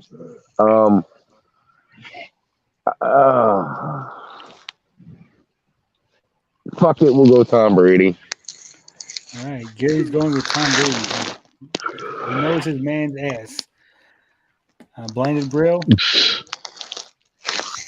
I'm gonna go with Selena Gomez. Blinded Brill is disagreeing with the Gary. He's going with Selena Gomez, and of course our guest, Atomic Age Gamer. Yeah, that is a pretty androgynous looking posterior. This could easily be a Joe Namath photo spread kind of moment. So I couldn't really call the gender here, but that's all right. I will take a stab at Jenna Fisher because I've seen her do podcasts and she enjoys lounging around in gray sweaters. Ooh. So that is a football uniform pant. It was specific. This picture again, specifically chosen to throw everybody off, or was it? That was. Gomez. Yes. Nice. I knew I should have picked Selena Gomez. Damn it! There was no way that was a dude. Yeah, I didn't think so either. Yeah, she got a little bit of a butt. She got a little ass there, a little bit. Yeah, just a tiny. Scroll back up to that. Yeah, there you go. She's a cutie. All right, there's another football themed picture. We're gonna start with. I'm blinded on this one, but the choices for this are Demi Lovato, Ariana Grande, Topher Grace, or Taylor Swift. Who? Who was the last one? Taylor Swift. Huh.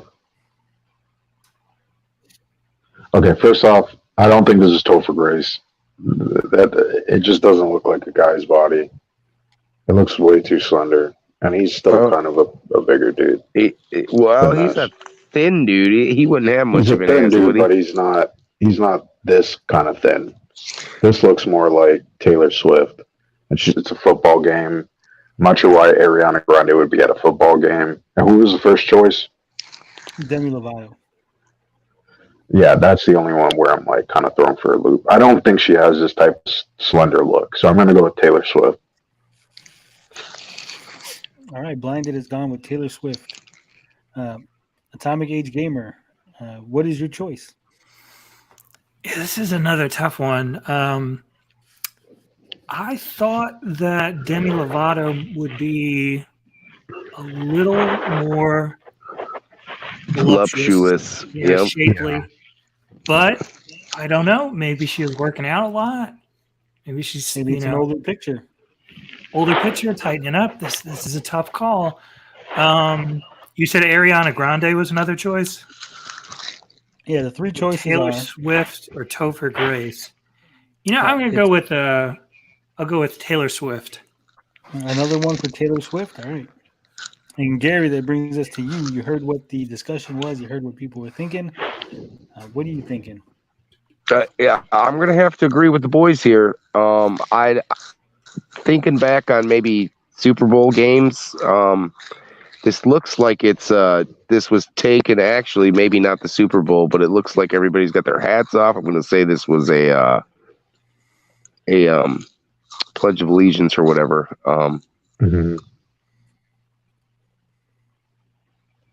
Yeah, it does kind of look like that.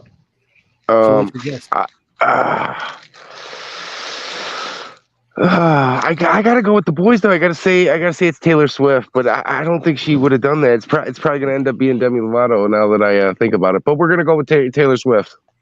All right, just for I'd be shocked if this is Demi Lovato. I didn't realize she was a skinny. I didn't realize how she was at one point. She was, yeah. I didn't realize how easy it was going to be to get you guys to discuss the shape of a guy's ass on live. Oh shit! This is Topher Grace. You guys were just telling us how skinny Topher Grace is, how big he is, how voluptuous his ass is.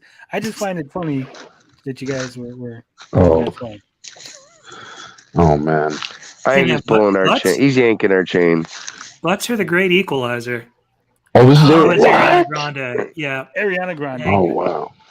What threw you off is she's wearing these ultra high heels, which is lifting your butt bigger. Honestly, it was the football game that was throwing me off because I just didn't know that she would do this. Like I don't even. Yeah, I know she's a singer, but she wasn't even American. I thought she was like Italian or something. No, she's American, I think, right? Oh, okay.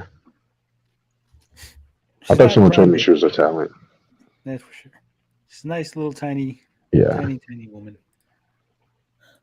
Yeah, she's like 5'2" or something like that. She's like really short. She was on SNL and was actually doing skits. I don't think she hosted, but she was doing skits. She was pretty good. She used to act before she was a singer. Okay, that makes sense. It was just on Nickelodeon, but yeah. Oh, okay. Yeah, like because her timing was good. She was better than some hosts. Yeah. I mean, she started acting more. She was in Don't Look Up now. So was she? Yeah, she was. I got to check that movie out. It looks good, but I haven't checked it out yet. All right, so we're back to Blinded Braille. It's his turn. Take a look at the ass in front of you and let me know if this is BB Rexa, Coco, Kourtney Kardashian, or Nicki Minaj. Well, it's clearly not Nicki Minaj. I think that's pretty obvious. Yeah, she's not dark enough. Coco is and it's wife, not right? big enough. I keep hearing it's fairly obvious, and then you guys keep getting stuff wrong. I'm just saying. I think this one is fairly obvious, just based on the shape and the skin color. What was the other? Your options what are was the other one? Rexa, Coco, or Kourtney Kardashian, or of course Nicki Minaj. I don't even know who the first two are. BB Rexa is a singer, and Coco is Ice-T's wife. Oh shit, we talked about Coco before. And this kind of does look like her, but it could be BB Rexa. Oh fuck. I'm gonna go with Coco. I think that makes sense. Blinded Braille is going with Coco. Atomic Age Gamer.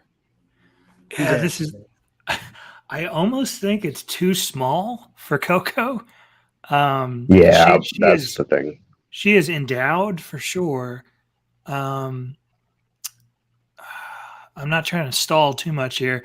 Sorry, it was Coco, Nicki Minaj, one of the Kardashians. Which Kardashian, Tony? Kourtney. Kourtney's a little bit thicker in the waist. The most attractive Kardashian. Fight me. I'll go with Coco. Another Coco. And we're up to you, Gary. I'll go with B also. I'm going with B. This is your strategy, huh? Just guess what they guess, so that if y'all get it wrong, y'all get it right. Who's winning right now? Right now, it is a tie between Gary and Blinded Braille with 1 point each. Okay, yeah, I'll go with B. It's a good option right now. Because if we lose, he loses, I lose. Yeah, I got to take a risk and even get on the board. All right, and here it is. That was BB Rexa. Oh, Oh, it was shit. gonna say that just by process of elimination. Dang That it. ass got bigger when you zoomed away all of a sudden. Yeah. Well, because you added more leg, more back. She got the little curve in the back. It's an optical illusion. It is an optical illusion. I'm way too into this game. I was legitimately mad at myself. No. Dang it. No, I'm kidding. That's all right. Because now, Atomic Age Gamer, you're up first. And your choices are Jennifer Lopez, Sofia Vergara, Selena. That's Selena, the singer Selena, not Selena Gomez. Okay. Like the dead celebrity Selena. And Shakira. Who that is that? You know, I'm just going to go with my first instinct and say Shakira. All right. Atomic Age is going with Shakira. Gary, you're up next. Can you zoom back out a little bit like you had it when you first showed it?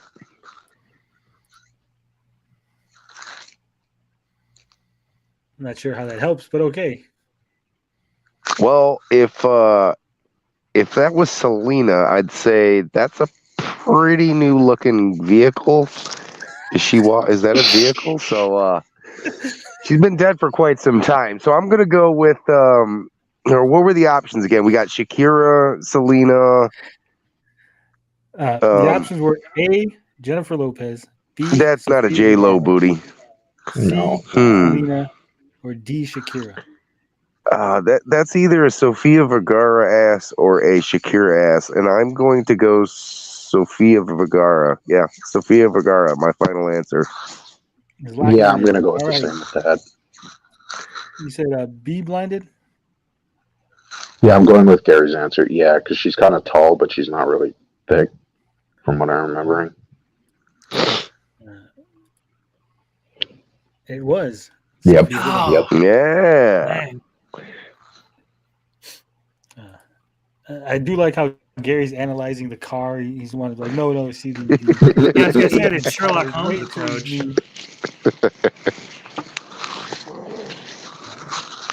This is the kind of stuff that you won't see on any other game show. You know, you're supposed to be focusing on the ass, and Gary's focusing on the car and the flowers. Oh man! Hey man, that's like 4-dimensional chess.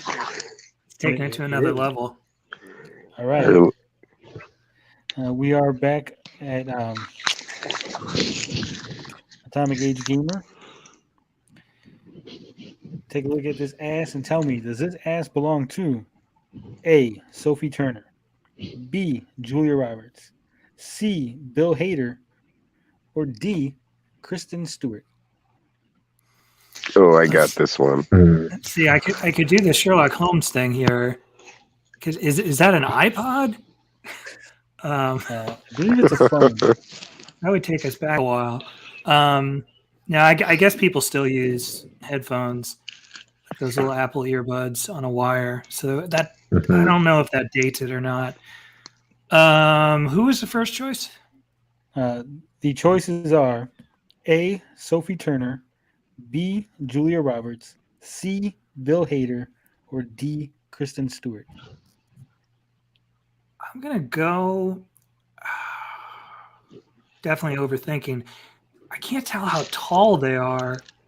My first thought is Julia Roberts. I'm gonna stick with it. All right, he's going with Julia Roberts. Gary, you're up next.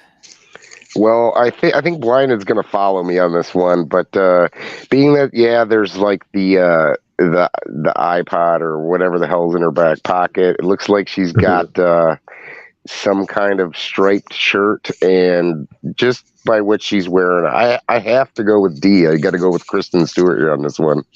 I don't think so. This doesn't look like Kristen Stewart. This more looks like Sophie Turner because with the the pods. It's very hipster. She's kind of tall, but she's not thick. So I'm gonna go with Sophie Turner.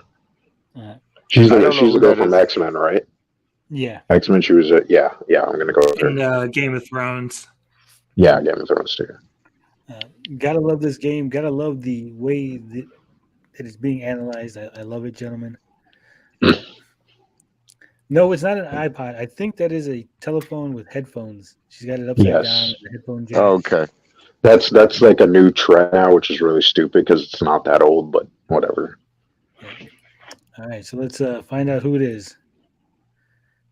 Yep. Sophie Turner. Yeah. That is Sophie Turner. For the lead, you son of a gun. That The striped shirt was a good catch, though. Yes, yeah. Yeah, 3. Because she's pretty young, so yeah. 2 points for Gary, and our new contestant, Atomic Age Gamer, has got none. No points. Hasn't hit the board yet. All right. So we're going to go to our next celebrity butt. Whoa. Well, at least it's not a guy's butt. No, we don't know that. We don't know that. Speaking too soon. Yeah. Now, Gary's up first. He's going to let us know, is this butt belong to A, Allie Larder, B, Glenn Beck, C, Jenna Malone, or D, Haley Duff? Glenn Beck. Wait, who's Haley Duff? Is that Hillary Duff's sister? Yes, Haley Duff is Hillary Duff's sister. A Okay. favorite on the show, I might add, Hillary Duff. Allie Larder. What was it? Oh, from Heroes. I'm gonna go with Allie Larder on this one. Chappie says Glenn Beck getting that Gucci purse.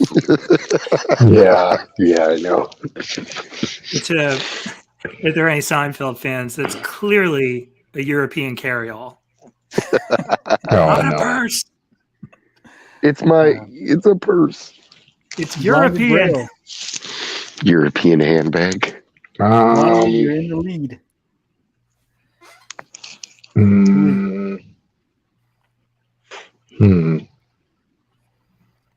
I'm gonna go with D. I think that makes sense, just based on history, because I can't really tell. Yeah, I can't really tell the height of the person or the shape, just because they're kind of bent a little bit. So I'm gonna go with D. All right, Atomic Age Gamer. So I have a harmless celebrity crush on Hillary Duff, so I'll just go with keep it in the family. I'll go with Haley Duff. Let's go with Haley Duff. I don't know if I have a celebrity crush on Hillary Duff, but I do think she has a banging body and a fat ass. No, I thought we were gonna keep it sensitive. No, there's no keeping it PG-13 today. That's not inoffensive. That's not offensive. That's. I'm just being honest. You might not be able to tell from the picture, but that is. Yeah, I can't really tell. Allie Larder. Oh shit! Tied it up. Yeah, I can't really tell. Yeah. 3 points for Gary. I like the Chuck Taylors for Blinded Braille. Yeah, Chuck. I got a whole bunch of Chuck Taylors. That's my shoe. Only 2 pairs. Carl, if you're listening, I only got 2 pairs of Chuck Taylors. Oh shit! And the shoes. Atomic Age Gamer has no points. Hasn't hit the board. So we have a tie. That means we're gonna have a tiebreaker. And because Atomic Age Gamer has no points, we're gonna make this question worth 4 points. So he has a chance to win. He can steal it here at the end. But here we go. Ooh, is that a dude? I don't know. Because this one has no maybe I should have said ooh first. No multiple Could choice. be a man's. No multiple choice. It's Michael Phelps's ass. Tiebreaker. If I gave you multiple choice, you'd be able to copy each other's answers, and we'd be here forever. So this is how we're gonna do it. Atomic Age Gamer, since he is the furthest behind this game about behinds, he's gonna go ahead and give a guess. You are not going to be able to guess what he guesses. Each guess has to be unique. So Atomic Age Gamer, tell us, whose ass is this? Yeah, that looks like it could belong to an Olympic athlete. So I kind of like where Gary is going here with an Olympic swimmer. But you know what? I would feel a little guilty winning on a technicality, so I'll throw the game and say Ryan Lochte, so Gary can go with Michael Phelps. He's the only other swimmer I can think of.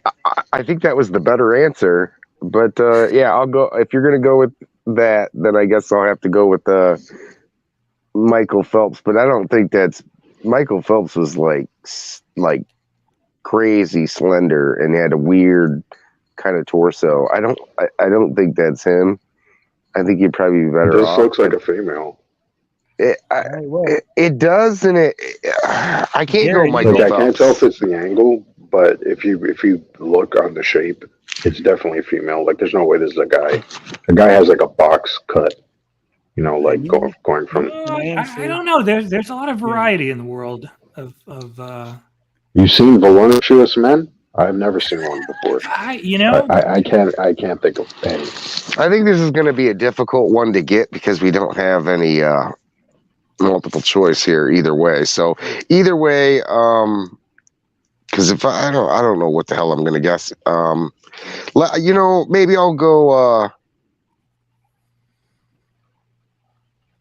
No, who's the chick that played in the Fantastic Four? What's the chick's name? Jessica Alba? Yeah, I don't think she's dark enough. Fuck it, I'll go Jessica Alba. I don't think so, but we're locking it in. We'll go with Jessica Alba. I don't know who the hell's ass that is. That brings us I to can't even get a Ryan hint. Rail. I can't even get a hint. No hint. Man, this is how I win the game, is through the hints. Fuck. Oh, damn it. I'm just trying to think of good puns. Fuck. Good buns. That's what we're talking about. Plumbing the depths of the underworld here.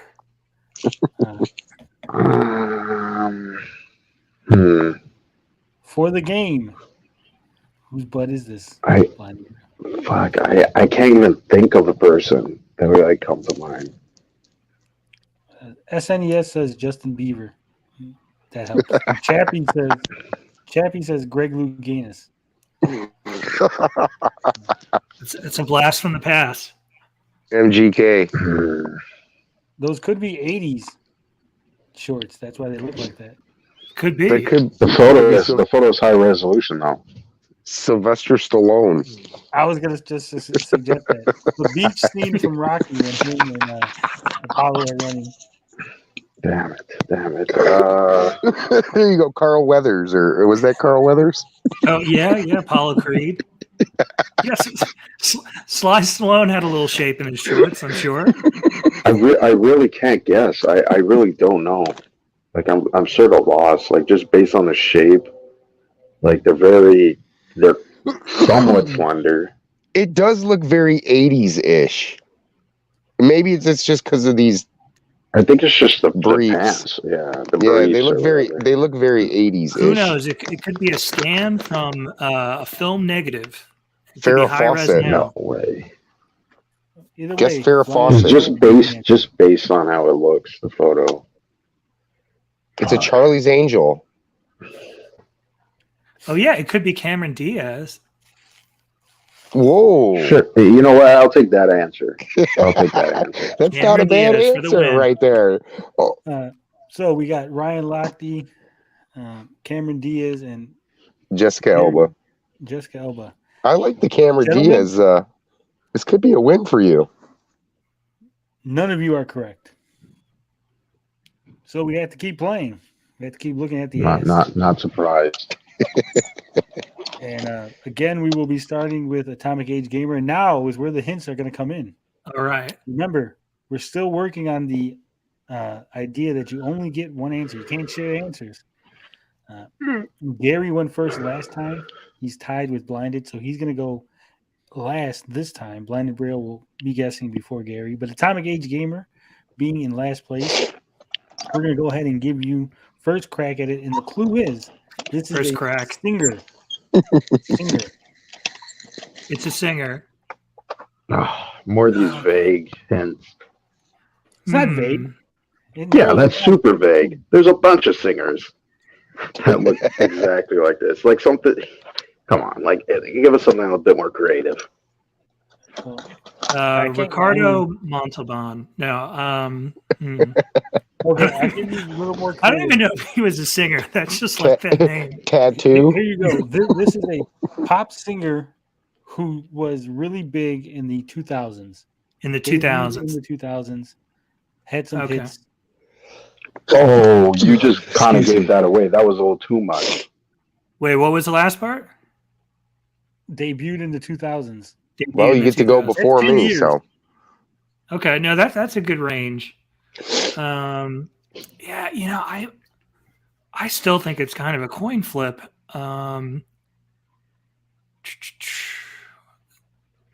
Chappie says Frank Sinatra. Ricky Martin. No, he's from the 90s. I got an answer. I'm trying to get a good guess. They debuted in the 2000s. I'm trying to think of like Jewel was in the 90s. Who debuted in the 2000s? Jewel was like mid 90s, yeah. Enjoys swimming. Enjoys very creative bikini bottoms or briefs, depending. God, I'm drawing a complete blank. So I don't. I know this. I don't really have a guess, so I'll say Julian Casablanca from The Strokes. Hold on, you said debuted in 2000s? Yes. Yes, he did. They're the first band that comes to mind from the early 2000s. Debut. You sure they weren't around before 2000? The Strokes? No. What? No. Tony's. I'm pretty sure. I will check. Hold on. I will verify. Because that is the key here. That could throw me off on my guess. I have two guesses here. Could you give an additional hint? Are they? Yeah, I have a feeling. This is not even going to be fair because I know what he's going to say. I know what he's going to say. No, you don't. No, the one you might. One you might. The second one you don't. All right. So. I don't think. I think this. You get to go first, so it doesn't matter. Oh yeah. Right? Doesn't he get to go? He gets to go before me. Technically. 2000 is when they started their professional singing career. Maybe they sung in some local choir or something before 2000. Oh, wait a minute. And it said local choir. Oh no. I said maybe. I'm not. Maybe. Damn it. Yeah. It actually eliminates one of the guesses because she was around, for quite a bit. I mean, she. Blinded's choice first. So go ahead, Blinded. I'm gonna go with Britney Spears. Britney Spears is your choice. Gary. I think we're gonna get really dirty with what's her name? Not Britney Spears, but the other one. She's on the tip of my tongue. Christina Aguilera. Yes. She was gonna be my actual guess. I thought she was more thicker than this, but gentlemen. We have a Britney Spears, a Christina Aguilera, and who did you guess? Atomic Age Gamer? Julian Casablanca. And unfortunately, none of you are correct. Oh, what? I thought for sure it was actually going to be Britney Spears. It's unfortunately not. Sorry, you have lost. I will. Let me think of another hint. How many points is this next one for? Do I got the win in the bag? Whoever guesses it gets the win, basically. Oh, this is so not fair. I've done so much leg work up until this point. Well, I mean, you and Blinded are tied, so if either one of you gets the win. Atomic Age Gamer is the only one who's getting a little bit of bonus because he has no points. Throwing him a bone. I think I know who this is. You said oh, fuck. Okay, wait, hold on. Do I get to go before him this time? This singer, yeah, actually, Gary would be going first. This singer, who was big in the 2000s, is not American. Yep. Oh, damn it. Damn it. I know who it is now. Fuck. Not American. Are they currently producing music? That would be an extra hint that I'm not giving. Yeah, don't. Okay, yeah, fair enough. Whew. Not American. I honestly thought it was going to be Britney or Christina. No, that's no way. That's Rihanna. Well, I have to double check. I know she was before that, but I'm gonna go. The only person I can think of is Kylie Minogue, and I'm going with Kylie Minogue. But I know she was doing music and started that stuff way before. Way before 2000. It's not your turn to guess. I thought you said I was first. No, I said you're first before Blinded, but Atomic Age Gamer goes first. Okay, well, good luck. I think Kylie Minogue was making music before the early 2000s. She was hands down, but that's the only name I can think of. But that's like a Kylie Minogue ass right there. No, I'm with you. My well is totally dry right now. Wow, I didn't realize the asses got to that. Can I say it? Because I know who it is. No, you gotta wait because they can steal your answer if you say it. Fuck. Say it. No, I'm not gonna say it. I'm not gonna say it. But he made it clear. He's already made it clear, and I think he said this person before. So I think she came around a lot later, but I'll just keep the game moving. I'll say Kesha. Oh, I think she actually debuted in the. I think it was like 2005. Yeah, I think it was that was like a lot later. Like I could be wrong. 2006, maybe. No, yeah, about 2006. Kesha was out, I think. So Gary, that brings us to you. Damn it! Who is this? I know I can't go with Kylie Minogue, but fuck, what? I'm trying to think someone who's a singer and is not. Oh, Natalie Furtado. We'll go with that, maybe. You mean Nelly Furtado? Nelly Furtado. There you go.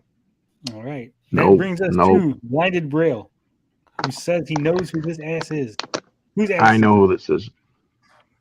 Because you said she's not American. That's because she's Canadian. And it's Avril. I can never say Avril Lavigne. The old skater boy. Yes. Avril Lavigne. Yeah, she's pretty skinny, and that's who it is. She's Canadian. I heard a lot of people saying Kylie Minogue earlier. Kylie Minogue actually debuted in like 1979. Yeah, she was old. Yeah. She looked good around the 2000 days, though. That's when she kind of got like popular. Well, when she first debuted, I think she did like the Locomotion, like a remix or whatever. She was pretty big in like Australia. You're stalling now. You're stalling. I am stalling because one of you actually said the correct answer. Exactly. Who is the winner? Who? Yeah, Blinded.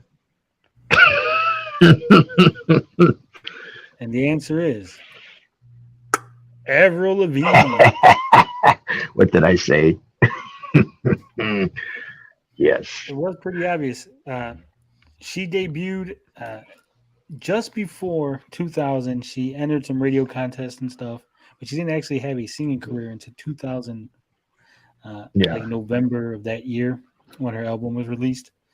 That is the winner. And I knew right away when you said you couldn't say if she made music now. That's because she kind of doesn't. So yeah. She's dead. She could be. I'll give her credit. She could be a butt double for an Olympic swimmer. Technically, that's not Avril Lavigne. That's the lady they replaced her with. What's her name? No, I don't even know the name. When you look at the full picture, it looks good though. I'm glad it's not a man's ass. There was no man's ass this time. Yes, looks like we only had one guy. Captured his title. He's now the king of all butts, celebrity butts. Thank you all for watching the show. Thank you for participating. Thank you, Atomic Age Gamer, for joining us on another edition of Celebrity Butt Challenge. Hopefully, we do not get our channel struck or destroyed for this video rated 18 plus like the last two did. Come on, Susan, throw me a bone. I know you love us. But we will see you next time. Remember to study your ass, because you never know when the knowledge of celebrity posterior will prove that you are superior. The Chappie takes chapters at the Beatles. It's cool. They're probably just taking it down because it's going to show up on Fallon next week. No. If like some late night show starts doing this, I'm going to be very, very pissed. It's still our idea. I mean, you know, who would get offended by butts? Everybody's got Susan. It was because, and it's stupid because all the pictures were from like public beaches and stuff. It wasn't like I was taking naked pictures and putting them on the screen. It was just like they had thong on, or they had like really low cut or high cut shorts. So you're seeing a little bit of ass cheek, but it's the kind of stuff that's on Instagram. It's the kind of stuff it's fucking. Yeah, it's on YouTube. Yeah, so. I think this qualifies as good, clean fun. Yeah, we weren't disgusting and we weren't being offensive. Realistically, Gary's joined us. He had to drop out for a second. That was a quick one, Gary. Knocked one out. Had to rub one out real quick. Real quick. That was quick, man. That was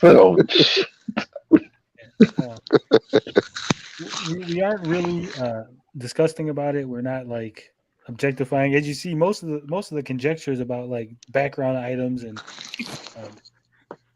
Sherlock Holmes level detective work. Yeah. So, enhance. Yeah.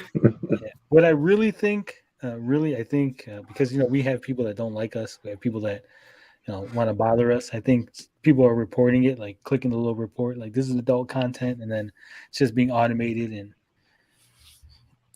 yeah, I think Susan is watching and doing that. Well, she's gonna hear you say "fat ass" and that's it. Game over. No fapping. Yeah, no fapping either. Yeah, coming from Gary. I think it was Carl. Carl was fapping, and he was like, "Carl, pay attention. Hold on."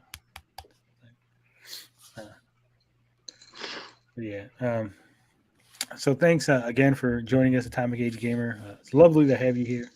Yeah, absolutely. Thanks a lot. Do we have anything left here? We did the Pokemon. We did everything.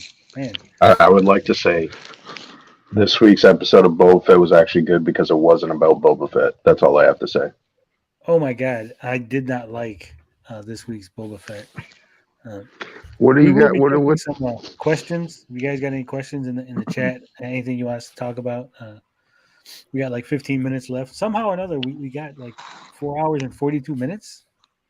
Every week it seems like we get to this point. I'm like, oh my God, how did we get 4 hours, 5 hours already?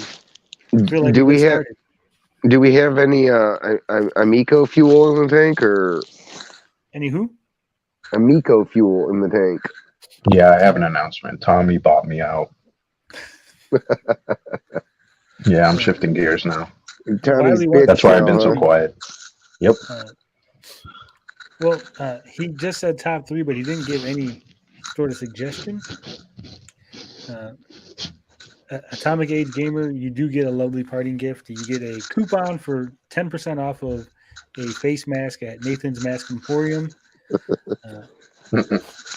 Kind of face mask. But so let's go with a top 3, and since Wiley left it wide open, let's go with top 3 video games. What 3 video games? When I say top 3, I mean 2 or 3 you can't live without. Let's say you got a special system. I kidnapped you. I gave you a system that'll only play 3 games. Locked you in the basement. Which 3 are you playing? Gary, you want to go first? I'll go first, and I'm gonna exclude. I know I said that Hunt Down was my new favorite, probably favorite game of all time, but I'm gonna exclude that out of this list because it's just too easy. I was watching it earlier today, and it has to be mentioned. I think the number 1 is going to be Metal Gear Solid, the original Metal Gear Solid for PlayStation. I think the game is a masterpiece. So much to love about that game. Music, the design, characters, story. It just all rolls up. The voice acting alone. 2 guys that are just absolutely stellar voice actors in that game. Metal Gear Solid has to be number 1 on my list. The second game I'm probably going to go with, just for the sheer of just replayability and game that I could get so much time out of.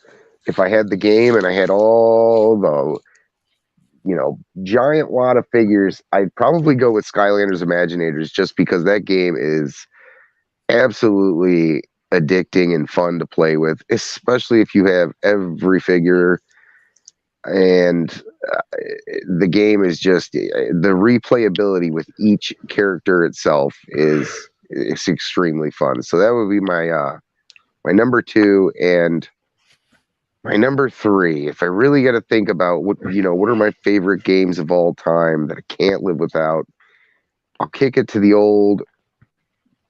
I want to go Nintendo here, but I have to go with a favorite of mine in a series that's has been near and dear to my heart since I was a kid, and that would have to be Mega Man, but I'm not going to kick it to the NES. I'm going to kick it to Mega Man X, the best Mega Man ever made. Solid list. How about you, Blinded Bro? What are your 3 games? Damn it. This is going to be way. You got a machine that plays only 3 games. Any system? Oh, man. I wish this was modified just so we could pick franchises. Because there's somewhere I'm like, I don't want to play that game again, even though I love it. But the first one I'll go with, because I genuinely play this game a lot, is The Last of Us. I don't know why I continue. I play it like 4 times. I'll probably play it again. I don't know, something about it. Even though I already know the story and the gameplay is kind of mid, it's just very fun to play through. And obviously I love the story and stuff, so there's that. For the second one, I'm going to do something a little different. I'm going to think of a Nintendo game.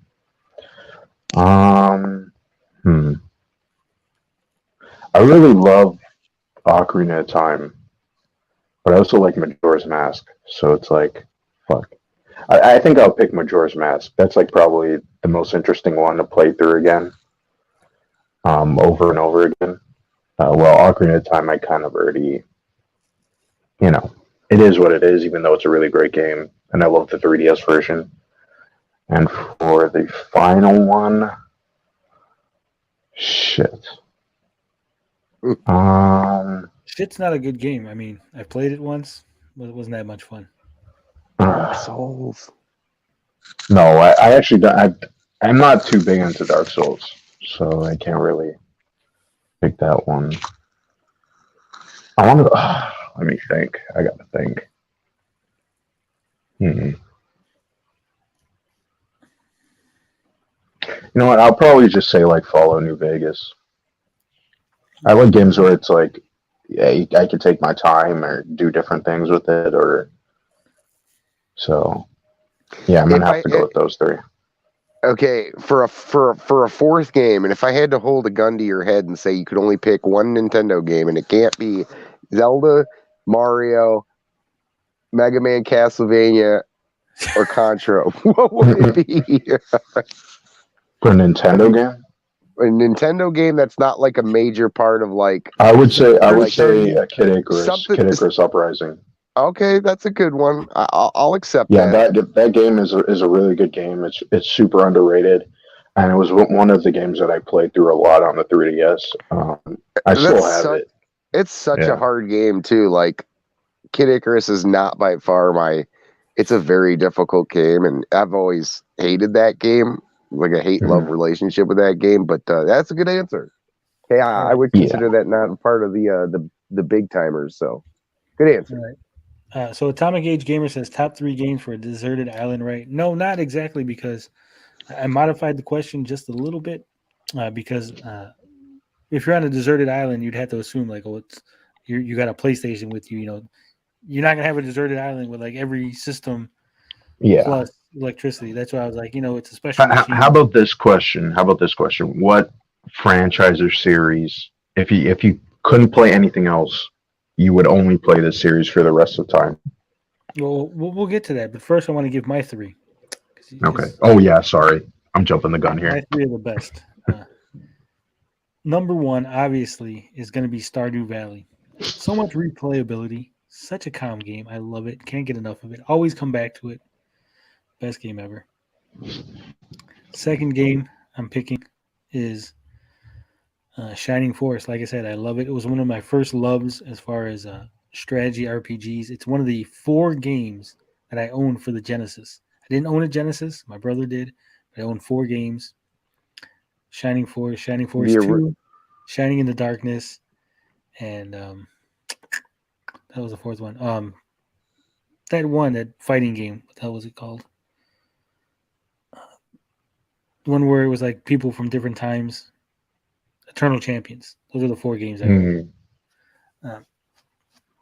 So Shining Force would be my second pick. And my third and final pick would be Pokemon Leaf Green. Really? Yeah, because I've never really beat it, and it has so much replayability, and I figured I don't want to play something that I've already played too much of if I'm going to be stuck playing it forever. I feel like if you're going to play one Pokemon game, because I know you're not too big into Pokemon, it should be Heart Gold and Soul Silver. Those are still like the best Pokemon games. Yeah, and you get to read that region anyways. Well, yeah. I don't know any of that. I'm not a Pokemon. Yeah, I know. That's what I'm saying. If you were to play it, you should try that game. It would be your best bet. Yeah. Yeah. All right, so Wiley says he wanted the top 3 favorite console form factor. I guess. I mean, isn't there really only 2, or am I tripping? I don't know. What do you mean? What do you mean by console form factor? Shape. I mean, there's just handheld and then normal console. If you're talking about form, I'm going with handheld gaming. It's just all the way. I think he means like your favorite console, like like design. Yeah, like the outside. Because I'm guessing. Outside. Let me think. What's the best? I kind of like the weird kind of looking basic PS2 console. I don't know why. It just looks kind of cool, even though it's very simple. I hate the PS5 design. This shit is way too massive. Yeah, he said physical looks. Yeah, physical looks. Okay. I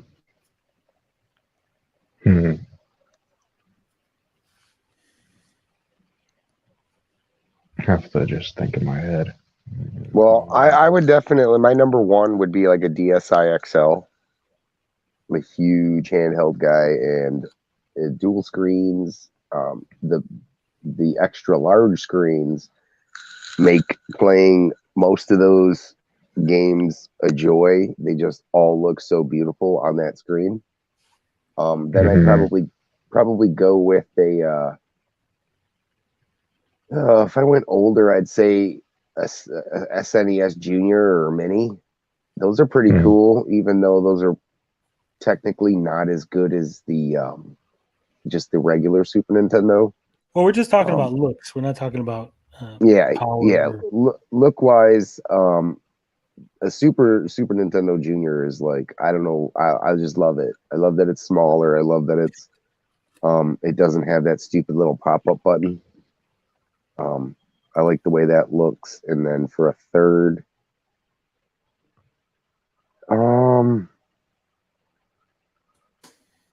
gotta go GameCube, right? GameCube's so sweet. Yeah, I was gonna say that. Cube. Yeah. GameCube's pretty badass. I'd say PS2 because I remember getting my PS2 back, the nice fat PS2 back in the day, and like people were raving about that system. But Yeah. I definitely got to go GameCube though. I got to give it to GameCube. Even the PS2 Slim was pretty good looking. It just had like a very unique look.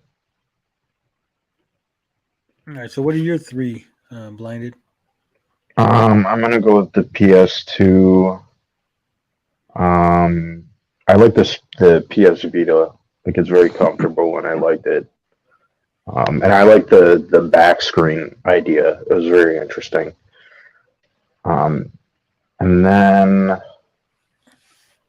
I probably would just go with the Switch. I really like the Switch, especially the Switch OLED. The look of it, it just looks very sleek and nice, like when you're looking at the screen.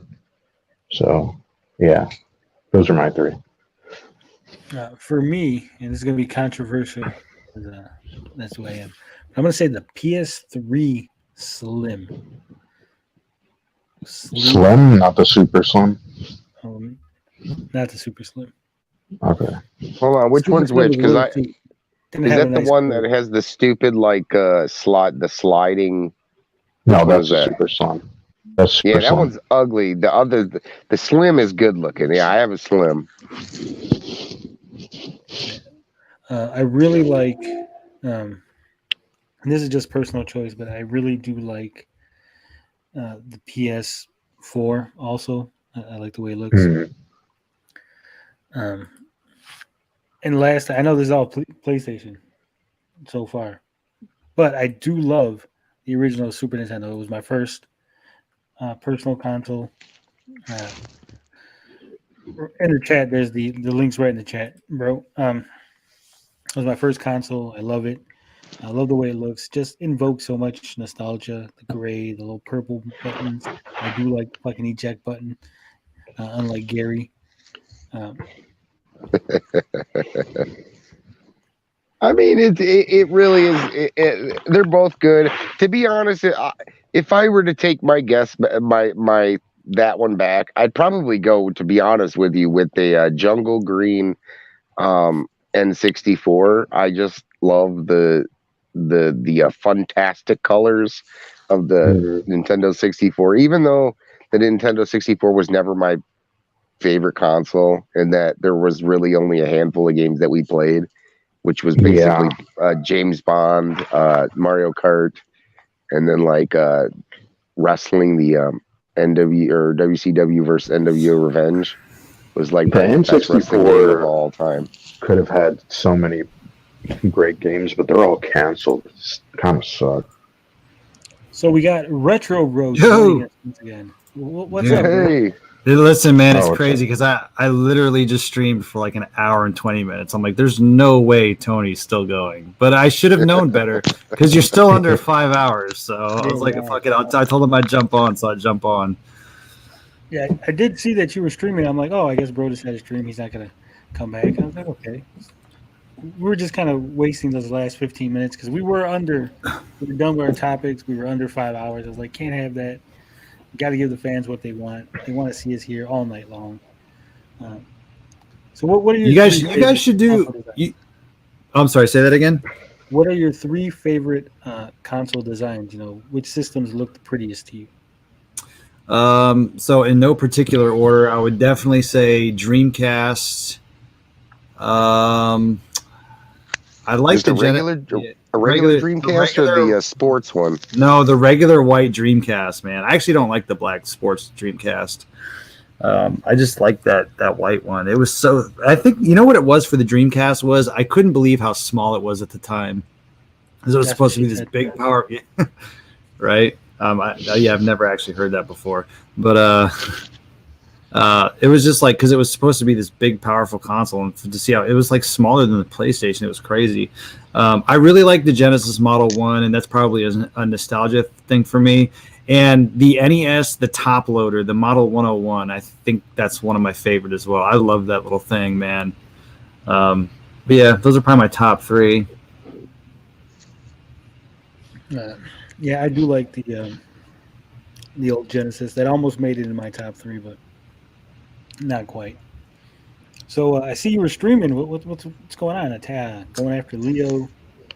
No, I wanted to address a lot of Leo. I said I wasn't going to talk about him again at the end of my stream, and I really don't want to, just because him and I are just, one of the things I can respect about you, Tony, is I can have a conversation with you, and we can disagree, and sometimes we can just agree to disagree at that point. And I don't think I can get there with Leo, and apparently Leo never liked me to begin with, even years ago when I met Cyrus. So I just don't really want to talk to him anymore or talk about him at this point. So, but the video was mostly just streaming. I wanted to address if you guys saw the newest Potion Sword Run video, it was a very interesting take on the Amico community, and I just kind of wanted to do a response to that. But I did address the Leo thing. He's made, I think, over a couple hours worth of videos about me now within the last couple of days. So I thought it was, I did at least want to get my side out there and just address it. Yeah, that's a fair point. As long as your video doesn't go down, I will watch it. And no, it'll stay up. It'll stay up. It was a good video. No, I do disagree with Leo on some things. I think he goes a little too hard. He has a laser focus sometimes. I know I do that, and occasionally I got to go, wait a minute. I made like 6 videos on the same. I got to, whoa, slow down. That's a content creator thing, though, too. Like we've all kind of been guilty of that. I mean, it's like sometimes you just get caught up. You just get caught up in a topic, and you're like, I really want to talk about this. I mean, you even see big YouTubers do it a lot too. Like how many videos? What was that Tipster? He made all those videos about how many Suzy Lou videos did that guy make? Yeah. I mean, everyone just does it at some point. Yeah, well, because I know for me, like I make a lot of Amico videos, obviously, but it's like you say something, you're like, okay, this should be the end of it, right? And then something happens, you're like, nah, dude, it's never the end of it. Did you guys talk about the incorporation thing? Did I miss that? I'm sure you did. We talked about it a little. We just touched on it. That there's some incorporation in Delaware. Maybe we speculated on the reasons why, tax stuff, and why they didn't do it before and why they're doing it now. I mean, I don't really. I can tell you why. I can tell you why they did it now. Because I asked them about it. So it had something to do with a new.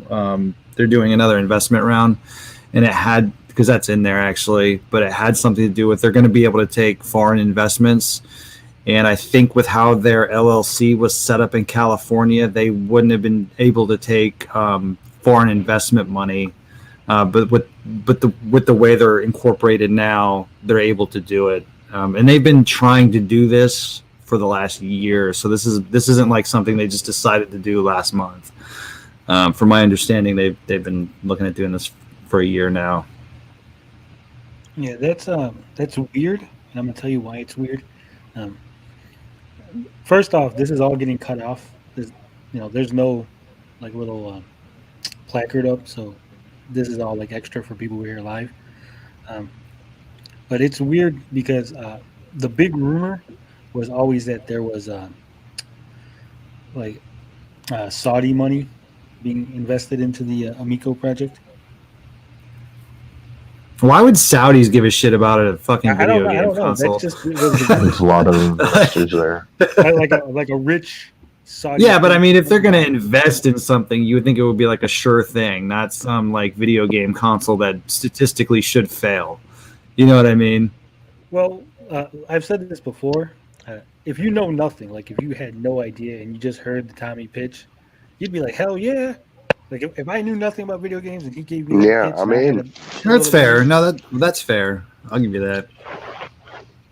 I mean, those not to like be stereotypical or whatever, but like a lot of those Saudi princes with money, that oh fuck it, whatever. Just but keep in mind too. I mean, they have like I mean, I know they talk about Germany a lot too because you know the whole gaming scene in Germany is like I think Germany is like the second or third largest market for video games. So I mean, there's a good example there too. It could be they just want to get investors from Germany. I mean, it could be a number of reasons. The Saudi thing sounds a little out there. That was just a rumor from when it first launched. But I guess if they couldn't get foreign investment, obviously the Saudi thing wasn't true. Yeah, that's true. Got it prior to becoming the LLC, I don't know. But Sucky Day says more investment is not good for existing investors. It dilutes what little share they have. Yes and no, and here's why. And television is not a publicly traded company. They don't have shares. Yeah. There's no shares. They have equity that they could be giving out to foreign investors. You know, $1 million will get you 1% or something, whatever that they have a valuation for. That's beyond anything that we would know or be able to know. Unless Tommy showed up right now and was like, hey guys, our company's worth X amount of dollars according to how we've been valued, and we just sold off 10% to some dude in Germany, like a German castle somewhere, right? We wouldn't know. So there's no way to know. And as far as the FIG and Republic investors, because they're actually investing in FIG Republic shares and not in television shares, they're not going to get diluted by any foreign investors. Yeah, that's correct. Yeah, if it was a publicly traded company and you're buying shares of the company, then yeah, it would absolutely dilute it. But everything's kind of isolated to those rounds of investment that they do and based on where they're investing from. Again, Sucky Day, he says the more investments they take, the lower any potential returns might be for existing investors. Again, this is a yes and no type of situation because we don't know the type of investment, what sort of investment these people are making, what they're getting in return. Let me say like this, okay? Let's say that I went to Retro Bro and said, I have an idea, bro. We're going to make a company that sells fucking pencils, right? Give me $50,000 and I'll give you half of the company, right? And bro's like, fuck yeah, here's $50,000. Yeah, make this company. And then we get really big, right? The company gets really big. And then Blinded's like, I want to get in. I got $50,000. I'll give you 50. Let me get in, right? But Blinded's not going to get the same 50% that Bro got because now we're a bigger company. Now Blinded's $50,000 is only going to get him 10% of the company. So Bro is always going to have his 50%. The future investors are only going to be able to get a smaller chunk of what is available. I hope that makes sense. Because I can't take Bro's chunk away. He's already got his 50%. Yeah. I can't be like, hey, bro, fuck you. I'm giving part of your chunk over to Blind. No, it doesn't work that way. That's why the early rounds, it's always best to get in early, they say. Invest early because you can get the most equity. You can get the biggest piece of the pie that way. As you go further into the investment rounds, the pie has gotten smaller. Hope that makes sense to anybody. Yeah, fuck pencils. They already have flashlights. Sell me this pencil. Yeah. It says it makes sense, but not in the way I was thinking about it. You could be right. Yeah, because again, it's not a publicly traded company. They're not just creating new stocks. Yeah, see, Atomic Age Gamer says, yeah, it's been a long time since I took accounting classes, but they have different classes of stock. But Tony's right. That's a reoccurring theme on this channel and other people's channel. Tony being right. Yeah, but you were wrong about something, man. What was I wrong about? You keep saying that, and then no one. No, listen. Kevtris showed it in that Discord, man. They showed the amount of money that they got from Republic, and guess what it was? It was like $10.5 million. It wasn't the $7 million that you said it was. It was the 10.5. So you were if that. Say again. They started with 13. They were supposed to get 13. But you said it was 7. Right. I was just repeating what I heard from Pat. Ah, you were repeating what you heard from Pat. Yeah. Okay. I think I said that on the video. I was like, I don't know, but I heard that they only got 7. Well, you might have said it, but that was the narrative, is it was 7. It's making a mountain out of a molehill, but it's still one of those things where it's like, you were wrong about something, Tony. So I'm just giving you shit, man. I mean, I'll own up to it if it is 10 and not 7. But I mean, I didn't look into it. I was just working off of other information, and again, I don't even like you said, making a mountain out of a molehill. Pat and Ian said themselves they don't know how Republic and Fig works, and most of us honestly don't. It's fucking complicated how that shit works. I don't even know how it works. Very complicated. From what I read, and I mean, I could be wrong, but because there's so much fucking language in the Republic, basically, Tommy can take the money, right, and be like, "We're not making the Amico. We're making the Amico 2. Your money's gone." And that's what. I'm sure there's a lot of loopholes there. I think it says somewhere that they're not under any obligation to make any systems. Like Tommy could just take the money and be like, "Oh, see you guys. Sorry, didn't work out." Yeah, that goes for anybody that creates a investment for through Republic. So, I mean, any company could hypothetically do that. Because from my understanding, Fig was set up for game development, not really console development. So then, like, things got kind of weird because you could put money into a game and it never comes out. All kind of shit can happen. Yeah, well, because Republic was more for traditional investments, and then they bought out Fig, which was you're right. It was mostly like indie developers would go on there and get their game funded, and then I think Republic pretty much acquired them so they could add the like gaming aspect of their funding. Yeah, Republic has some weird. They had like some like organic water thing or something on there. I was like, what the fuck is this shit? Gosh, that's weird. Organic water, isn't water already organic? You would think so. But apparently, the water company is putting chemicals into your water, to get all the diseases and stuff out of it. But that's not organic. This is like pure water from the spring to the mouth. Like, you don't even fucking clean it. Just like fish. Yeah, I'm not drinking that. Listen, man, if it at least didn't get filtered, I'm not drinking it. I'm sorry. There's probably microbes in that shit. But anyways. That's like those people that drink the fucking raw cow milk. It's like fun. Oh, dude. My wife watched this documentary about people who they only eat raw food. They eat like raw meat. They drink milk that hasn't been pasteurized. I'm like, what is you don't have an appendix. You should not be eating this stuff. Like, stop it. Yeah, I would not eat raw meat. I don't even like my meat to be medium rare. I like that shit fucking well done. Oh, you're a well done guy? Oh, I knew everything about you I knew was correct. I'm a medium guy. I can't go past medium though. Ketchup on the steak. I can do ketchup if it's a shitty steak, I'll do ketchup. But if it's a good steak, I won't put anything on it. Well, if it's a good steak, I'll put A1. But you ever go Heinz 57? No, we're not fancy like that. We don't have Heinz 57. Well, that's like a A1 ketchup hybrid. Ugh.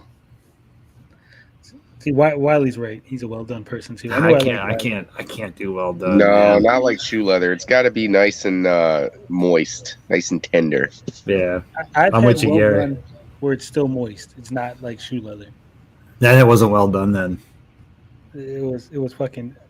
I'll just say it like this: I like it where there's no pink in my meat, where it's fucking brown. I mean, there's listen, well done is an option for a reason. There are people that like it, so hey. Yeah. So what else has been going on, bro? Why don't you give us some of those weight loss tips since you're here? You could be our free personal trainer. Yeah, do steroids like everybody says I do. I heard you put that like oil shit into your arms. Oh God, no! I'd be much bigger if I did that. I'll tell you a funny story. Actually, I used to be like extremely overweight. A lot of people don't know that. I used to weigh when I got out of the military back in 2008. I lived up in the mountains in Pennsylvania, and I literally drank like every night and ate fucking frozen burritos like for dinner because like my my kid was little, and we would just, you know, feed her where she needed to be fed. She's a baby, so it was like formula, and I'm eating like breakfast burritos and drinking beer. And I got up to, so I forget who it was. I think it might have been Gary. He said earlier he was like 260, but he's tall. So I was 245, but I'm only 5'8". So for like a year and a half, I fucking did that. This was back in 2009. I did P90X, dude, for 18 months, and I got down to like 165. So I went from 240 to 165. And my wife, she's like, "You're getting too small. You're looking like a scrawny dude." I'm like, "All right, I'm going to get into like just weightlifting." And then that's kind of how I got into like bodybuilding and weightlifting after that. So, but I mean, for me, it was honestly, it was just, I can't eat. My thing was I cut out sugar. Like, I never eat over 30 grams of sugar per day. I don't eat processed food.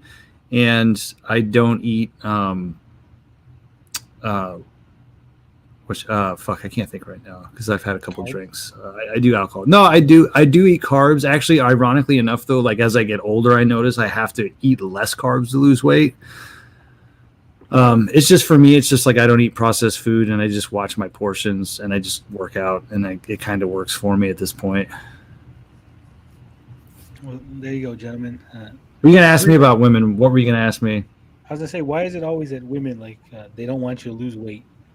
Like, when they see you starting getting into shape, they get all worried. Like, oh, shit, getting a little too attractive. Those other women are going to hit on you. You better stop doing this shit. I heard that, like, most women like dad bods, too. So there's that. I mean, maybe they just like dad bods. But it's ironic, though, because when they start working out, that's exactly what they do. Maybe it's because women... they say, you know, they're projecting, they're like, because they know when they get skinny, they're going to fucking leave you. That's it. I read somewhere, it was a study that they did. And when it comes to relationships, when the woman is like better looking, so to speak, than the man, the relationship will last longer, or they tend to have a better relationship rather than when the male is like fit and active and very attractive and then the woman is not. Yes, I've heard this. I've seen this study. And from my experience, that is the case. The only time I see it when it's not the case is like me and my wife are very into the fitness industry. What happens a lot of the times is like a man and a woman who are like not fit and active. The woman will go to the gym, start working out, start looking really good, and then the man will sometimes get jealous. I've seen that happen a lot, and it's not good on their relationship. So note to everybody in the chat, if your woman starts getting fit and healthy, just keep up with her. You'll do yourself a favor because it usually doesn't work out good if you don't. From my experience, it's not for everybody. She's at the gym getting help from Fernando, her personal trainer. Shit. Walk away. I hijacked your fucking stream, dude. I'm so sorry. I've been like talking the entire time. No, it's cool. Chappie says Gary likes his steak like he likes his asses red and meaty. Yeah, he's always thinking every female ass is a man's ass. Just saying. Yeah. No, we on this stream here, I don't know how other people run their channels, but we let our guests talk freely. Go ahead, ramble on. I don't give a shit. We're already past the 5-hour mark. None of this is going to get saved. This is all going to get cut anyway. Oh, so I can tell you when the Founders Edition is coming out. Yeah, you could. I mean, we got 12 people. So you only have 12 left? Come on, guys. Slack it. Share this. Tweet that shit out or something, man. Wait, hold on. Oh, Saggy's quitting YouTube too. What? Oh, that's what she just posted. Yeah, she always does that. No, she's never. Or is she taking a break? She was just doing my shit before. There's been a lot of stuff going on. I wouldn't be surprised if it's like Snyder stuff or whatever it is. Yeah, she does a lot of the movie stuff too, and gets involved in other. See, I keep my drama to my Amico family only, and then I'm okay. But there's just too much drama going on with that community. It's stupid. No, dude, I really think the the movie community is probably the most toxic of anything. Like the Amico community could get toxic, but we're like a very small group of people. There's probably only like 20 or 30 of us at most. But you know, when it comes to movies, you're looking at like thousands of people. It's just so many people involved. Yeah. And it's all about just Marvel and DC. That's all they're arguing about. You know. Blinded, you gotta click the button that says read more, because it says psych. I ain't changing for no one, and I'm keep doing me. Oh, Shaggy's. Yeah. That was me. And you're talking about me. What, you put it on Twitter? All the way? No, it's on I didn't see it. I was just going off of what Gary was saying. Oh, whoever it was. I get you guys. So that stream I did the other night, man, I legitimately was going to take a very long break from YouTube.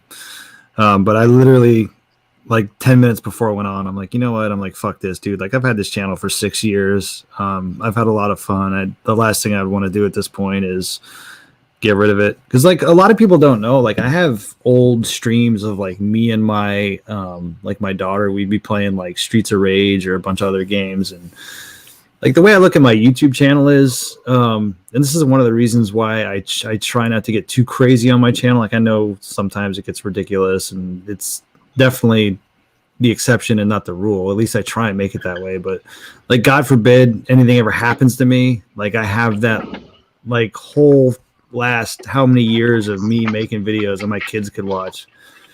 Because, like, well, my dad passed away when I was 6. So, like, I can imagine, like, wow, what if I would have had, like, a whole catalog of videos to go back and just watch, you know? Mm-hmm. It's kind of how I look at it sometimes. So, like, this Amico stuff, like, it's fun, but it's really, like, at the end of the day, like, 2-3 years from now, we're all going to be talking about something else. Yeah, I think as long as you're doing the last 2 or 3 years, Retro Bro has admitted the Amico's not lasting 2 or 3 years. No, I think no, I'm saying as far as the drama goes, whether it's successful or not, I don't think anyone's going to be talking about it in 2-3 years from now. Backtrack. You got me, Tony. You fucking got me. You heard it here first, folks. If you watch the channel enough, if you watch my show, you know I'm always talking about getting canceled, because I always say just the stupidest shit, the wildest and craziest. I will say whatever pops in my head and that I think is funny. Like this week, I was talking about how I told a Hispanic individual that I did not speak housekeeper. I saw that. Yeah. Well, I didn't. I listened to that part of the stream. I missed the entire interaction somehow. Oh, what happened was someone told me that me and Potion Sword Run. No, I think they left a comment on your video or someone's video. It said that basically Potion Sword Run and me were the same person, right?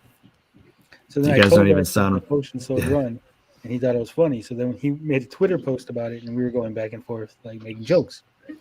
So then Big Retro Show just popped in out of nowhere and started talking shit about me, right? So I gave him a little guff, and he kept giving me guff. So I said something to him in Spanish, and because when you say something in Spanish to somebody, they always respond back in Spanish. So I already knew, right? So I was like, I'm gonna set him up. So I said something in Spanish. He said back to me something in Spanish, and I was like, "No habla housekeeper." And apparently, that got under his skin as I planned it to. But then fucking Retro Complex jumped in, like all kind of people started jumping in, like, dudes, I don't know who the fuck you are. Tony, I'm gonna send you something on Discord. This is very interesting. This is the kind of shit I hate. And you can share this or not. I don't really. Actually, I prefer you not to share it. But this is a good example of people. There are people on the Pro Amico side who get very angry with me that I talk to you guys, and I think that's fucked up. It bothers me. It bothers me that people have issues with it, and I've kind of talked about it a little bit on like my stream. But yeah, you can look at that. Give me your thoughts. But I mean, you are. I just saw someone just sent me this 10 minutes ago, and I'm like, okay. So they obviously watched my stream, and it's ridiculous. It's weird to get upset that I would, there are people on the Pro Amico side, unfortunately, that think Tony is What's up? Go ahead. I love the way you tried to censor this, and then didn't censor the bottom part where the person basically exposes who they are. Well, don't share it then. Hold on. Wait, what are you talking about? Oh, I didn't read that far down. Oh no. I didn't read that far down. I'm sorry. So you can't share it now, unfortunately. But yeah. It is ridiculous. I mean, again, there's this idea that like I want to see television destroyed, and I want to crush Tommy and piss on his grave, and like I fucking no, I don't give a shit. It doesn't affect me. I see the thing. This is an interesting story. I see some mistakes being made. I highlight the mistakes. If there was something good, if right now Tommy was like, "Hey, we're fucking coming out with the Founders Editions are coming out in a week," right? Then that's what I would make a video. Hey, Founders Editions coming out in a week. Took them a while, but here we are. We got the Founders Editions, and now we'll go from there because there's nothing else to say about it. I said that earlier on the show. Like, yeah, it's late. Yeah, they are behind coming out. But what could you say negative about them coming out? Because they're coming out, right? Like, there's nothing to say. Well, they are going to be making an announcement mid-February as far as a ship date. I think at least for Founders, whether it's all of them or half of them or Founders and VIP and other pre-orders like that far, I don't know. But I know at some point in February we are getting an announcement for a ship date. So they are going to give us a new date. Hopefully they meet the new date. I was talking to somebody about this. I don't want to name drop anybody, but we were talking. I was like, I think this 4 colors is probably giving them a lot more trouble than they would have thought, because if you had one color, you can make a run at 10,000 and Founders Edition VIPs. But when you're talking, we got some purple, we got to make some white, we got to make some fucking wood grain, we got to make some black. China's not going to be like, yeah, we'll make you 333 of those and 6,027 of those. They're going to be like, no, they want a nice fucking big run. And I don't know if they have enough money or resources to be like, all right, give us 10,000 of each color, or whatever it is that they gotta fucking do. So I think that if they would have went one color from the beginning, I think that would have helped them at least in that aspect. I don't know. I mean, how hard is it to fucking get a color? Well, it's a different plastic. You would have to keep 4 different plastics. I could see it being hard. I mean, there's a lot of things going on with it. I'm saying just for that's why I said just that particular aspect of it. Like, I know getting a manufacturing line, you're gonna have to get the line, get everything set up. You're gonna have to have the parts for each color, and not Yeah, they I'm pretty sure they're gonna be built here in the U.S. I think they're pretty much just gonna take a loss. Because here's the thing, like, and Intellivision knows this, they have to just get the console out at this point. And I've said it, and others have said it. You look at the Polymega is a perfect example of this. I was not really interested in the Polymega, but it was one of those things that came out. I saw like, hey, this is a pretty cool system here for emulation. It's just neat. And then they fulfilled. After all the shit went on with Polymega, they finally fulfilled orders. People were playing it, and it was like, okay, I kind of want one. And then you had that whole FOMO situation, and it causes just a little bit of a stir and excitement for it from those maybe on the fence. So, and I think Intellivision knows this at this point. And the only way for them to get to that point is to just get the damn Founders out. Yeah, I do wonder if between the Founders coming out, they're going to announce the 6-pack in game officially and show it off.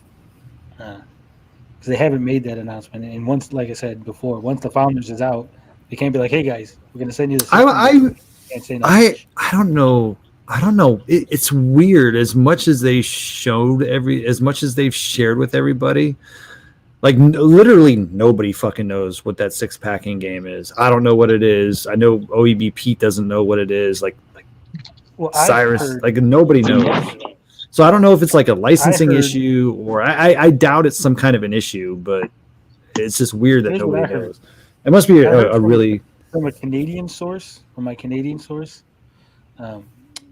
Over a bottle of Esca water, my Canadian source shared with me that the 6-packing game is whichever game gets finished first. With what they have showed so far, the Amico is not ready to ship. I would disagree with that. I think based on what I played, I thought it was ready when I played it in July. From what I played, like I would have bought that system, and that's just. I mean, maybe that's just because I'm a fanboy, but you know, I thought it felt ready. I had this conversation with Saggy before, and there's different levels of ready, right? Does it function? Can you play the games? Ultimate tic-tac-toe. That could be ready, but the back end might not be done. I understand that. Yeah. There's a lot of firmware, obviously, that they have to get right and whatnot. So. And I could very well see with the Founders Edition, be like, hey guys, we're going to send you the system. You could play the games on it. You could play, locally.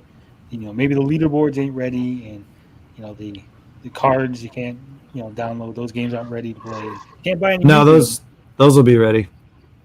I'm just saying I could see that happening. And yeah, but I can tell you, those will be ready. Okay.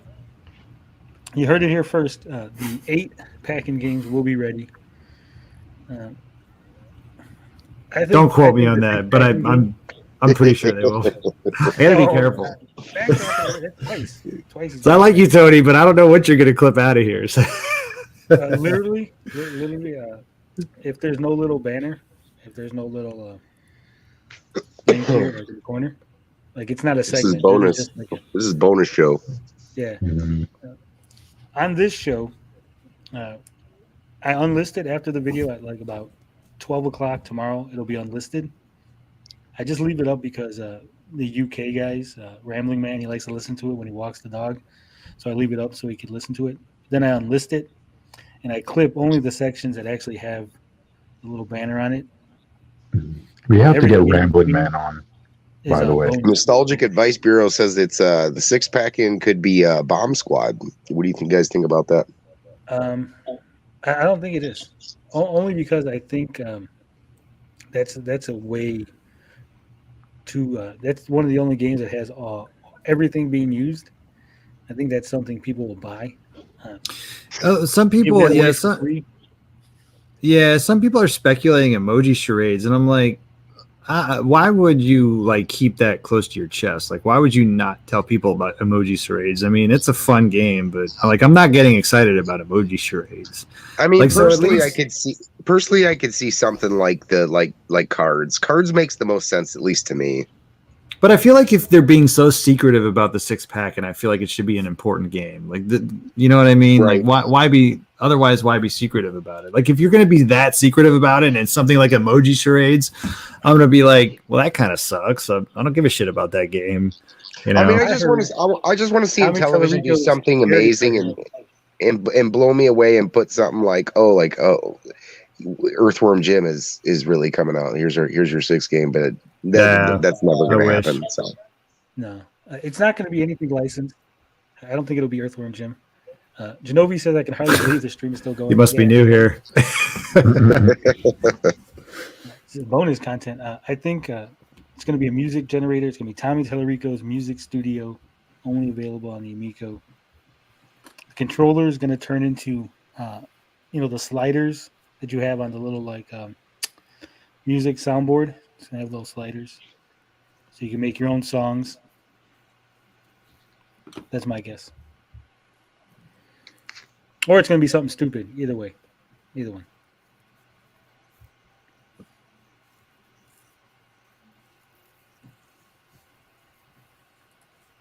Max Leonard says, what do you guys think of Stadia, Xbox, Game Pass, and streaming services? Stadia is trash. I think they're the future. Yeah, unfortunately. Game Pass is. Yeah. I mean, it's Xbox cool. doing it right. I have Game Pass, but it's more so out of like I got it for my kid, and she uses it, and I'll use it for some stuff on my PC. But I mean, I subscribe to it. It's going to be. Game Pass is a great deal. It is, yeah. Especially if you get Ultimate. Yeah. I mean, day one releases. Like I played Halo Infinite for free, like on my Xbox and my PC. Yeah, how do you beat that? So I mean, you still got to pay for Game Pass. Yeah, you still got to pay for it, but it's still pretty good. Yeah, I mean, $15. But yeah, you're not right. You're not right. You're paying for it in basically one game, a couple games, and it's paid for. So yeah. I get it. But I'm just like when everyone's like it's for free, like oh, it's not really for free. It's Google Stadia is the one that is like why it's not even a subscription service like Game Pass. It's like you gotta pay $15 a month and then you gotta buy $70 games, and technically you don't own it because it's in the cloud. It's such a mess, man. Like it's a joke. Yeah, plus you gotta have a really, really fucking stable connection, fucking high. Yeah, I was surprised that Stadia is still going. Actually, yeah, because what's Google Stadia? Well, hey, listen, Tony, I gotta go. It's almost 2 a.m. here. Thanks for having me again, as always. I'll try and make it on do a topic one of these days. Maybe you could play a game with us. You can guess some celebrity butts. I would like that. I like butts. Also, I did want to actually we'll have to talk offline. I did want to do some sort of like charity challenge. I know you had mentioned the high score one, but I kind of wanted to do one like almost like a bet as far as like when the Amico's released. Maybe that wouldn't be fair because I might have some insider knowledge, so that actually might not be fair. Now that I think about it, but or we could do something. Like, anyways, Tommy, you got to release it on the 12th at 3:00. So, you know what? All right, guys. That would actually get the Amico out faster if we bet. And I said, "Hey, yeah, listen, Tommy. Do you really want Tony to win this? Yeah. Oh shit, we got to get it out. Yeah, that's going to be the deciding factor. But no, thanks for having me, man. Around the clock, we got to make these Amicos. Tony cannot win this bet. All right, bro. Thanks for popping on. I'll catch you guys later. Have a good night. See ya. Genovi says, I already bought one, but I would buy two if TT's Music Maker was a thing. I'm really shocked for being a music guy. I'm kind of shocked that there is no Music Maker, music anything, even a mixer program of some sort. Right. I know Analog has one. The Pocket has some kind of mixer program. That would have been nice. Oh, you want an actual okay, I get what you're saying, like sampling type thing straight off the system. But even like what were the games for the DS, like the KORG, the Korg synthesizer or whatever? Something like that would even be pretty cool, even if it was just a program and not straight off the the hardware or whatever. But even a solid rhythm. Could you imagine a rhythm game where you're tapping with the lights? Yeah, that's actually perfect for the lighting. That's kind of crazy. They have a rhythm game. Well, not just the lighting, but like the screen, because it's a touch screen, so you could just tap the screen. Yeah, as the little that would have been been simple. Down. I mean, obviously the Amico Hero. Yeah, like a Guitar Hero. All Tommy songs, Amico Hero. TT's concert air guitar thing. Air Guitar Hero. Elden we kid. Yeah, but imagine if Elden Ring was on the Amico. Holy shit, that would be hilarious. Yeah. It's just the ring, not the actual game, just the Elden Ring is on the Amico. Oh man, it's just like a PG fight. Oh my god, that'd be hilarious. All right, so it's been 5.5 hours. Jesus, we're getting longer and longer, long in the tooth here, fellas. I think we're gonna go ahead and call it. This was a great show. I enjoyed it. Good conversations.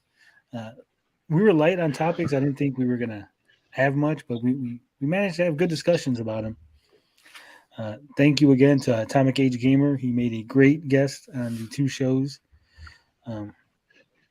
Obviously, anyone else wants to pop in, you don't have to be a YouTuber or any kind of content creator to just hop on in, have a little fun with us on a game. If there's a segment, if you're like, oh, I'm really interested in that topic, I want to pop in and discuss whatever with you guys, let me know. Say something in the comments. We'll pop you up an invite. As long as you come in and behave, I got no problem with that. We're all here just to have fun.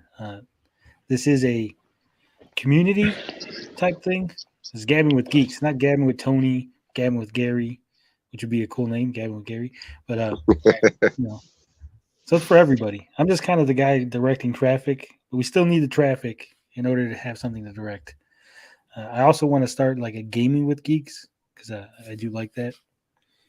Maybe once a week we'll have some kind of online game that we can have people play with us. I got to figure out the whole. Yes, if it's Mario Kart, I'm gonna beat everybody. Just saying. Yeah, I know Mr. Beefy's always trying to get us to have like a Jackbox thing going on. But we'll figure something out. I do want to stream some games some more. I'm bogging with frogs. Yeah. Bogging with frogs. But again, That's a great game. We got 15 people here still somehow. I don't know. You guys, I love it. I appreciate it. See you guys later. You know how we do it here. Love, peace, booty grease. We out this bitch.